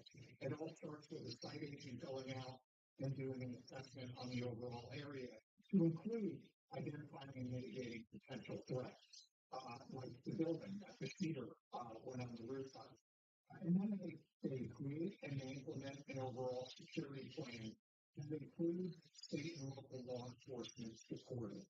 You've got three rings of security: an inner, a middle, and an outer ring. The outer perimeter where this building does. My understanding is that local police support was requested to cover that building to make sure that nobody accessed the roof because it was identified as a potential threat during the advance process. That obviously failed and did not happen. And as a result, we had a catastrophic failure of the overall security plan, causing that inner ring of security, that protective detail that you mentioned, to have to respond the way they did and have the counter snipers eliminate the threat. That's where you've seen the video that posted on X, a really damning video of regular people with their iPhones shooting the roof of that crawling up that, and sort of the interview with BBC about the individual who saw that happening. I mean, how unusual is it for something like that, that huge hole? Yeah, well, not only are they responsible for creating the plan, they're also responsible for implementing the plan effectively. Just because something is within the outer perimeter doesn't mean that the Secret Service can walk away from it. They've got to make sure that the plans they put in place are actually implemented, and a building like that is covered, especially with the distance that it was, less than 150 yards, and the direct line of sight that it has. So you've got to see through the totality of this operational security plan. You can't just leave it to luck and hope that the local law enforcement officers are going to follow through and do it. The Secret Service is going to take a hard look at themselves. They're going to have to. And there's going to be other agencies like the FBI who's conducting the investigation on the attempted assassination and other groups. We've got Congress calling for an independent commission now. We've got hearings already called on Congress. There's going to be a lot of people judging exactly how the Secret Service performed that day and can they continue to do the job effectively. I'm curious though, I mean, what is the result of that going to be? Because we talk about previous incidents, I've seen it in history, and recent history, so we had incidents during the Biden administration, incidents during the previous Trump administration, there was an incident with Obama, we had someone with a weapon get on an elevator with him. So these are all past in the Secret Service, and it's all led to other congressional hearings, and I know at this time, we'll probably be a lot different. So what can we improve that leads to something like this, if there looks to be doesn't happen? Yeah, it could be across multiple. Well, Does the Secret Service have the personnel that they need? not too much. And do they continue to get state-of-the-art training that Who is? covers all of Yeah. the things that agents need to do? And then the operational flex. Are all of these protective details running at a level that they should be running at, considering the current threat environment? So what you want to have in a nutshell is that the agency comes out stronger, has the resources that it needs going forward. Now, I can tell you, ever since the Secret Service was brought into the Department of Homeland Security 21 years ago, resources have been tougher to get, budgets have been tougher to get, because you're now going up against so many other components like CBP and the Coast Guard and ICE, whereas prior to September 11th, the Secret Service fell under the Treasury Department and had everything that they needed. But do those folks understand the importance of what these folks do? And I know the Secret Service is a strong agency and they have a lot of other responsibilities beyond just protecting presidents and other important government officials. But I think all of us watching that, no matter which side of the man himself, were horrified because that was effectively the thing in our democratic process. And it's important that the Secret Service and those who are protecting these candidates, whether it's Trump, Biden, or even some. What'd you take? You took something like that Ozempic or whatever? Have enough protection to get through this election cycle and let the people decide who they want, not just. Really? Weird. Even after? No, I agree with you. And look, there's nobody more devoted to the mission than the men and women of the Secret Service. I mean, we literally saw men and women throw their bodies over that of the former presidents to protect any more damage from occurring or even potential death from occurring. I started hearing bad stuff about that stuff already. I'm sure you have this failure. Like what just happened to you? Kidney failure. Communication. They got you on IV? Officers were alerted to that they were looking for that immediately could be found. Communicating in the way that British did. So it's going to uncover a lot once you're under the microscope. And you want all of this to be fixed. You want the Secret Service to be supported because, as you point out, not only is it important to keep these candidates, these presidents alive, but it's also important to overall democracy of the country. really appreciate Is the that fact because your kidneys are shutting down or because of the medicine they give you? Enforcement advisor to the Secretary of Homeland Security, wealth of Yeah. experience in the world of Secret Service as we continue our coverage here of the fallout from the assassination attempt on Donald Trump. We should point out that the former president Oh, has now been officially nominated by the Republican Party to be on that ticket as the RNC convention gets underway.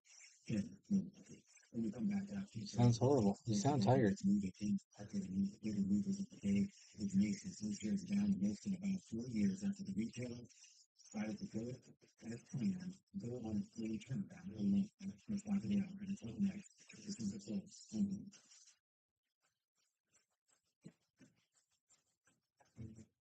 Did you tell Kylie to stop taking that stuff?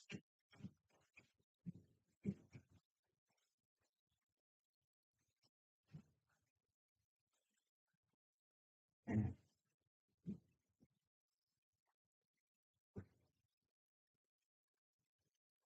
About your liver and stuff. That good?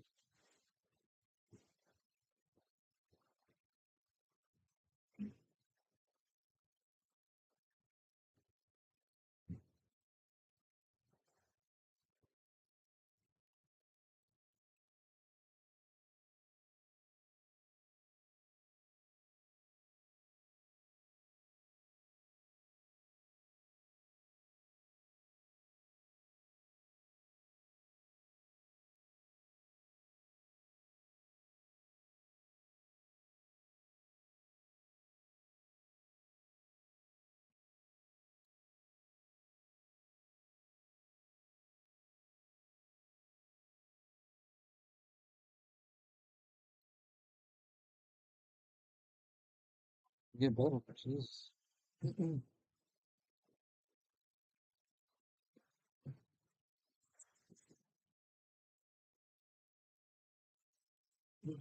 Everything world. What's that? Unmatched reach and resources. From the line one to 20 countries. Moment news breaks. 24 Oh. Bloomberg. Well, I didn't know you were taking that stuff.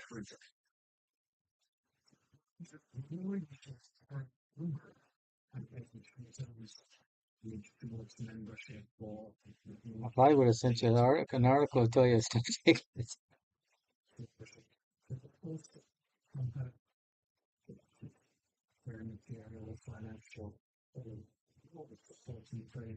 Well, I mean, I think a lot of people were using it, having some good results, and then I think some bad stuff started coming out that it can have adverse effects. I think Sharon, Ozzy's wife, I think she takes that along with her daughter. I think they have some side effects. Yeah.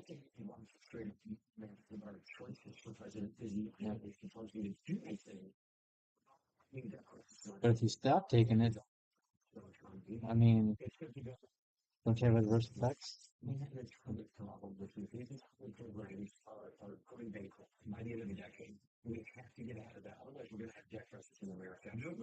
business like Bloomberg. Contact changes everything. Network fixed income fixed. Watch Bloomberg Real Deals every Friday right here on Bloomberg. Contact changes everything. How long you been in there? Oh, damn.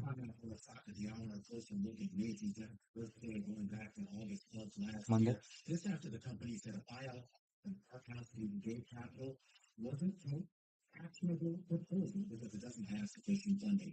Bloomberg's happy to go through joining us right now and talk a little bit more about the deal that, of course, Virginia and Arkansas really pushed hard for, and of course, Yeah, make sure your kidneys are good to go, right? early on. They eventually did take it seriously. They started their due diligence according to Macy's. Yeah, the money is not there, and that's one reason that it's not a quote unquote actionable proposal. We noted it was. So how long you gotta wait? A couple of days to make sure they're good, stable? Side note, the seriousness of it. But what makes it interesting in terms of not being getting the financing that could really work is that Macy's offered them a ton of information, far more than you would typically need to offer to be able to get financing for the fact that they couldn't get it with certainty is a problem. I would say that the bigger issue here, though, around this proposal was price. Because if you break down the way that these sorts of deals happen, it's usually for the You real don't estate. get long-term damage Our from that. analysts are saying that Macy's real estate is worth about $8 billion. This offer of $24.50 per share, $9 billion, not that much Well, more I value think you for can the come actual back from retail. kidney You failure. the value of the retail is somewhere between $1 billion and greater than $3 billion. You put all that Yes. together, it's just not worthy spend. So they're saying they're going to do the turnaround on their own. They're going to, how are they? I get really loose. I was like, yes, closing the stores, on trend fashion, greater display. Apparently, Bloomingdale's is the time They're okay. display. Yeah, it's going to be, Dalton got a job. stands out is this. It signals a degree of Same place surprise. Heidi and Investors Levi and work, the analysts that investors Walmart really distribution center. trust. He's been there for like 3 weeks now.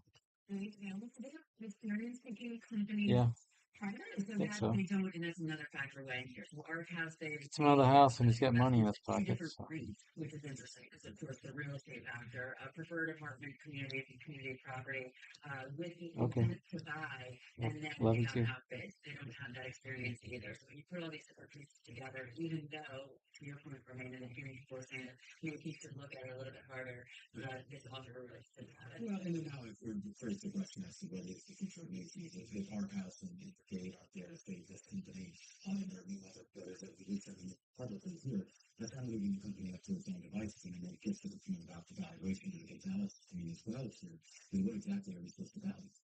The real estate is the big value. So the real estate on its own is worth $8 billion, and then with Macy's in the stores, without if they were quote unquote dark, it's worth $5.9 billion. The retail is interesting. The component itself, again, $1 billion to $3 billion. But I think the idea is, or what they're saying is, they are going to execute this turnaround themselves. They are going to restore Macy's to the brand that it once was. They're going to continue to keep Bloomingdale's. Whether or not they do it, well, it's a different story. They have the Mercury, right? They have Bloomingdale's. Like, those are the valuable parts as well. Right, Abigail, thank you so much. Really appreciate Abigail Doolittle joining us there. Macy's stock down about 12%, but I should point out, definitely off the lows of the session.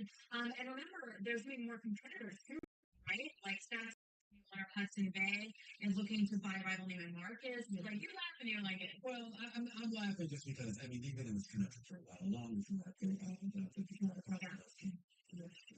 look, we know that they're doing it. They put out the big plans, so these things needed to, they've always wanted to rebound stores and take unions, but I think the key is just kind of another laugh. Investors really thought that the future of this company would be Right there, yeah. All right, coming up, we're going to continue to count you down to the closing bells. Garrett Nelson, portfolio manager over at Investment Managers Solution, will be joining us. And just take a look at the S&P here. We're still higher on the day, occupying the session. This number. This is a trigger for it's basically a new age wallet. Credit cards. It's not a small, secure, transfer market. Wrapped in carbon fiber, so it's light yet unbreakable. It's not just for the two. There's a slim GPS tracker that rings and finds your phone. Better yet, find your wallet. Get yours at skyborn.com. All right, I'm gonna end this stream. There was no trades that I could take today, according to my strategy time frame and parameters. This film in the afternoon session. I take that back. I got stopped out on that one, didn't I? Because of my trade copier was messed up. That was at the 11 o'clock. Yep, at 11 o'clock, I would have got the end of the trade and got stopped out, which when I activated, open to catch a bounce, got stopped out anyway. Well, that trade copier issue could have helped me or could have kept me out of the trade, but I decided to go into it to follow the rules. But anyway, down for the day, 170, not too bad. Whenever we took one trade this morning at 4 o'clock, and we ended up making just about $100 on it because we got stopped out. And yeah, so that's it for the day. So here's the trades. 1 a.m. I took a trade. It lasted till 8 o'clock. Got stopped out. for $99. I was all the way up to 1100. I'm looking for 1500, so I didn't make it. And then the next one was at 11 o'clock. Got stopped out, full stop. That was up 950. Again, didn't get to the 1500. According to my strategy, you look for the full take profit. If you don't hit that take profit, you're going to get stopped out for a small profit or a full take profit loss. And it is a profitable strategy. We're just looking for a big 5-to-1 ratio. And these do happen. So we'll be back tomorrow.